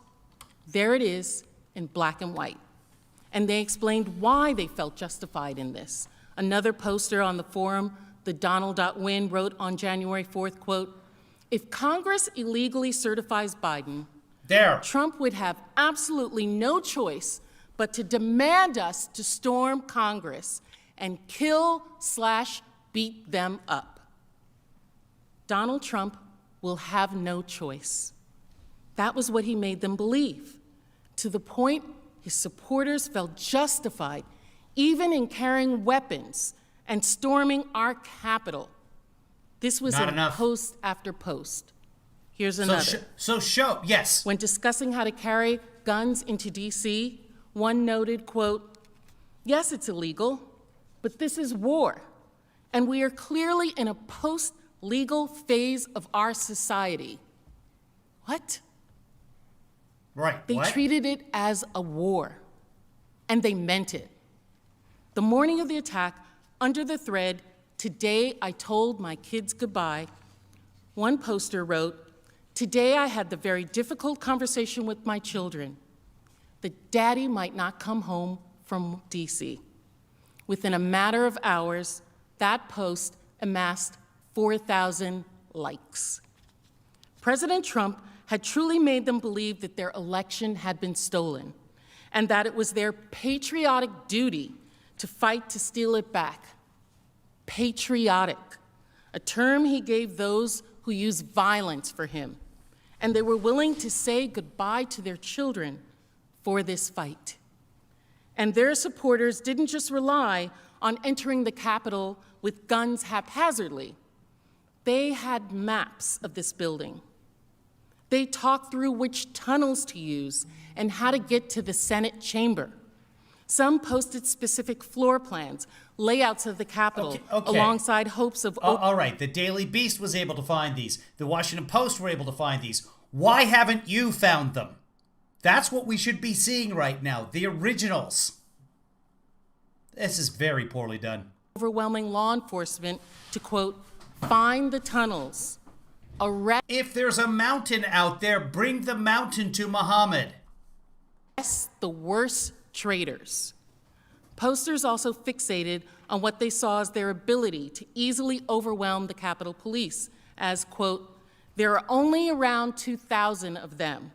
And again, they urge, quote, the Capitol is our goal. Everything else is a distraction. There were hundreds of these posts, hundreds, monitored by the Trump administration. And these posts, they were chilling. I feel like she should have started the whole presentation with, Rachel couldn't be on tonight, so I will be... accurate, right down to communication devices. Where's Rachel? Filed by the FBI described preparations by the right-wing group, the Proud Boys, to storm the Capitol, including communication devices. A new affidavit filed by the FBI described preparations by the right-wing... I want preparations, especially if it's on pizza with pineapple. This is good. This is showing when they're showing the affidavits, that's good stuff. When they're showing news articles of quotes from websites, go to the websites, find those quotes. Skip the middlemen. Wing group, the Proud Boys, to storm the Capitol, including using earpieces and walkie-talkies to direct movements throughout the building. This happened. That's the level of planning in advance that occurred. They had earpieces. Yeah. So, they had an earpiece in their cell phone and or walkie-talkie. We don't even know that it's a walkie-talkie. It's just an earpiece. I have one of those. Here. Look at my earpiece. Oh my God, convict Trump. This is ridiculous. This is a left-wing conspiracy now. On the slide, you'll see Proud Boy member Dominic Pizzola has an earpiece in his right ear, consistent with the affidavit. And in addition to these detailed posts, they made clear why they thought they should do this, why they thought they could do this. It wasn't just that they were doing it following the president's orders. They thought he would help them. A third-party site captured a post on the Donald.win again, the site monitored by Trump's team, and he wrote, quote, he, meaning Donald Trump in this instance, can order the Nat Guard to stand down if needed. Unfortunately, he has no control over the Capitol Police, but there are only around 2,000 of them, and a lot are useless fat asses or girls. It's all right there. The overall goal, maps of the Capitol, the weapon. Do you guys see the name of that poster? Watch. I gotta give props to this right here. If you're just joining us, hello.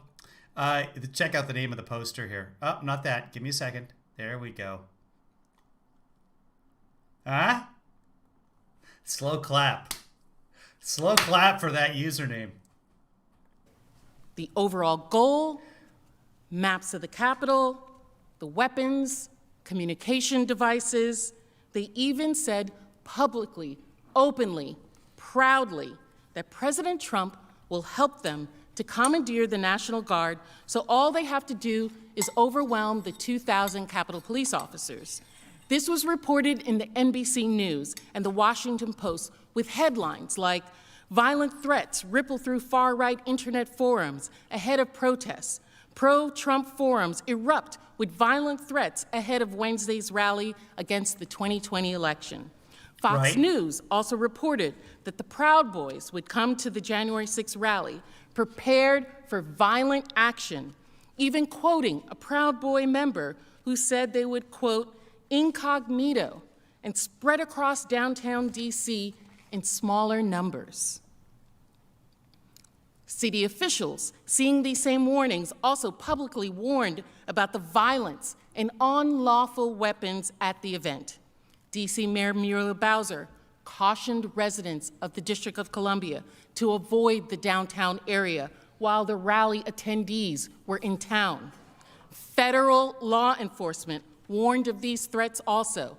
On January 3rd, a Capitol Police intelligence report warned of a violent scenario in which Congress itself could be the target of the angry supporters of President Trump on January 6th.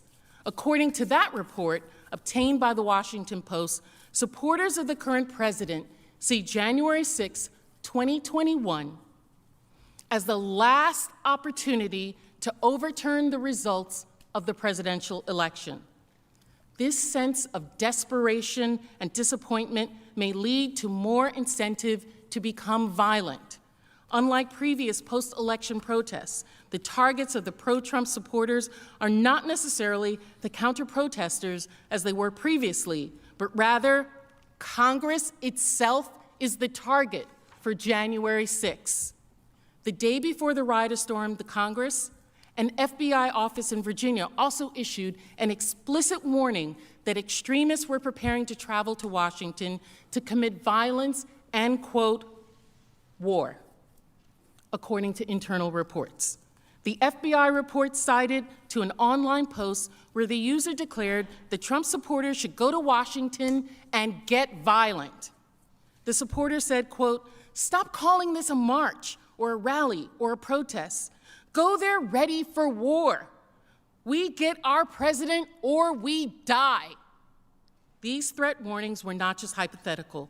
Actual arrests occurred in the days leading to the attack. On January 4th, 2 days before the rally, one extremely well-publicized arrest was of a Proud Boy leader who destroyed a church's Black Lives Matter banner a month earlier during the December 12th Second Million MAGA March. Report emphasized that when he was arrested, he was carrying high-capacity firearm magazines, which he claimed were meant to be supplied to another rally attendee for January 6th. You're right, Ian, except a By lot the of night this of is less than January hearsay. 6th attack, D.C. police had already made 6 arrests in connection with the planned protests on charges of carrying weapons, ammunitions, assaulting police. This is all in public view, all of it. The truth is usually seen and rarely heard. Truth is truth, whether denied or not. And the truth is, President Trump had spent months calling his supporters to a march on a specific day, at a specific time, in specific places to stop the certification. And leading up to the event, there were hundreds of posts online showing that his supporters took this as a call to arms to attack the Capitol. There were detailed posts of plans to attack online. Law enforcement warned that these posts were real threats and even made arrests days leading up to the attack. So you need to And connect yet, that. in the face of all this, you need to connect all of this. It's not evidence yet, by the way. We're trying to convict Trump. You need to connect them to the knowledge of Trump. Once again, in a presidential impeachment trial, it breaks down to the fundamental question. What did the president know, and when did he misunderstand it? these credible warnings of serious, dangerous threats to our Capitol, when those thousands of people were standing in front of President Trump, ready to take orders and attack, this is what he said. We're going to the Capitol, and we fight. We fight like hell. And if you don't fight like hell, you're not going to have a country anymore. And that's why this is different. And that's why he must be convicted and disqualified. Come on. Tell us Rachel will be back tomorrow night. That was really bad, people. Not that it's going to make any difference whatsoever. Not that the defense team will seize upon all of the opportunities. She opened a bunch of doorways. I'm sorry, but you cannot say Trump never disavowed the knowledge, because she didn't say that. I think she said Trump never condemned the violence, is what she said. There's an example of Trump condemning violence, even in the speech itself. The whole go down peacefully and make your voices heard. Can be seen as a condemnation of violence and destruction. But to say that he never said that, that was just a mess. Just an absolute mess. Here's the good news. It's not going to make a difference. Here's the better news. Trump being convicted is bad for our democracy. I know. Let's go back to Jamie. Return to the events of January 6th itself. She will demonstrate President Trump's repeated incitement of the crowd that morning as he directed them to the Capitol in his last-ditch effort to retain his hold on power. I did like her cape, though. Here we go. Jumping ahead. For many Americans, we paused it just a couple of times. I'm not sure who this is. Let's find out together. For me and for many Americans, January 6th is forever etched in our memories. I went to work with a sense of excitement. Madeline Dean is significant for some reason recently. Can anybody tell me what that is? I honestly have forgotten, but she's somebody that we know. The start of my second term in Congress, and the first time I would... By the way, loved her on Murphy Brown. ...participate in the certification of a presidential election. And then we all know what happened. I know many of us have similar experiences from that day, but I'll briefly share mine. I stood with colleagues in the gallery above the House floor to observe the Arizona challenge. Moments later, police radios reported a breach of the Capitol grounds. Someone shouted up to us, "Duck, then lie down, then ready your gas masks." Shortly after, there was a terrifying banging on the chamber doors. I will never forget that sound. Shouts and panicked calls to my husband and to my sons, instructions to flee, and then the constant whirring of the gas masks filtering the air. The chamber of the United States House of Representatives turned to chaos. For Donald Trump, it was a very different day. Earlier, I showed you Donald Trump's desperate attempts to maintain power, ignoring adverse court rulings, attacking elected officials, pressuring his Justice Department, even attacking his own vice president. You saw a man who refused to lose, who was desperate to retain power by any means necessary. You saw a man willing to attack anyone and everyone who got in his way. And you saw a man who thought he could play by different rules. He told his supporters, as my colleague Ms. Plaskett just showed you, exactly what he thought those different rules were. Combat, fight, violence. This was not just one speech. This was weeks and weeks of deliberate effort by Donald Trump to overturn the election results so that he didn't have to give up the presidency. The speech on January 6th builds on, refers to, and amplifies that same pattern, the pattern Trump had used and broadcasted for months. He refused to lose, his attacks on others, and his different rules. The only thing different about his speech on January 6th from all these other times that we went through was that he was no longer telling his base just that they had to fight to stop the steal. He was finally telling them, now is the time to do it. Here's the place, and here's how. For weeks, he urged his supporters to show up at a specific time and place, and when they got there, he told them exactly what he wanted. Let's start with his desperation. You saw how much planning went into January the 6th, and when the day arrived, Donald Trump's desperation was in full force. Between the time he woke up on January the 5th and the start of the Save America March, that next day, he had tweeted 34 times. When Donald Trump wants to get his message across, he is not shy, as you all know.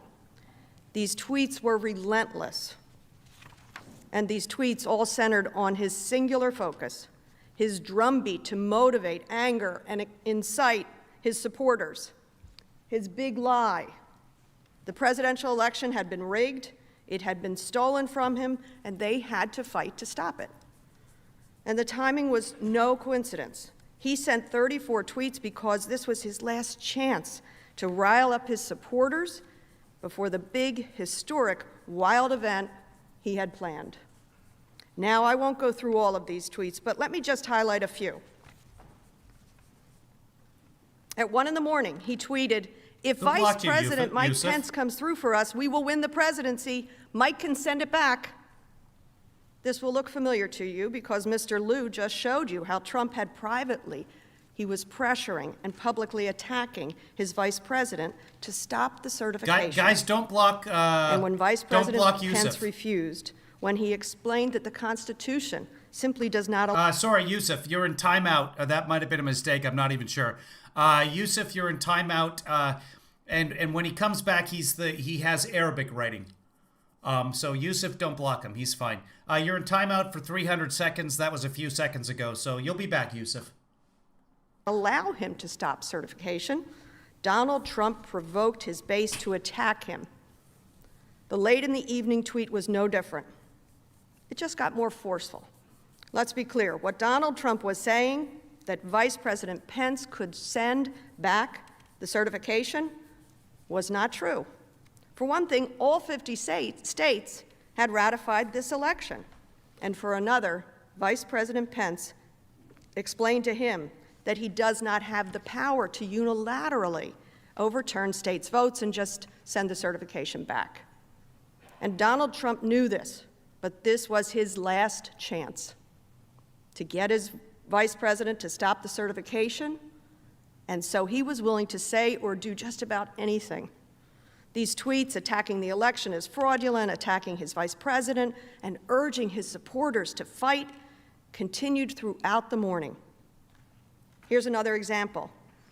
At 8:17 a.m., he tweeted, "All Mike Pence has to do is send it back to them and back to the states, and we win."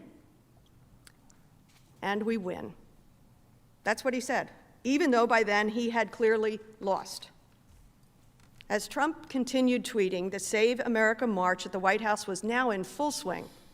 The speakers who warmed up the crowd for Trump were members of his inner circle, family members, his personal attorney, people President Trump had deputized to speak on his behalf. Some of the speakers also spoke at the second Million MAGA March, which resulted in serious violence. The warm-up acts on January 6th focused on promoting Donald Trump's big lie.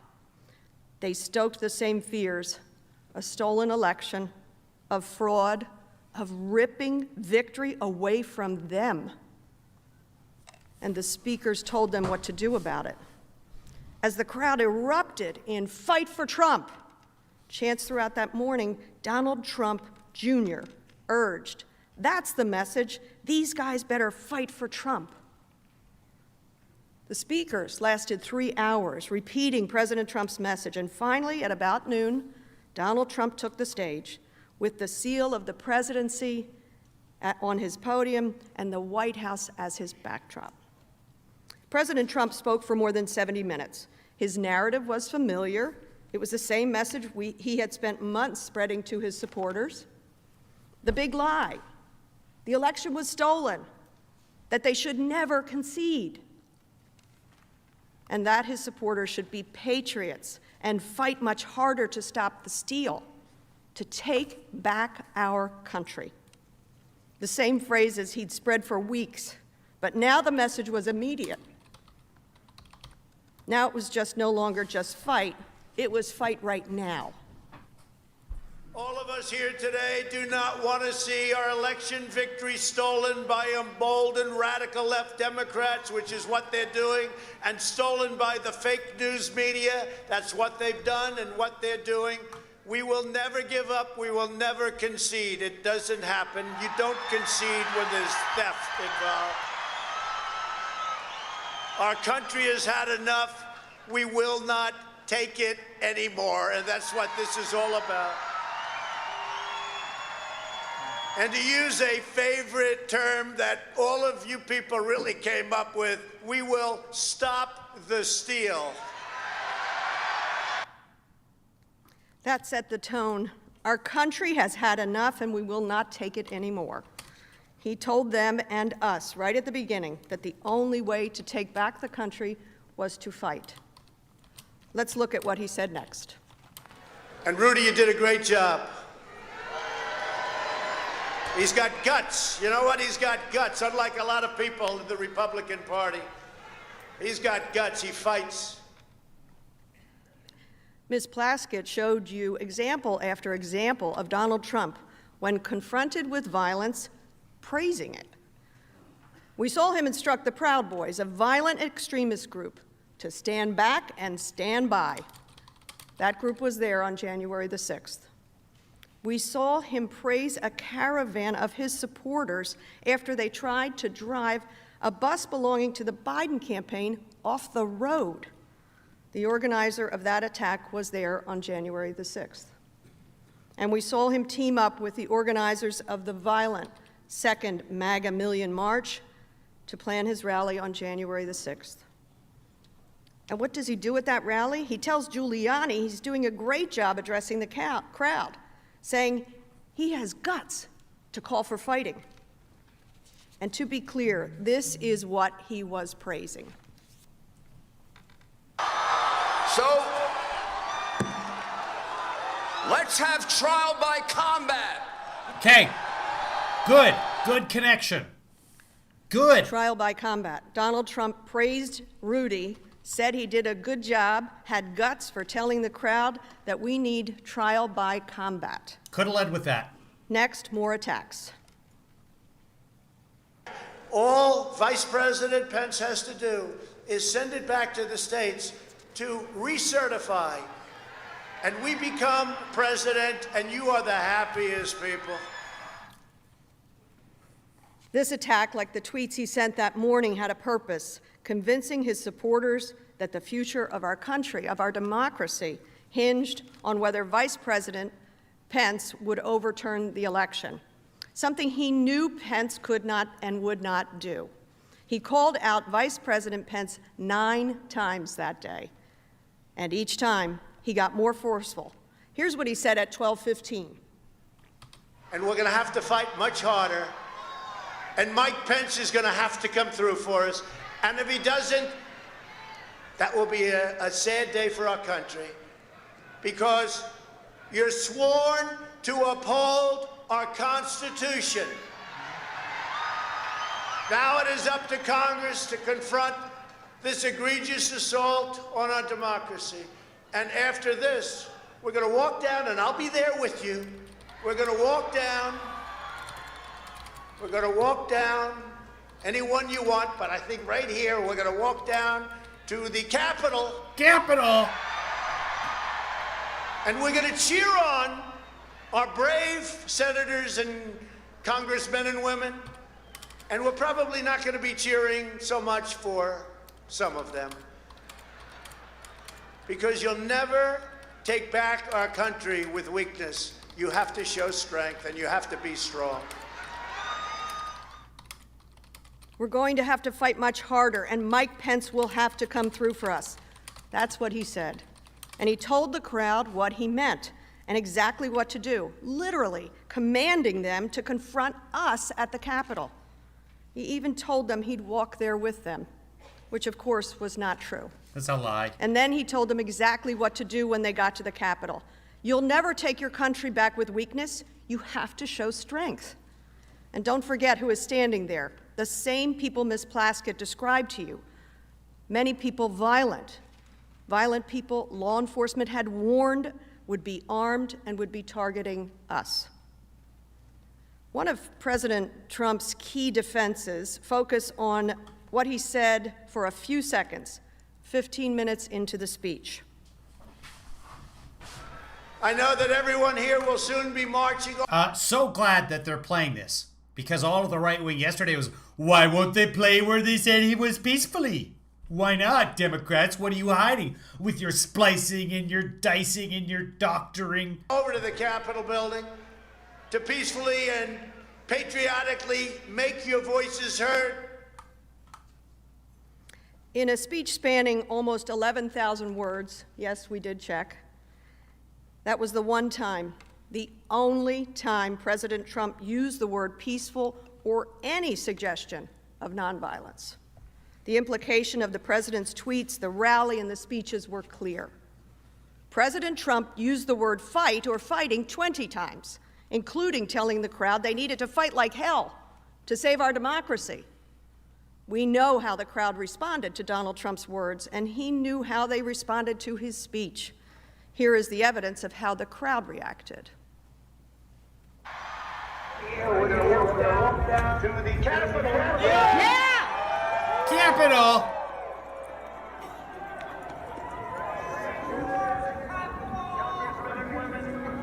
And we're probably not going to be cheering so much for some of them.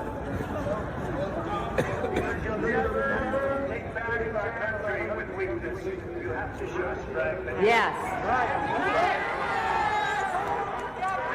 Invade the Capitol building. Let's take the Capitol. Take the Capitol. Take the Capitol. Take the Capitol. Take the Capitol right now. We'll be marching over the Capitol building. Yes. To peacefully and patriotically make your voices heard.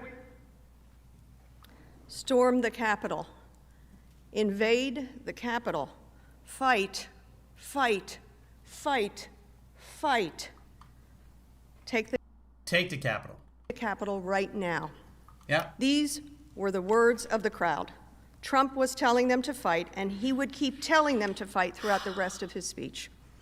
These are not only words of aggression, they are words of insurrection. And if you have any doubt, listen to what he says next. Today we see a very important event, though, because right over there, right there, we see the event going to take place. And I'm going to be watching because history is going to be made. We're going to see whether or not we have great and courageous leaders or whether or not we have leaders that should be ashamed of themselves. Throughout history, throughout eternity, they'll be ashamed. And you know what? If they do the wrong thing, we should never, ever forget that they did. Never forget. We should never, ever forget. The commander-in-chief points to Congress and tells those assembled, I'm going to be watching.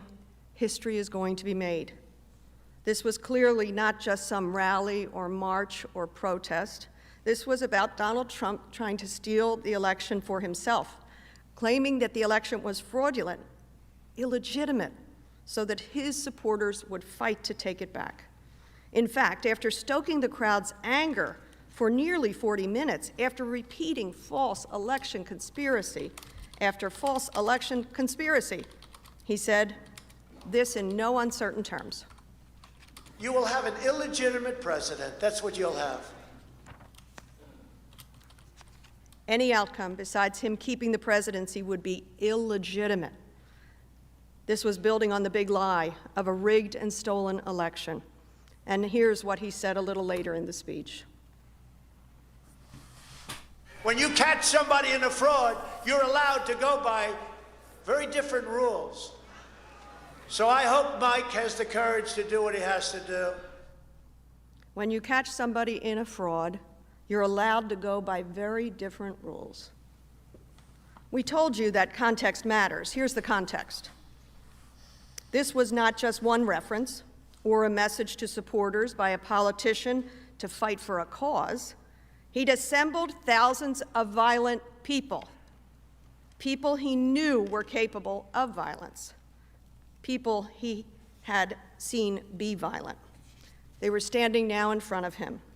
And then he pointed to us, lit the fuse, and sent an angry mob to fight the perceived enemy, his own vice president and the members of Congress, as we certified an election. But I said, something's wrong here. Something's really wrong. Can't have happened. And we fight. We fight like hell. And if you don't fight like hell, you're not going to have a country anymore. Our exciting adventures and boldest endeavors have not yet begun. My fellow Americans, for our movement, for our children, and for our beloved country. And I say this, despite all that's happened, the best is yet to come. So we're going to walk down Pennsylvania Avenue. I love Pennsylvania Avenue. And we're going to the Capitol, and we're going to try and give. The Democrats are hopeless. They're never voting for anything. Not even one vote. But we're going to try and give our Republicans, the weak ones, because the strong ones don't need any of our help. We're going to try and give them the kind of pride and boldness that they need to take back our country. So let's walk down Pennsylvania Avenue. I want to thank you all. God bless you, and God bless America. Thank you all for being here. This is incredible. Thank you very much. Fight for Trump! Fight for Trump! Fight for Trump! Fight for Trump! Fight for Trump! What are we here for? Trump! What are we here for? Trump! Fight for Trump! Fight for Trump! Fight for Trump! Fight for Trump! Fight for Trump! Fight for Trump! Fight for Trump! If you don't fight like hell, you're not going to have a country anymore. And there was only one fight left, and it was a mile up the road. Donald Trump, the President of the United States, ordered the crowd to march on Congress, and so the crowd marched. This is incredible, you heard him say. That's how President Trump ended his speech.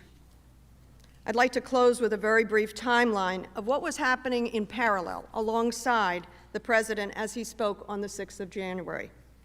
A little after noon, President Trump began his speech with a fiery refusal to concede. He commanded the crowd to fight and march down Pennsylvania Avenue.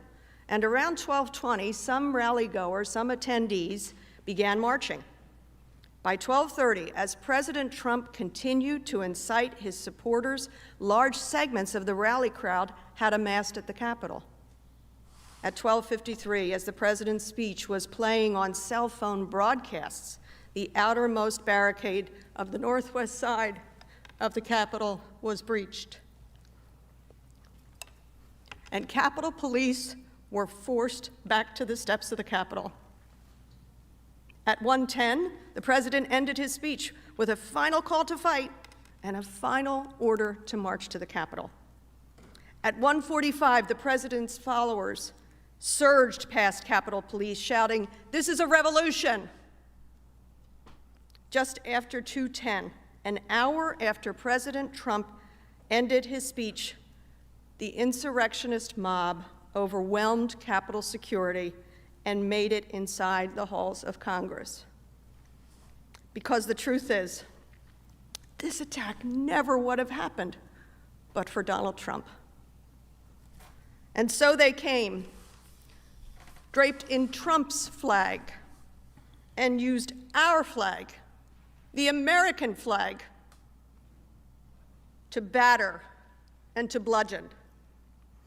And at 2:30, I heard that terrifying banging on House chamber doors.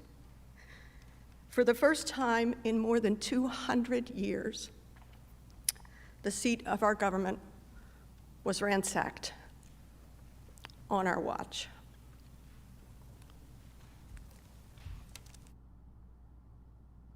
Okay, good ending. I don't think it's going to change anything. But the connection of Trump praising Mr. President, Rudy I think Giuliani, this would be a good time for a break, if that's okay. specifically calling for violence. Specifically, that's a good connection. A lot of misconnections in there. A lot of, a lot of stuff that's irrelevant. Is it going to change anything? No. Were there parts of that were powerful? Yes. Did it make up for the previous speech being so terrible? No. I ask unanimous consent we recess till 4 p.m. Did it open a couple of doors for the defense? Who knows? I don't know that they're going to walk through anything in that, but Madeleine Dean did all right. This is why you need witnesses. If there's any shot of convicting Trump, this is why you need witnesses, because witnesses will not have the poise of a Jamie Raskin or anyone else who's speaking. Witnesses will break down, and that will be powerful, because the Capitol Police, they're not the bookkeepers, the staff members that were terrorized that day are not going to be able to hold it together anything near to what Madeleine Dean was able to do, to what Jamie Raskin was able to do, describing when his daughter told him she never wanted to go to the Capitol building again. I think we're going to take a break now. Hearing none, we're recessed. 4 p.m. 4 o'clock. 4 o'clock.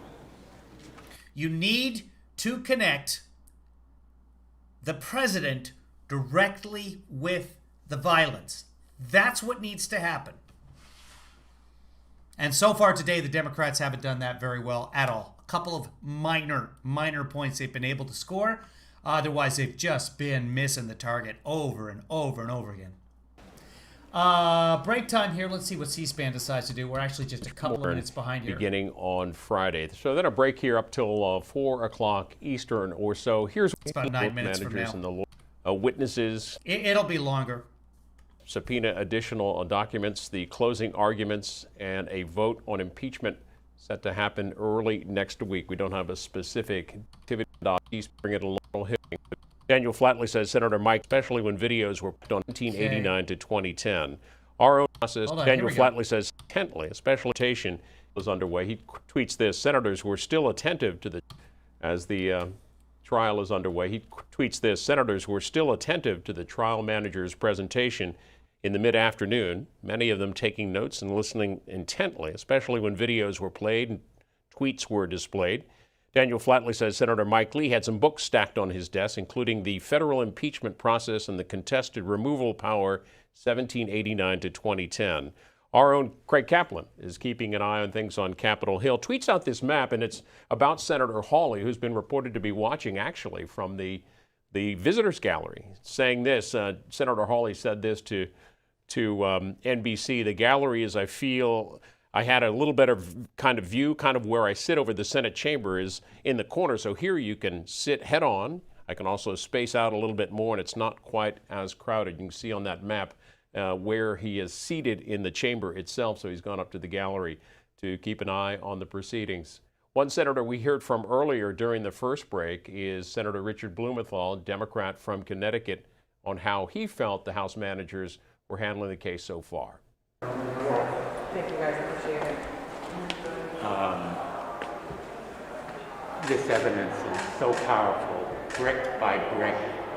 They're showing how Donald Trump built that mob in a very premeditated and deliberate way, not only to stop the count and stop the steal, but to come to Washington and do it violently.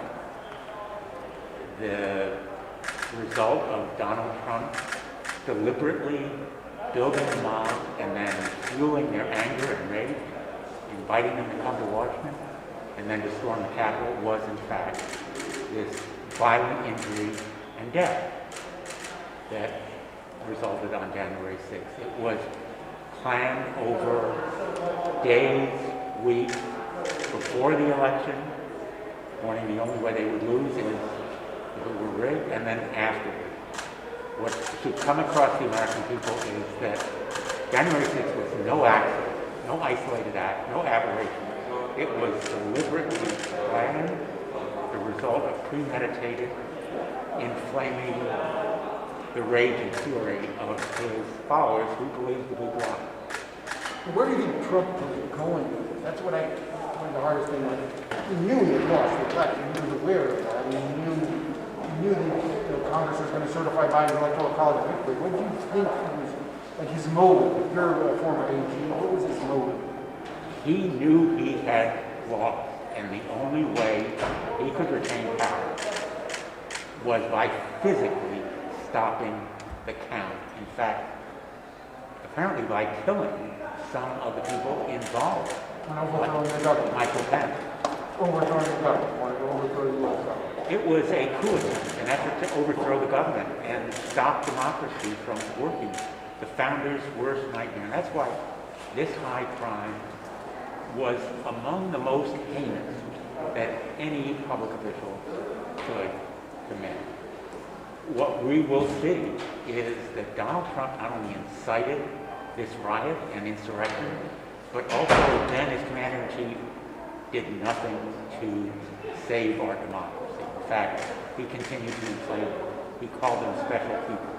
And the long-run lesson here is not only about January 6th or about Donald Trump. It is about domestic violence. The danger of domestic violence in this country is persistent and lethal, as the Domestic Terrorism Bulletin has said. It is a real threat to our democracy. Thank you so much. We're a little over 3 hours into the arguments by House managers in the impeachment trial of former President Donald Trump. We heard from his attorneys yesterday in the argument over constitutionality. And CNN tweets this about the former president's reaction. A Trump aide says the former president thinks his lawyers need to, quote, tighten up their arguments. Jason Donner from Fox tweets this. Senator Graham, on speaking with Trump, quote, I reinforced to the president, the case is over. It's just a matter of getting the final verdict now. Asked if he sensed frustration from Trump about his attorney's performance, quote, no, not particularly. We mostly talked about the vote. Rand Paul, Senator Paul, tweeting this afternoon about one of the managers who spoke. This afternoon, we've been lectured by Eric Swalwell, a guy accused of consorting with a Chinese spy. How appropriate. Frank Bowman's an attorney, an author, I should say, who's written a new book on impeachment, observing this, saying, first really new fact I've heard. Delegate Plaskett said original permit for the protest was January 22 or 23, but that changed to January 6th. The date of certification was made by or behest of Trump. Would like more details. True, but if true, a key point.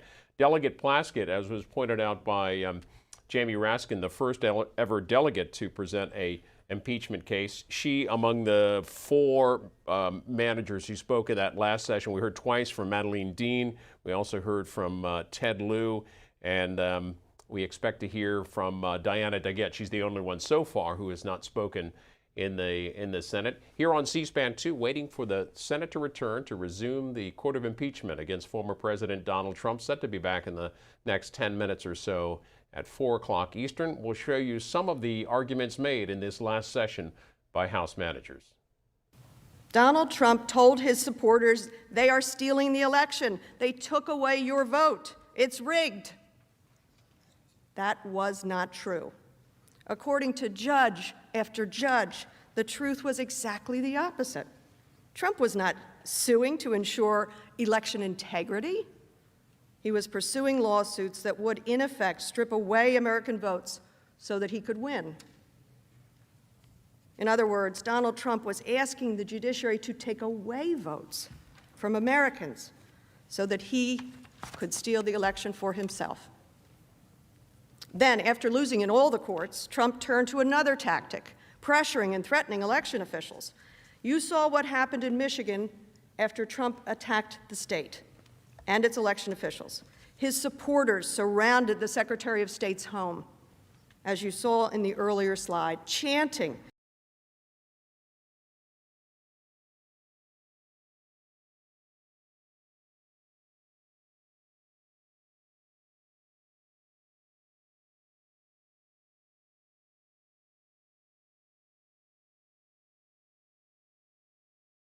the people who were storming the Capitol to stand down and not to go after Mike Pence. And they saw that as the ultimate betrayal. I know the two of them did have a meeting at the White House after all of these events were over. But there was some real residual bitterness on the part of the Pence team. We did everything we could for 4 years to serve you, to stand by you. You asked us to do something that was a constitutional impossibility. And then you didn't protect us when the mob came to literally to try to find him and to in the minds of some of them, to execute him. It was one of the dramas, as you say, of that day that will never be forgotten. I just have about 30 seconds each for a quick final thought from Byron and then Andy. Byron? Well, I think the rest of today and the defense presentation are going to depend so much on the meaning of the word fight. The Democratic memorandum quotes the president's "fight like hell" quote 10 times in their memorandum, and they've said it even more times today. And what we're going to see from the defense is that it's a common political phrase, and we'll see a lot of other people, including Democrats, saying it. Sorry, Andy, we got to leave it there. We'll get you on the next round. Thank you so much to all of you. Special coverage of the second impeachment trial of Donald Trump continues on Your World with Neil Cavuto right now.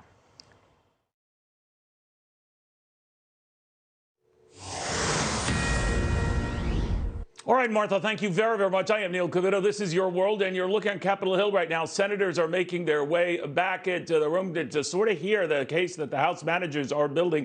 You know what went down on the Capitol Hill on January 6th. By now, that's very familiar, and they have played and replayed, telling an emotional video to illustrate how bad things got. The premise of the House managers has been, up to this point, none of that would have happened had not Donald Trump galvanized them, pushed them, and triggered them to do just what they did.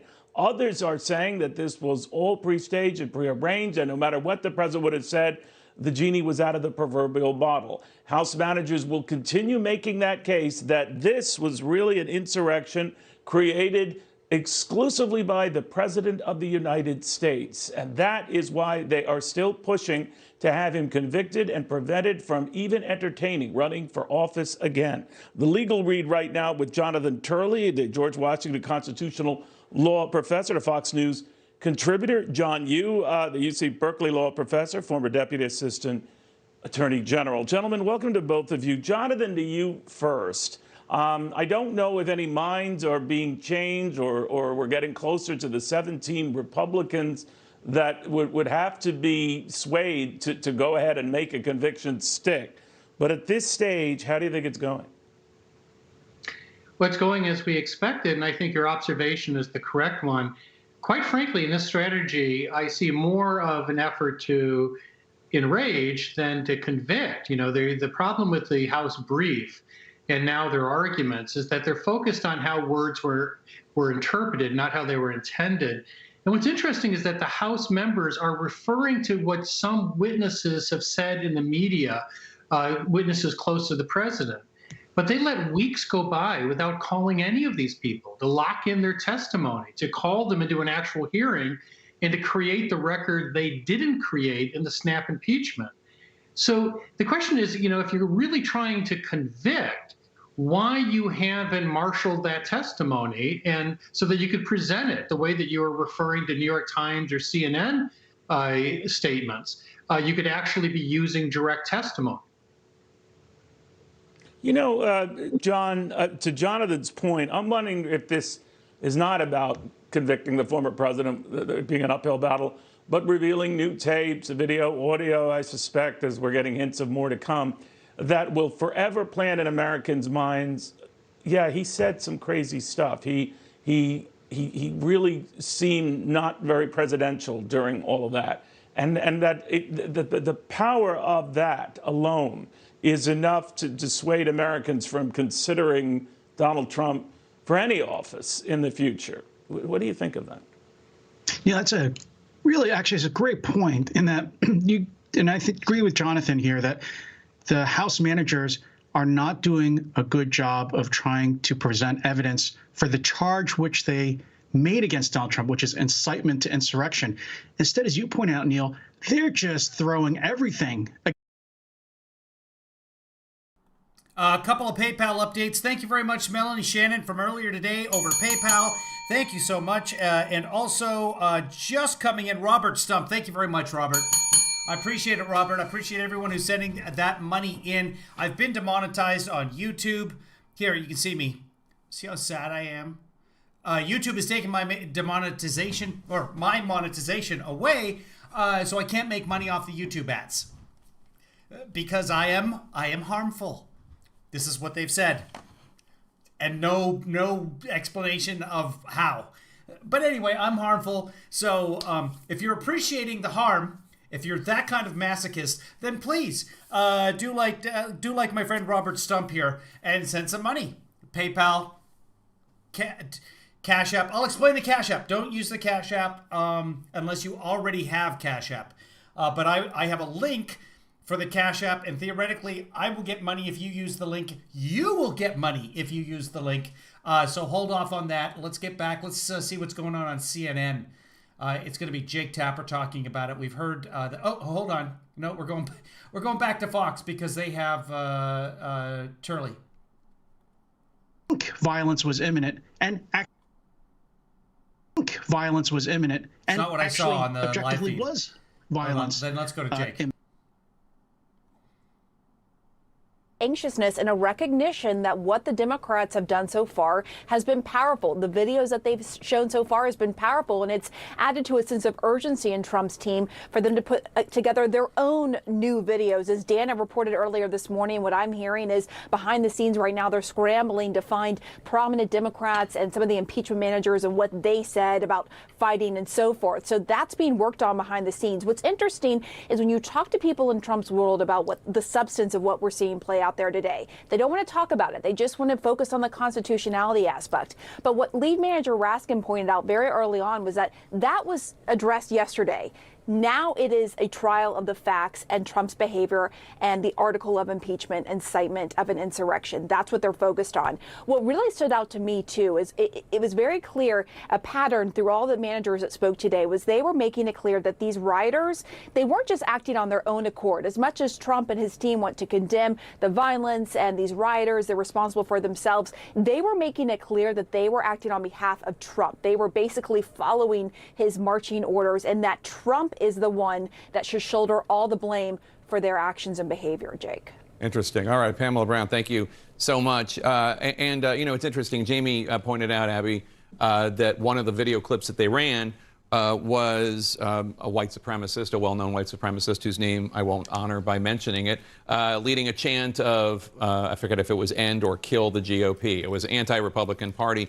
This has been what Donald Trump, one of his legacies, is bringing those people into the Republican Party, or at least into the MAGA tent, who are previously fringe, at least publicly, white supremacists, racist, conspiracy theories, and pushing out the people like Jeff Flake or Richard Haas or others. And Mitt Romney's. Mitt Romney, Liz exactly. Cheney's of the world. Yeah, Liz Cheney. And there is this battle going on, but it's just astounding to me that more Republicans aren't there with Liz Cheney and Adam Kinzinger fighting for their party. Yeah, I mean, we've had a lot of discussions about why is it so hard to just say, we don't want these people? Right.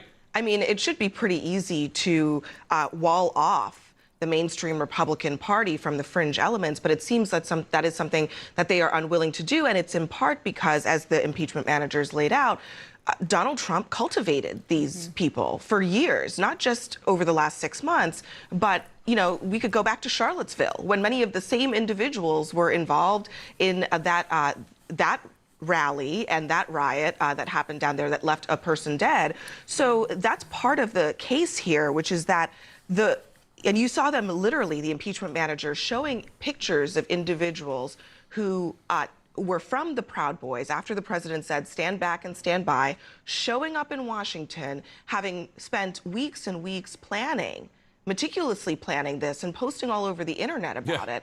And then they showed up in Washington and they did it. And the case that they make here is that given that the president and his advisors at the time were trolling the internet for all kinds of memes and videos, why would they not have seen the planning for some of the things that unfolded on January? Of course they saw it. I want to... Well, okay, of course they saw it, but the internet's a big place. This does not prove a relationship. You need to prove it. Bring in CNN Chief Congressional Correspondent Manu Raju on Capitol Hill. They're starting back on the Senate floor. Let's listen in. Yes, let's. The Senate will come to order.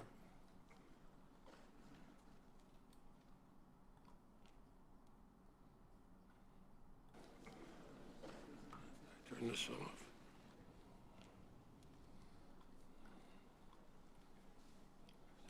Turn this off. I know my camera's off. I don't want anyone looking at me right now. See? That's me.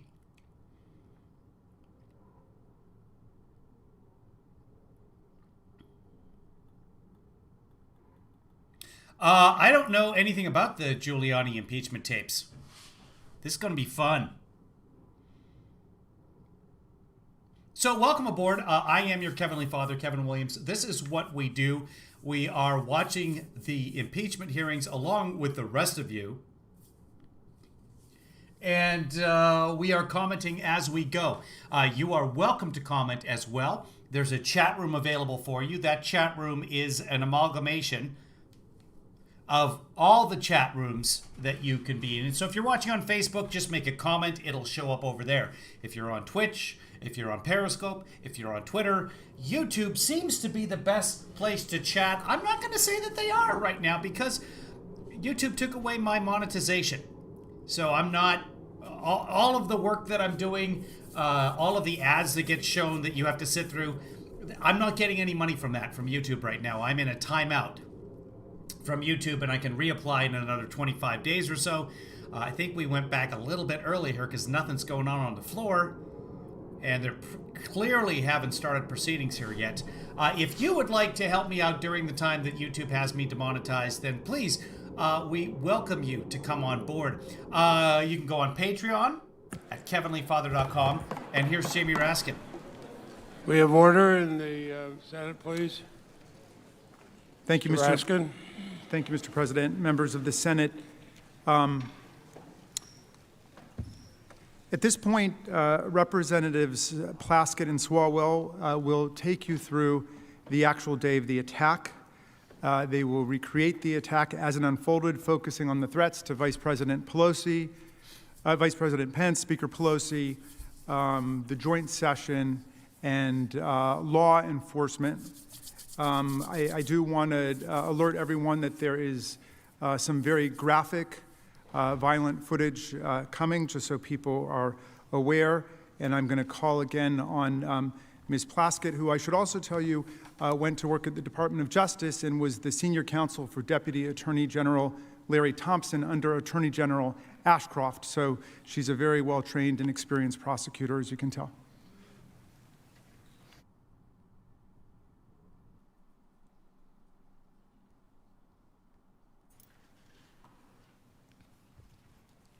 Mr. President, Senators, almost all of us were here on January 6th, and we all have our individual experiences, what we felt, what we saw, what we heard. We've seen clips and reports in the media, but I have to tell you, it was not until preparing for this trial that I understood the full scope and learned the information that you're going to see, that I understood the effort to attack our seat of government in order to carry out President Trump's mission to prevent the certification of a presidential election. It was an attack to our republic, to our democratic process. My colleagues, Manager Swalwell and I, are going to walk you through the attack on the Capitol that day and the danger that it posed to the Vice President, to the Speaker of the House, to you all as senators, my colleagues in the House, Capitol Police, and everyone who works in and around this Capitol. As you have heard, President Trump had been telling his supporters and his millions of Twitter followers that Pence had the ability to secure the presidency for Trump, that Mike Pence alone had the power to overturn the election results if he would just do it. But at 12:55 p.m. on January 6th, Vice President Pence formally refused the president's demand. He wrote and I quote, "It is my considered judgment that my oath to support and defend the Constitution constrains me from claiming unilateral authority to determine which electoral votes should be counted and which should not." Pence ended his letter with a passage including the words, "I will do my duty." Even though the count resulted in the defeat of his party and his own candidacy, Vice President Pence had the courage to stand against the president, tell the American public the truth, and uphold our Constitution. That is patriotism. That patriotism is also what put Vice President in so much danger on January 6th by the mob sent by our president. To the president and the mob he incited, that duty to our Constitution was an all-out betrayal. And the vice president was the direct target of that rage. At 12:53 p.m., senators, members of Congress, Vice President Pence were in their respective chambers. Outside, rioters, including some linked to the Proud Boys, broke through the outer barricade surrounding the lawn of the Capitol. Yeah, see, there's nobody on the Capitol grounds. It was completely fenced off. Nobody was supposed to be there that day. Now they're trespassing. Now they're breaking and entering.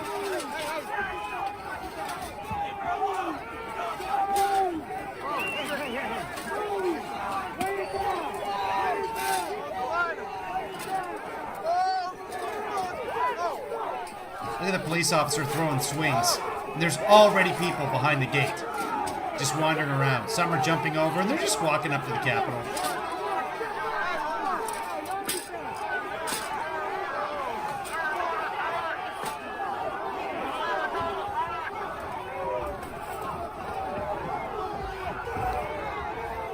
Meanwhile, on Right Side Broadcasting Network, they're saying that some of the rioters were paid.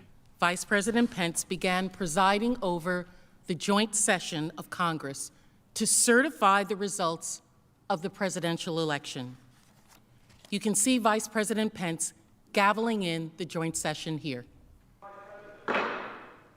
Madam Speaker and members of Congress, pursuant to the Constitution and the laws of the United States, the Senate and House of Representatives on Right Side Broadcasting Network, they're saying those are all Antifa. Antifa and Black Lives Matter. Several states.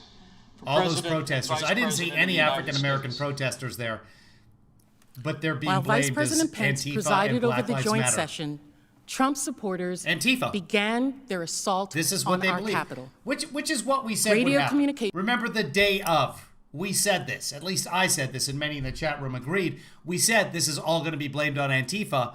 Within minutes of it starting, within minutes of what we saw, we knew that would happen. And now this is exactly, let's see, I can bring that up. Here we go. Just scroll through. Antifa, Antifa, Antifa, Antifa, Antifa, BLM, Antifa, Antifa. Trump won, over and over again. Trump won, Trump won. Yernikins, whatever those are. Don't know what that means. Stop lie devil. From the Metropolitan Police Department highlight how during and following President Trump's speech, Trump supporters descended on the Capitol and became increasingly violent. What you are about to hear has not been made public before. Multiple capital entries! Multiple capital entries! 1318. Hey, 12 to 50, we're coming around from the south side. Be advised the speed and vision. Intel 1, be advised, you got a group of about 50 charging up the hill on the west front, just north of the stairs. They're approaching the wall now. They're starting to dismantle their reviewing stands and throwing metal poles at us. Cruiser 50, give me DSO up here now! DSO! Multiple law enforcement entries! DSO, get up here! All right, we're 30 seconds out. We need some reinforcements up here now. They're starting to pull the gates down. They're throwing metal poles at us. Cruiser 50, do you still get up here? Okay, we're here. 12 to 50, we're here. We just had an explosion go on up here. I know there's fireworks or what, but they're starting to swirl explosives. Fireworks material.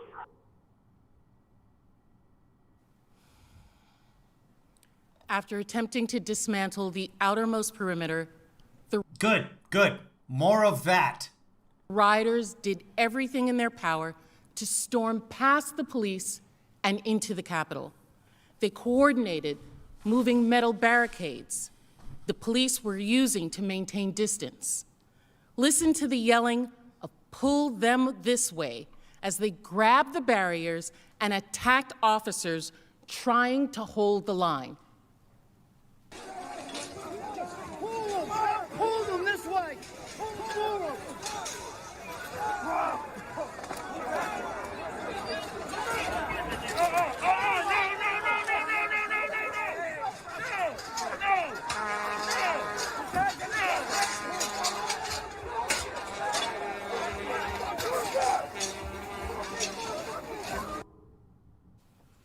At about 1:10 and 1:23 p.m., respectively, Capitol Police sent out the first evacuation alerts of the day, telling people to evacuate the Madison Building and the Cannon Building, respectively.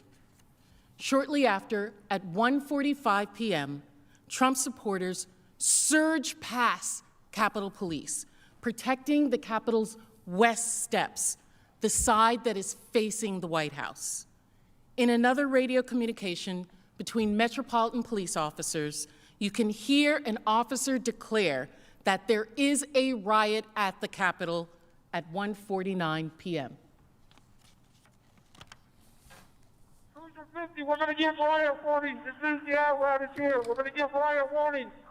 We're going to try to get compliance, but this is now effectively a riot. 1349 hours, declaring it a riot. The next video,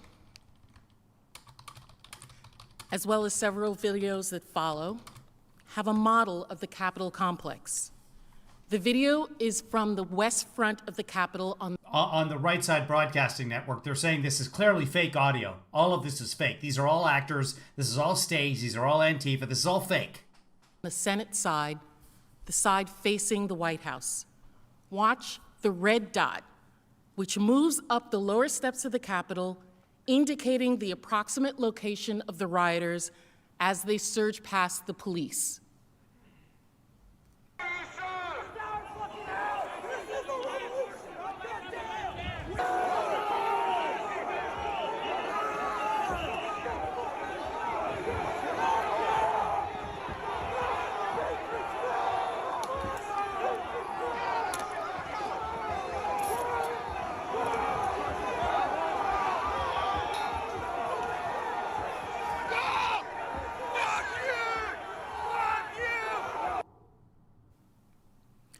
While the mob that Donald Trump sent to stop the certification came closer and closer to breaching the Capitol just one floor below where we are now, Vice President Pence continued to preside over the session in the Senate chamber above.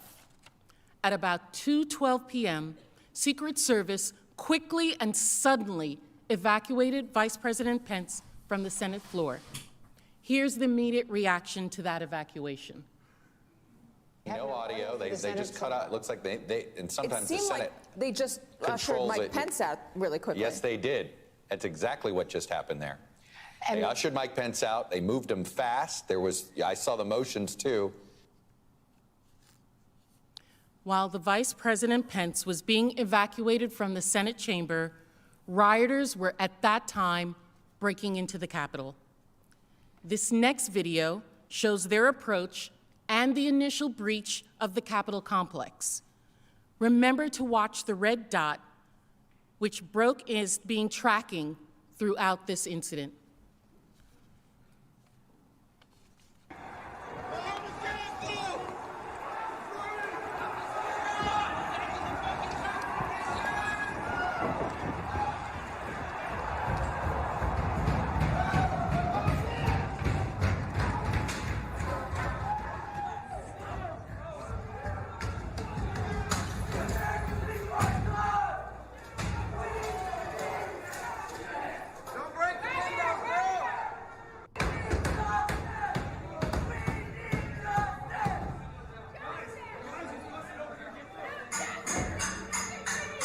Did he just shout, "We need Mike Pence"?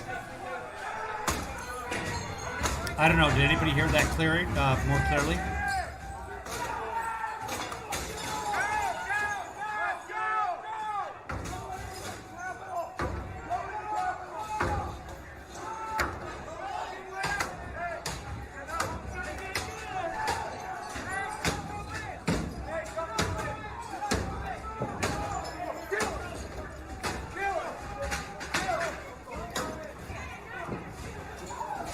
These are all, everyone is saying these are all actors and Antifa paid by Pelosi.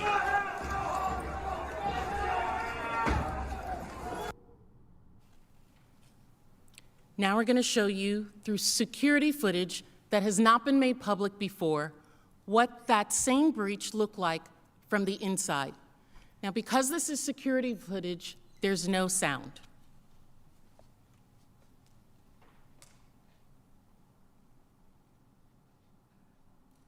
Man, that's right by the chamber, the Senate chamber.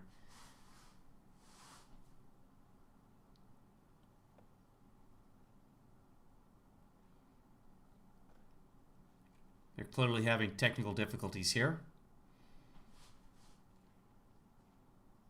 Here it comes. Get rid of my thing Note, here. as the video begins, we are seeing the inside view as the mob approaches from outside and beats the windows and doors. You can see that the rioter first break the window with the wooden beam that you saw previously, and a lone police officer inside responds and begins to spray the first man who enters, but is quickly overwhelmed. I want you to pay attention to the first group of assailants as they break into the building. The second man through the window is wearing full tactical body armor and is carrying a baseball bat.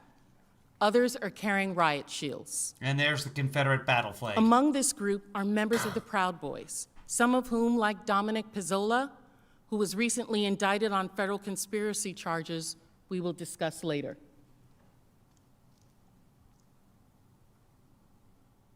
Can watch where they're coming on our model as well.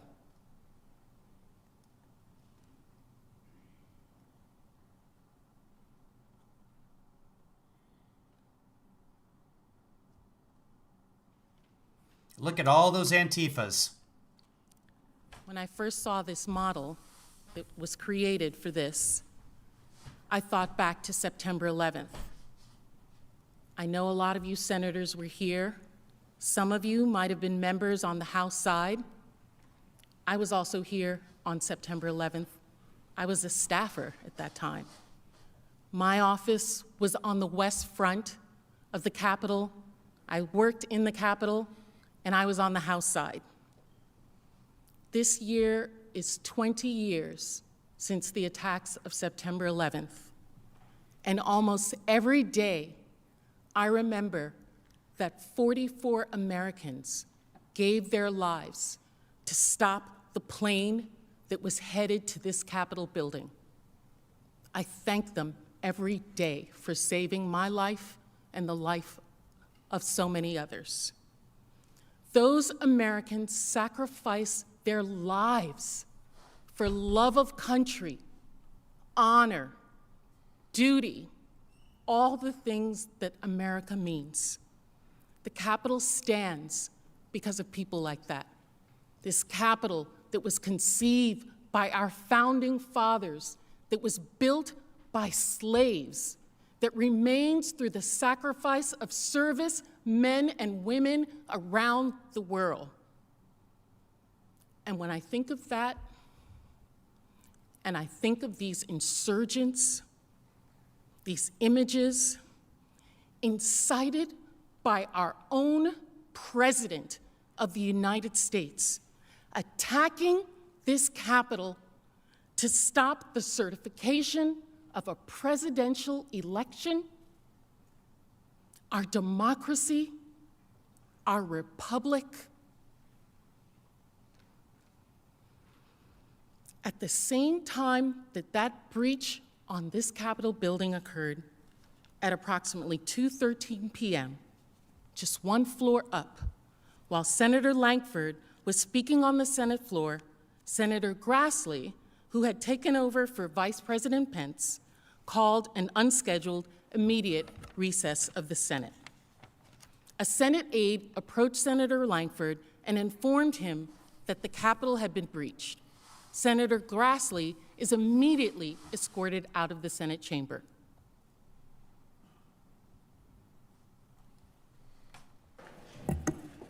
We'll pause. Protesters are in the building. Thank you.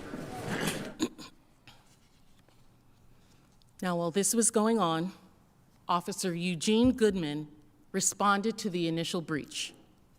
You all may have seen footage of Officer Goodman previously, but there's more to his heroic story. In this security footage, you can see Officer Goodman running to respond to the initial breach.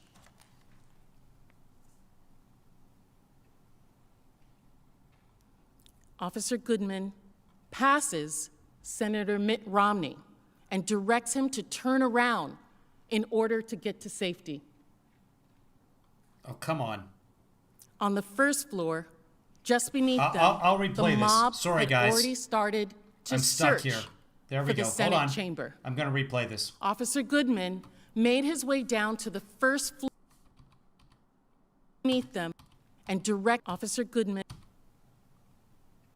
This is Officer Goodman running towards let's see if I can bring it full.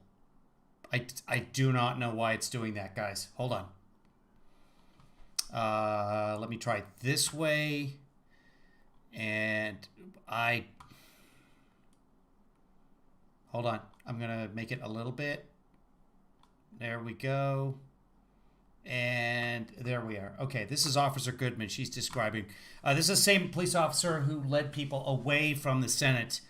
Recently, he got promoted. Here he is.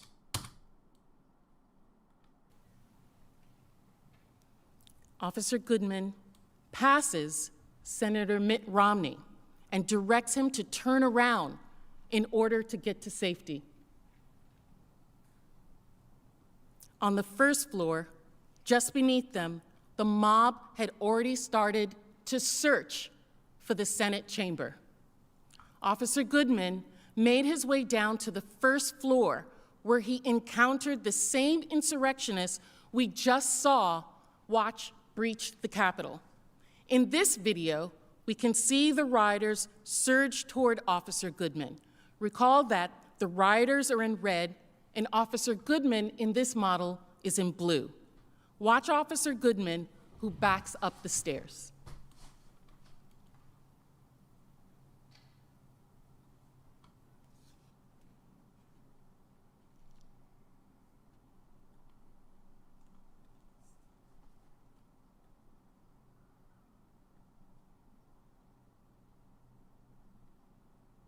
They're having trouble playing the video again. There it is.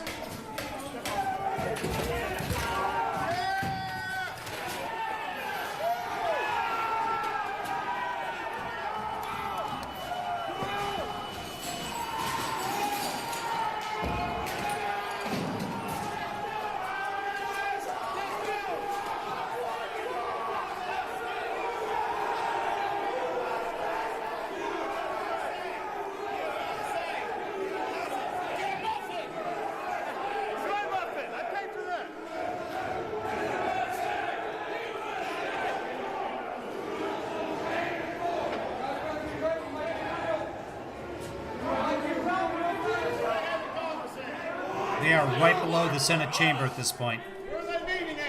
They're on the first floor.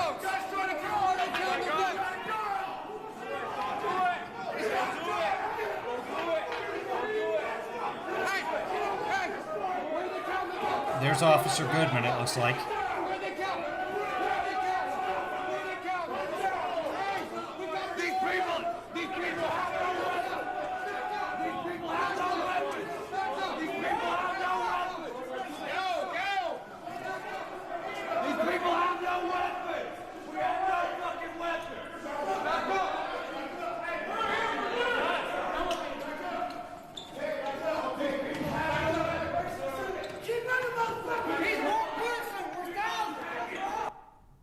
He leads them away to the doors that lead to the Senate floor. Although they were shouting that they did not have any weapons, we know from the earlier video that that's not true. The second assailant through that breach was the one carrying a metal baseball bat. We know there were other weapons there that day. Did you hear the other shouts? We're here for you. He's one person, we're thousands. And where do they count the votes? They were coming at the urging of Donald Trump to keep Congress, a separate branch of government, from certifying the results of a presidential election. As the rioters reached the top of the stairs, they were within 100 feet of where the vice president was sheltering with his family. And they were just a feet away from one of the doors to this chamber, where many of you remained at that time. I also want to show you a different angle from the security footage of Officer Goodman's acts. This video is on the second floor of the Senate wing of the Capitol. The red dot, as you recall, represents the insurrectionists. The blue dot is Officer Goodman, who led the mob away from the chamber just minutes earlier.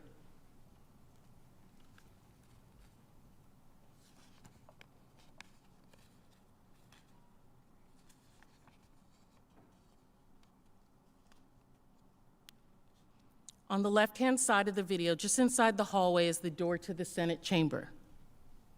And watch how Officer Goodman provokes the rioters and purposefully draws them away from the door to the Senate chamber and towards the other officers waiting down the hall. The rioter seen carrying a baseball bat in this video is the same one we saw moments ago breaching the window on the first floor. While all of this was going on, Vice President Pence was still in the room near the Senate chamber. It was not until 2:26 that he was evacuated to a secure location. This next security video shows that evacuation. His movements are depicted by the orange dot in our model. The red and blue dots represents the location where the mob and Officer Goodman were, and where Officer Goodman led the mob away from the chamber just moments ago. You can see Vice President Pence and his family quickly move down the stairs. The Vice President turns around briefly as he's headed down. As Pence was being evacuated, rioters started to spread throughout the Capitol. Those inside helped other rioters break in through doors in several locations around this entire building.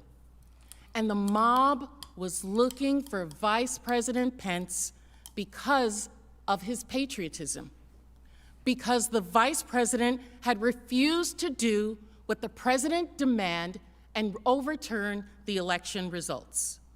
During the assault on the Capitol, extremists reportedly coordinated online and discussed how they could hunt down the Vice President.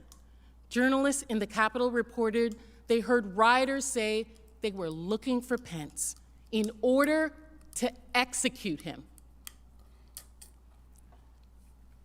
Trump's supporters had erected a gallows on the lawn in front of the Capitol building. Another group of rioters chanted, "Hang Mike Pence," as they stood in the open door of the Capitol building. You can hear the security alarm from the door in the background, and you can hear the mob calling for the death of the Vice President of the United States.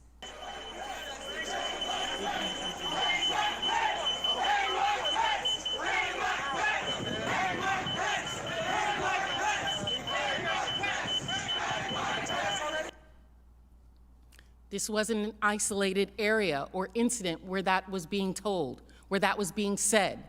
It was going on everywhere. Here's another example of the crowd outside yelling, "Bring out Pence! Bring him out!" Bring out Pence! Bring him out! Bring out Pence! Bring him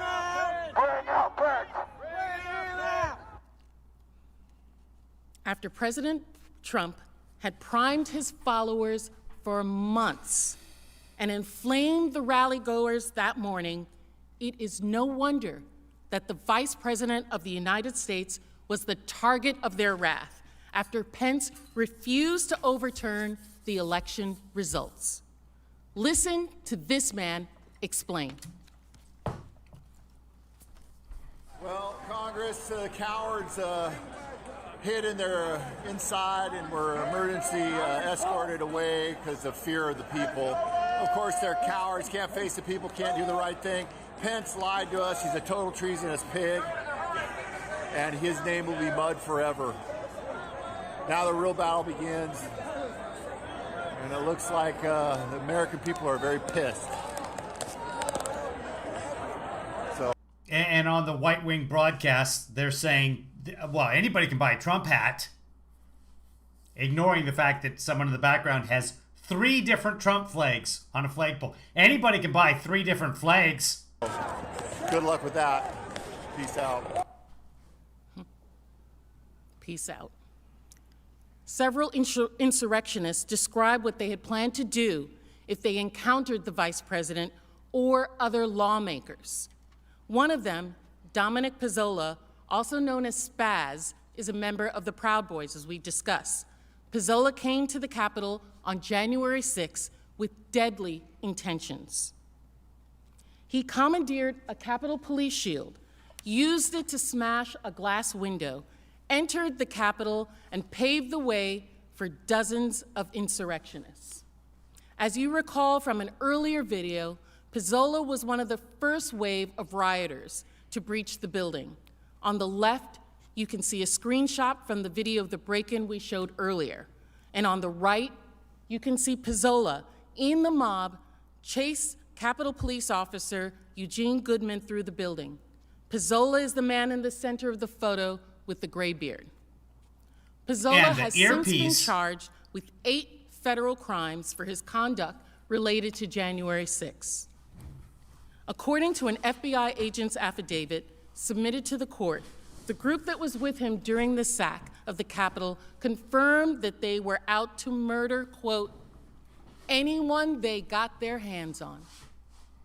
Here's what the FBI said, and I quote, other members of the group talked about things they had done that day, and they said that anyone they got their hands on, they would have killed, including Nancy Pelosi, and that, quote, they would have killed Vice President Mike Pence if given the chance.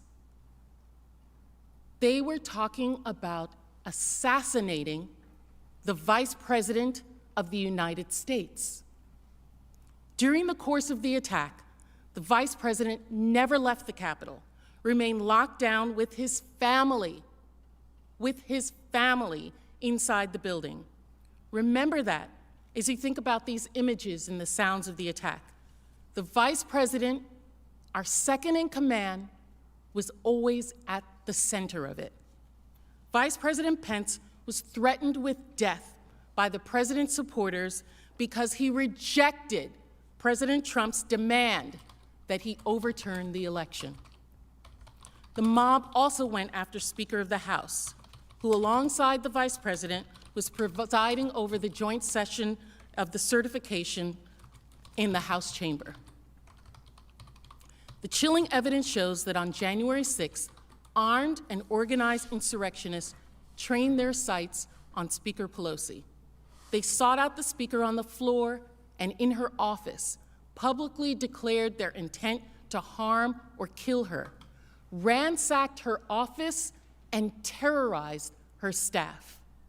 And they did it because Donald Trump sent them on this mission.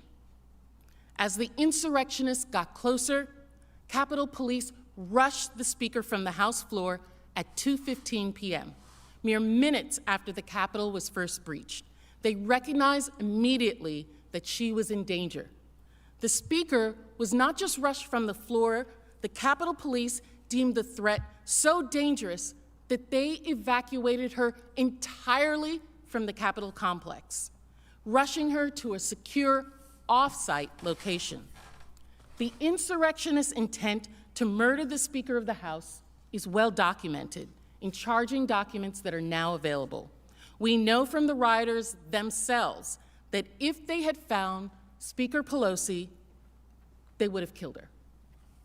I have already discussed Proud Boys member Dominic Pezzola, who has since been charged with 8 federal crimes for his conduct on January 6. As you will recall, according to the FBI agent's affidavit submitted to the court, the group he attacked the Capitol with confirmed that, quote, anyone they got their hands on, they would have killed, including Nancy Pelosi. William Calhoun, a lawyer from Georgia, also participated in the insurrection that day, and he too has been charged for his actions. This insurrectionist detailed his criminal activity at the Capitol online. Calhoun wrote about his involvement on his own Facebook page. Here's the post. Calhoun stated, quote, and get this, the first of us who got upstairs kicked in Nancy Pelosi's office door and pushed down the halls towards her inner sanctum. The mob howling with rage. Crazy Nancy probably would have been torn into little pieces, but she was nowhere to be seen. Crazy Nancy. That's Trump's nickname for the Speaker of the House. Then he explains that he and his group only abandoned their claim to the Speaker's office when, quote, a SWAT team showed up. He writes, quote, then a SWAT team showed and we retreated back to the rotunda and continued our hostile takeover of the Capitol building. Retreated, hostile takeover. He's using military terms for this attack. The mob continued to look for Speaker Pelosi throughout the time they occupied the Capitol, including invading her offices.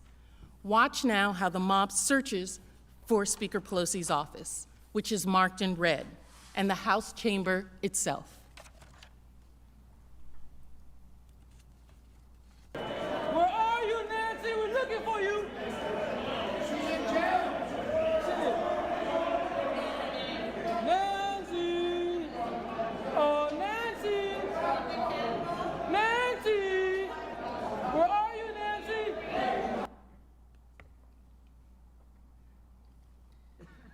Pelosi's office was marked in orange and was only visible at the very end of that video, so. During the siege, the Speaker's staff took cover in her office, hiding in fear for their lives for hours, as rioters broke in and ransacked her office. As the rioters were breaking into the Capitol, her staff retreated into an interior room. 8 of them gathered in a conference room. About the same time, Capitol Police announced that Capitol had been breached. Speaker Pelosi's staff heeded the call to shelter in place. On our model, you can see the rioters in the rotunda in red and the Speaker's office again in orange. So this is a security video, so there is no sound.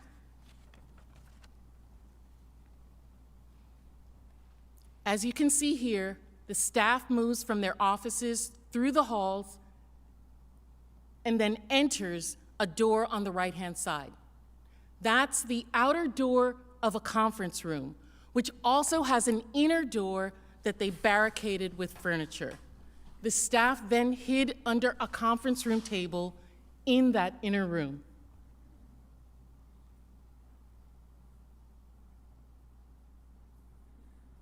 This is the last staffer going in and then barricading themselves inside of the inner office.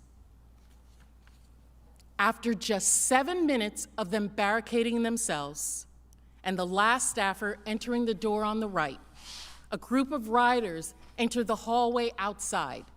And once inside, the rioters have free reign in the Speaker of the House's offices. In this security video, pay attention to the door that we saw those staffers leading into and going into.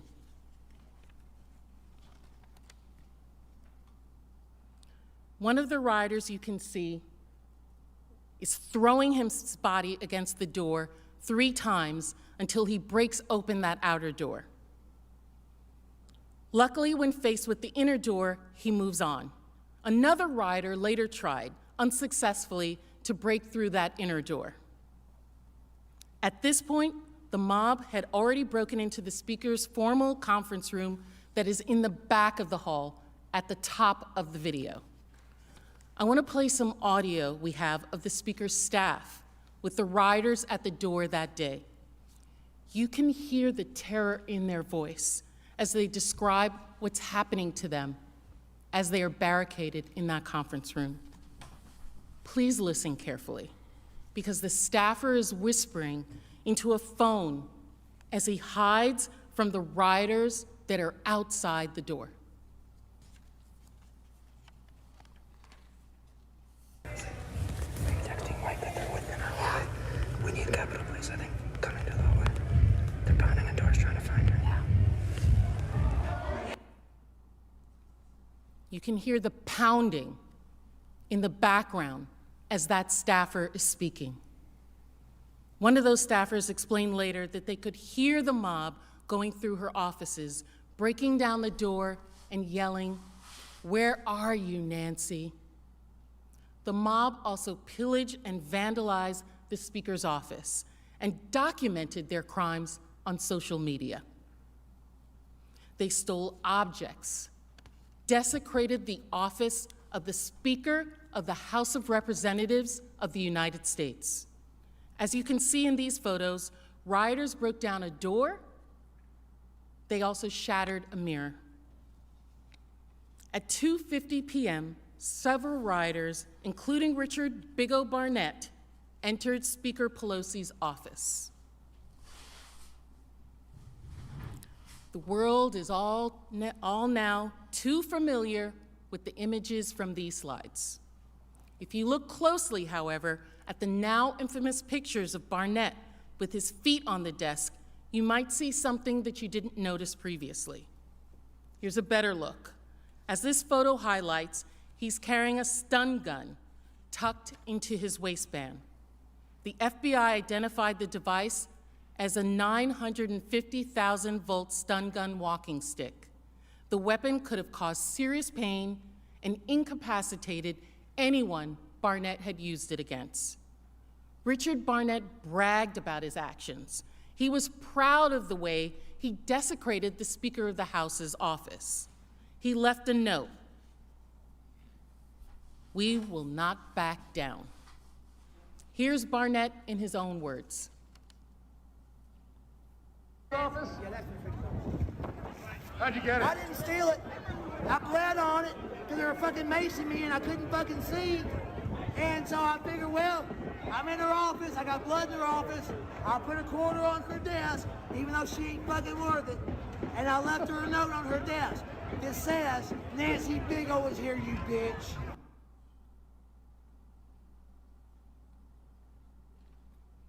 Trump's mob ransacked the Speaker of the House's office. They terrorized her staff. Again, that is a mob that was sent by the President of the United States to stop the certification of an election. The Vice President, the Speaker of the House, the first and second in line to the presidency, were performing their constitution, presiding over the election certification, and they were put in danger because President Trump put his own desires, his own need for power over his duty to the Constitution and our democratic process. President Trump put a target on their backs, and his mob broke into the Capitol to hunt them down.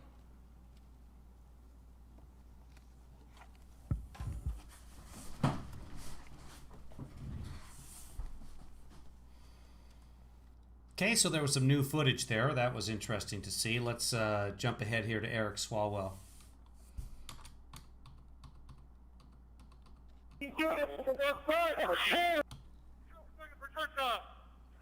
We need you.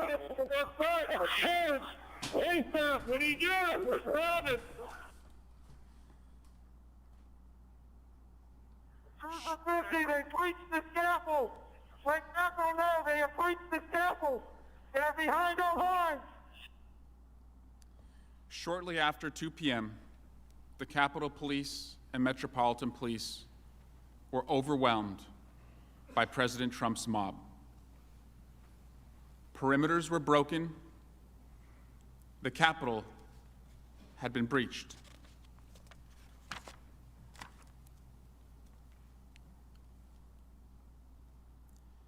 Those officers kept fighting back for hours and hours to hold the line. They fought to defend the Capitol building and all of us within it.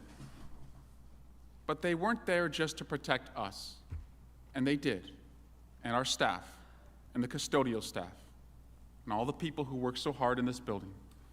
They were there to protect the votes of the American people that were being counted that day. I will show you more later about what that day was like for those brave officers. But first, let's go back to what was happening where Manager Plaskett left off in the House chamber. Rioters who had entered the building through the Senate quickly spread out through the Capitol, many headed towards the House and Senate chambers. After Speaker Pelosi was ushered out, Chairman McGovern was presiding in the House, attempting to keep the counting process going. On our phones, members were receiving security updates and watching social media to see the horror that was going on outside. We never thought it would make its way in. By 2:25 p.m., rioters who were already in the building opened the east side doors of the Capitol Rotunda to let more of the mob in. They quickly flooded through the doors, overwhelming the officers. This is new security footage of those doors. And as before, the mob is identified with the red dot on the model of the Capitol. If you look closely, you'll see the first person through the door is holding a Trump flag.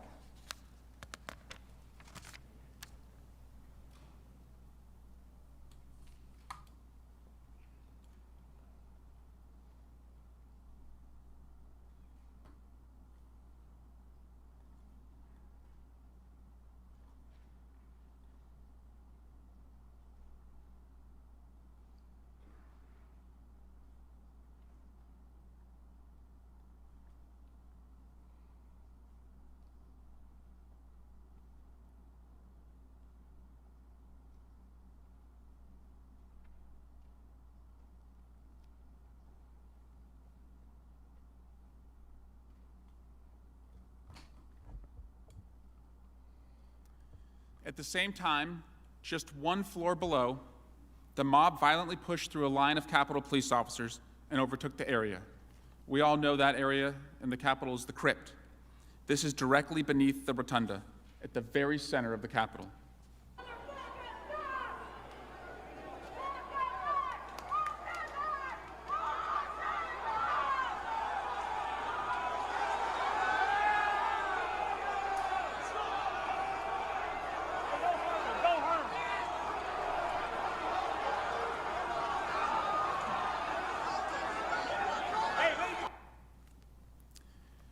Inside the House chamber, a security officer suspended the floor debate to update members. We had a disbursement of tear gas in the rotunda. Please be advised there are masks under your seats. Please grab a mask, place it in your lap, and be prepared to don your mask in the event that we get a breach. We were told there were tear gas masks underneath our seats and be prepared to grab them. Determined to keep the count going, Chairman McGovern called the House back into session. But only 4 minutes later, at 2:30 p.m., the House abruptly recessed. A new security announcement was made. Get down under your chairs if necessary, so we have folks entering the rotunda and coming down this way. So we'll update you as soon as we can, but just be prepared. Stay calm.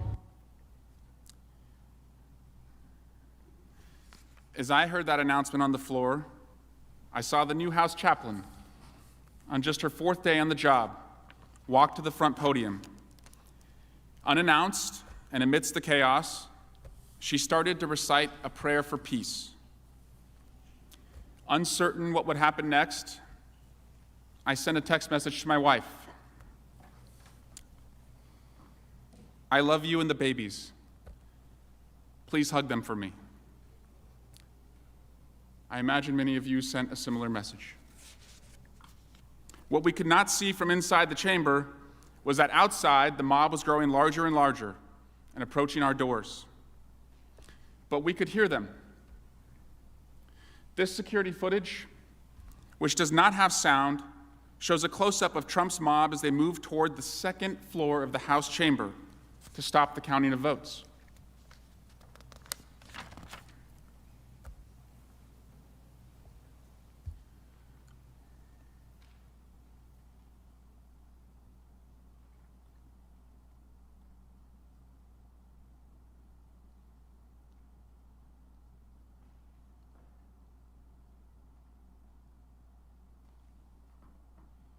In the back of the group, you see one individual carrying a "Stop the Steal" sign.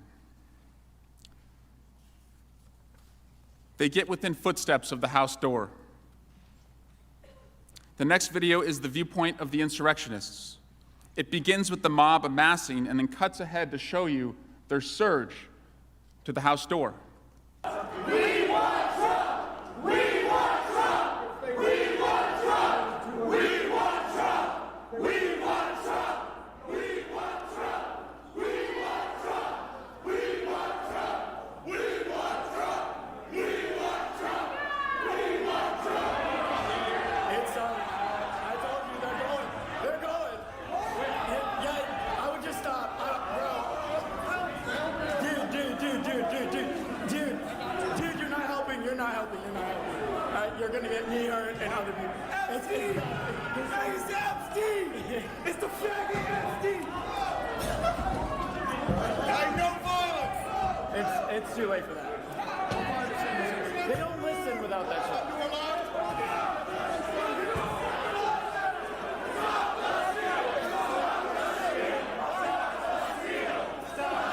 Look at all that Antifa.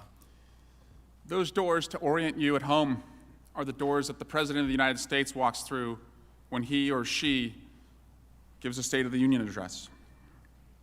You may have heard one man yelled, "No violence," and another responded, "It's too late for that." They don't listen without that. They were there to stop the certification of the election. At this point inside the House chamber, we can now hear the pounding on the doors. At 2:35 p.m., members on the House floor were told an evacuation route was secured and it was time to leave. This video shows members of Congress exiting to the side of the podium where we would go through the House lobby and downstairs.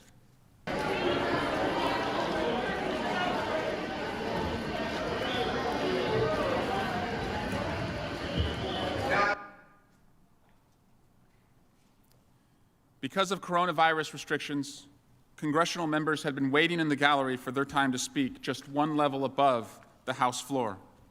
Representatives, staff, journalists all took cover under their chairs, helped each other put on their gas masks, and held hands as rioters gathered outside.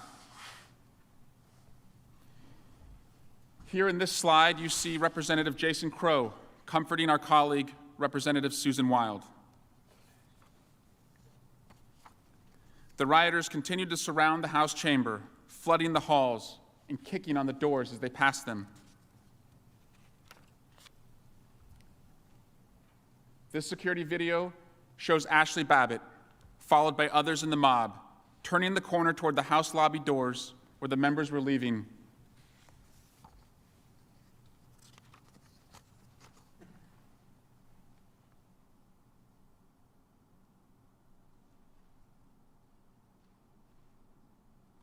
It's just minutes before Ashley Babbitt was shot and killed, trying to break into the House.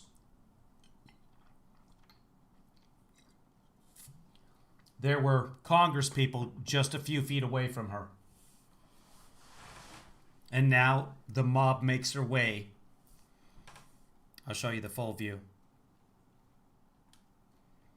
They are surrounding the chamber of the House. Chairman McGovern was one of the last members to leave the floor. As he left through the House lobby just after 2:40 p.m., he was spotted by the mob.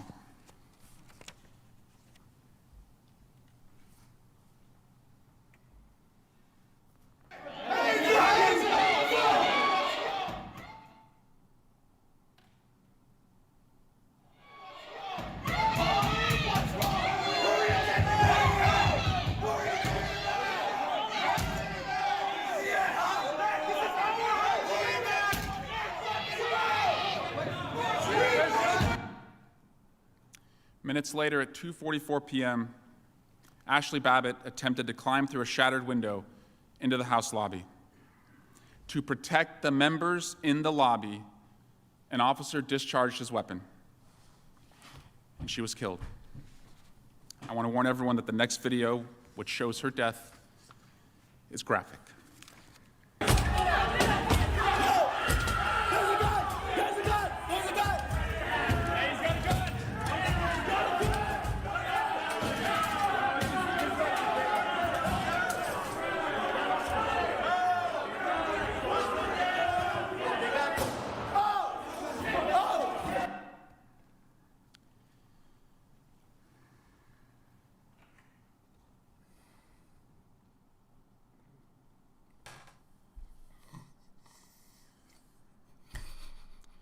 Inside the chamber, representatives, staff, and journalists remained trapped in the gallery, one floor above the House floor, and heard the gunshot.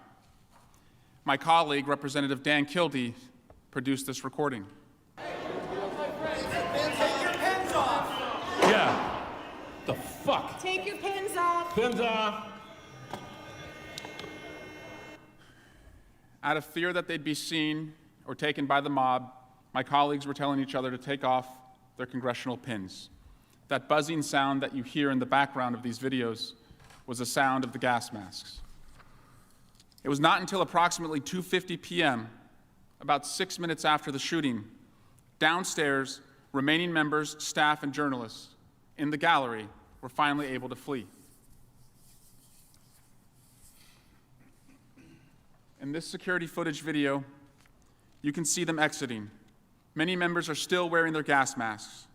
They walk just feet away from where Capitol Police are holding an insurrectionist at gunpoint.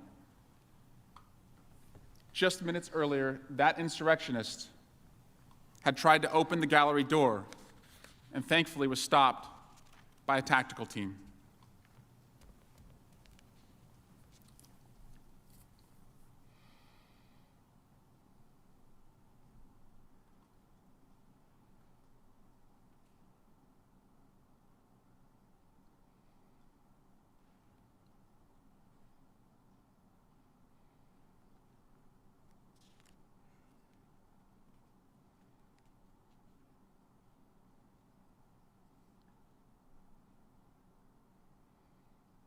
Although members were now being moved to another location, the mob continued to fight, to stop the count, to find the members, to engage with the police.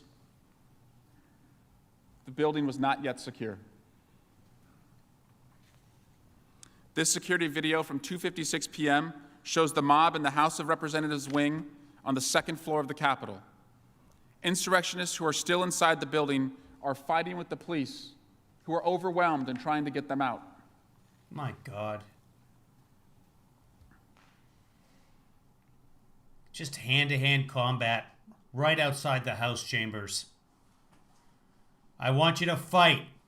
Go down and fight like hell or you're not going to have a country. We have been very careful to not share where members of Congress were taken on the paths they followed to get out and off the floors. But that very issue was under discussion by the insurrectionists themselves. One example comes from an FBI affidavit, which stated that a leader of a militia group known as the Oath Keepers received messages while he was at the Capitol.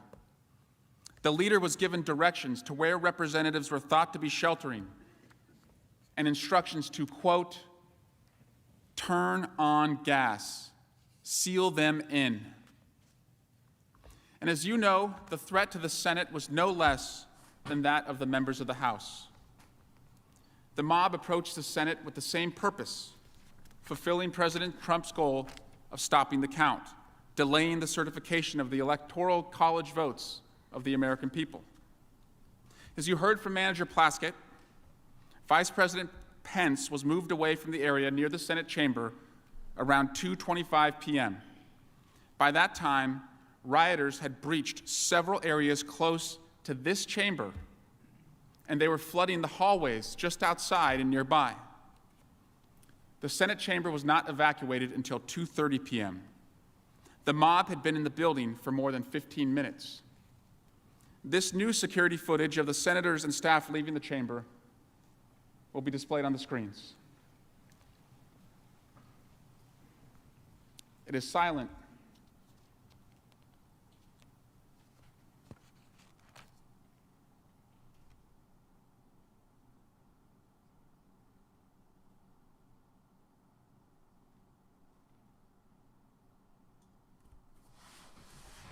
There's Marsha Blackburn.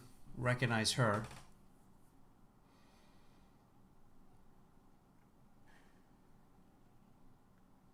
It's almost unfortunate this isn't from the front. But quick-thinking Senate floor staff grabbed and protected the electoral ballots that the mob was after. Those of you who were here that day will recall that once you left the Senate floor, you moved through a hallway to get to safety.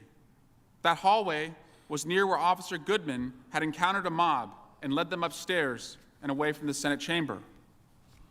You know how close you came to the mob. Some of you, I understand, could hear them, but most of the public does not know how close these rioters came to you.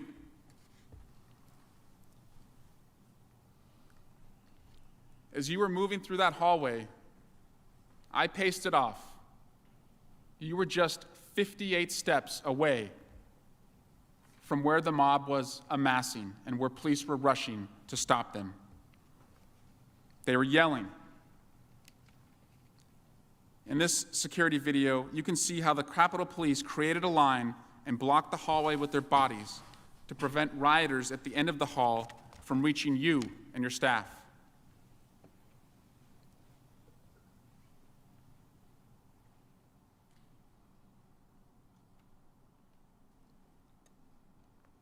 There's the senators. There's Blackburn running now. Several of the senators rushing by as the police are running the other way to try and block the rioters.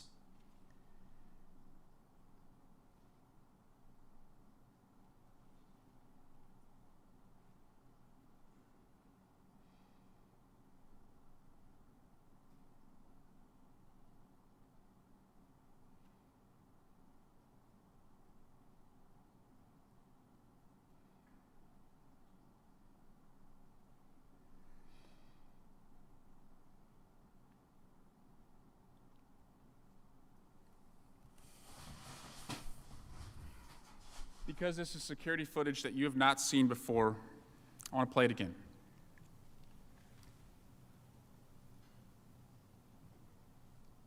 The top of the I screen, wish he was currently calling out the senators by name. Where the mob has amassed and the officers are rushing to protect you.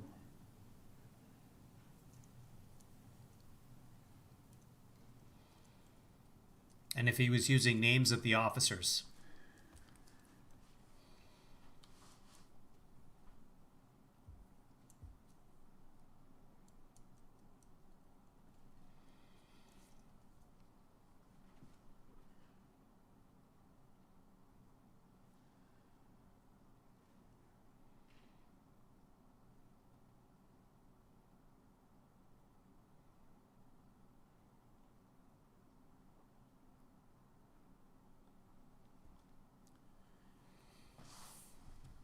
Additional security footage shows how Leader Schumer and the members of his protective detail had a near miss with the mob. They came within just yards of rioters and had to turn around. Here in this new video, you see Leader Schumer walking up a ramp. Going up the ramp with his detail, he'll soon go out of view. There's Leader Schumer.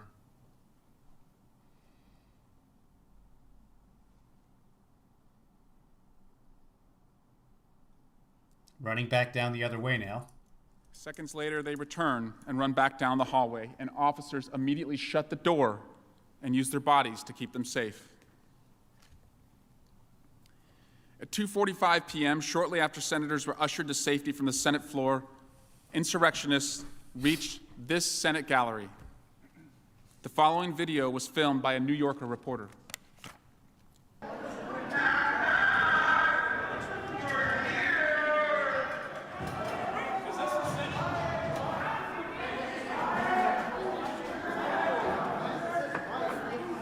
Where the fuck are they? Minutes later, the insurrectionists invaded and desecrated the Senate floor. These vandals shouted and rifled through the desks in this room. They took pictures of documents and of themselves, celebrating that they had taken over the floor and stopped the counting of Electoral College votes.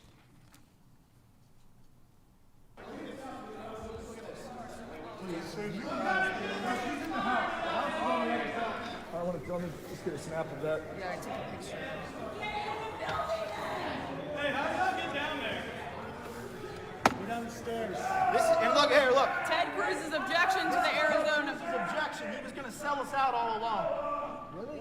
Look, objection to counting electoral votes of the state of Arizona. Can I get a photo of that? Wait, no, that's okay. All right. He's with us. He's with us. There's got to be something in there we can fucking use against these scumbags. So stupid they don't even understand how treason works. Quit acting a fool, man! In the background, you can hear the QAnon shaman. America's a republic. Oh no, this is good stuff. Hey! Quit acting a fool! Larry Brock, who was arrested for his role in the insurrection, was photographed on the Senate floor wearing a helmet, tactical gear, and carrying flex cuffs. This man, also in the Senate gallery, is Eric Munchell. Like Brock, he was dressed in what appears to be tactical gear, also holding up flex cuffs. If the doors to this chamber had been breached just minutes earlier, imagine what they could have done with those cuffs. After insurrectionists occupied the Capitol and stopped the joint session from counting the votes, the Capitol was in lockdown for 5 hours.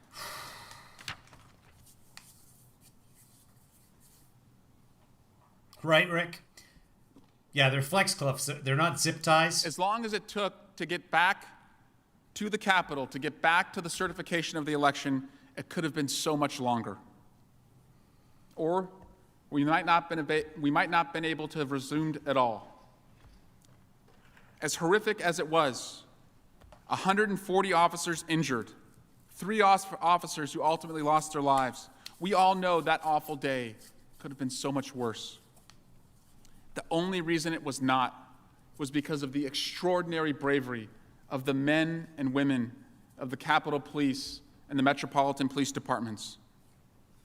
For hours and hours, these insurrectionists were in hand-to-hand combat.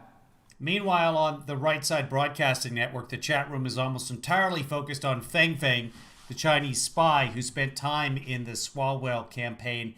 And they're saying that all these videos are faked. There's no background noise in the video, so they must be faked. They're very poorly faked. It's all BLM and also Antifa.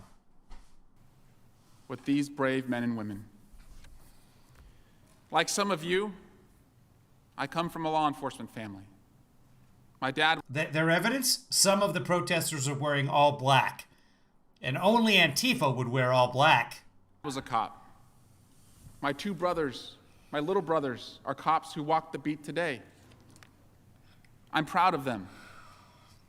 And like in every law enforcement family, when we hang up the phone, we don't only say, I love you, we say, be safe.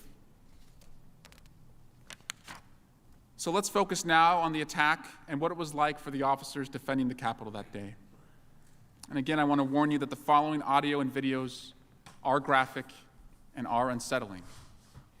But it's important that we understand the extent of what occurred. Here's an audio recording from the radio traffic of the D.C. Metropolitan Police Department describing the violence. Cruiser 50 and Coffee were still taking rocks, bottles, and pieces of flag and metal poles. Cruiser 50, the crowd is using munitions against us. They have bear spray in the crowd. Bear spray in the crowd.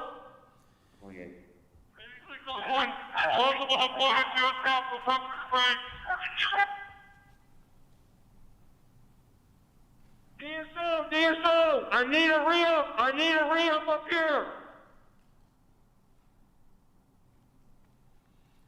You hear the officer describe they're using munitions. They, the rioters, are using munitions against us. This video shows how the sprays that were described were used against the officers. So meanwhile, in the right wing, you've got people saying that there should be background noise, that you'd hear background noises in the police officers' calls for help. So this is all faked, it's all in studio. Police officers' radios have auto ducking, specifically so that you don't hear the background noise. You can hear the way that it comes up, the volume comes up when they start talking. They're set to do that. Otherwise, you couldn't hear a police officer in a mob.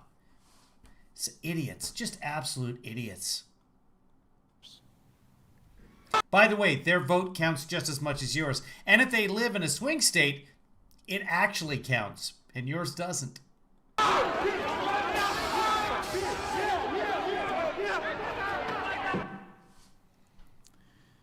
In a separate Metropolitan Police Department radio traffic recording, you can hear an officer when he realizes that the insurrectionists had overtaken the police line. We lost the line! We lost the line! All MPD, pull back! All MPD, pull back up to the upper deck! All MPD, pull back to the upper deck! ASAP! All MPD, come back to the upper deck! Upper deck! Cruiser 50 was blanked! 1033! I repeat, 1033 was from the Capitol! We've been blanked and we've lost the line! The MPD officer calls out 1033. That's the code for emergency. Officer in need of assistance. His words, we've lost the line. Hours after members of the House and Senate had left this area, on the west front of the building, the mob continued to grow, continued to beat the officers as they tried to get in. In this new security video, you can see the mob attacking officers with a crutch, a hockey stick, a bullhorn, and a Trump flag.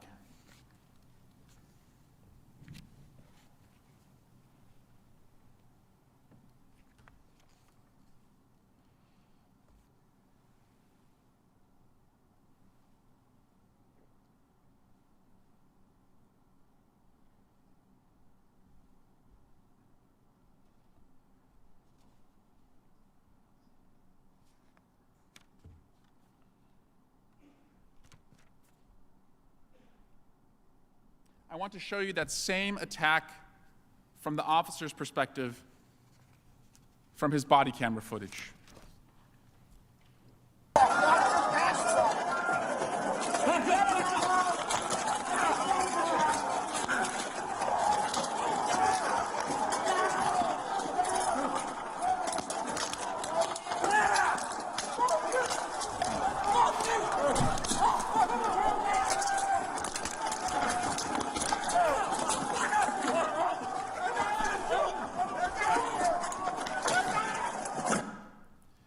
This body camera footage is from 4:27 p.m., over 2 hours from when the Capitol was first breached.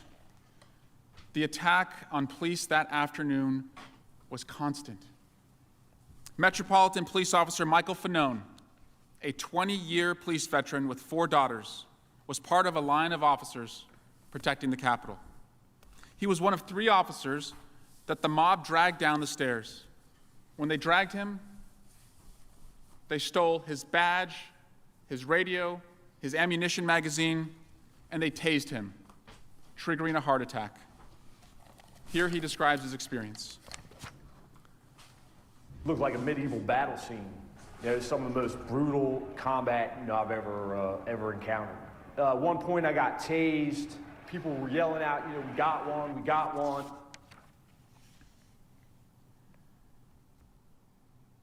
Officer Christina Lowry, who regularly serves in MPD's Narcotics and Specialized Investigation Division, also protected the front Capitol entrance.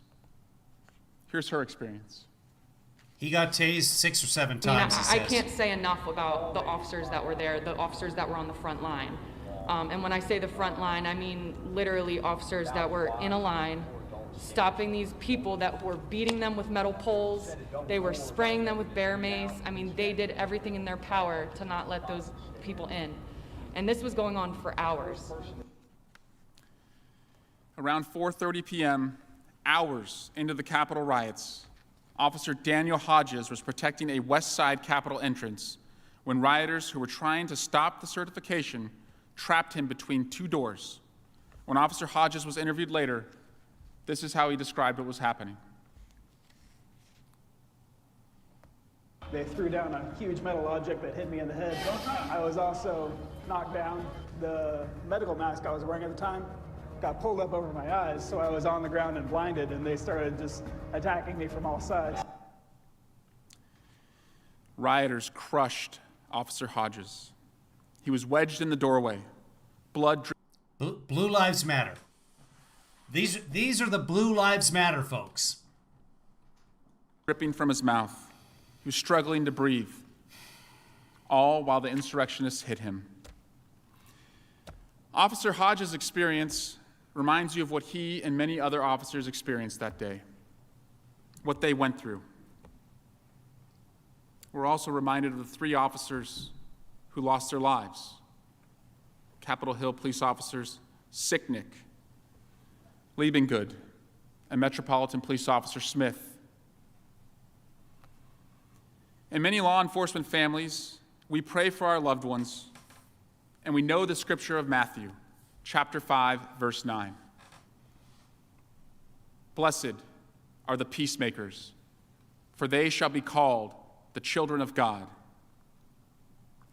I'm sorry I have to show you the next video, but in it you will see how blessed we were that on that hellish day we had a peacemaker like Officer Hodges, protecting our lives, our staff's lives, this Capitol, and the certification process.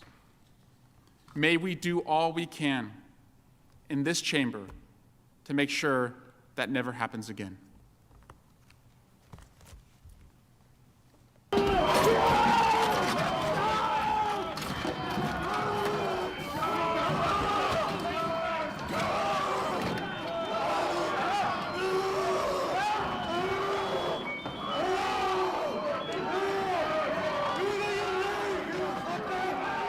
Trying to tear the gas mask off his face as he's being crushed in the door.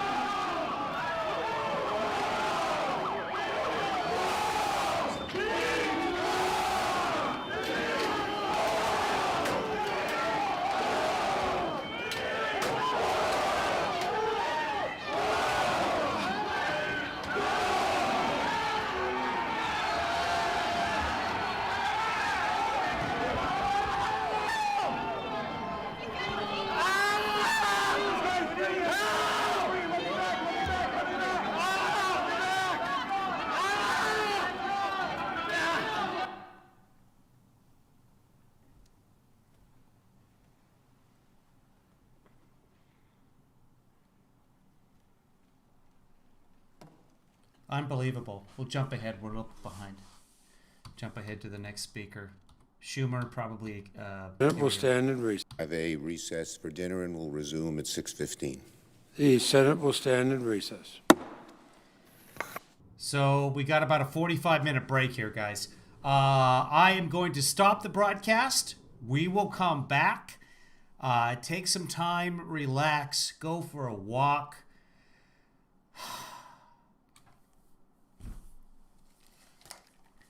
Breathe.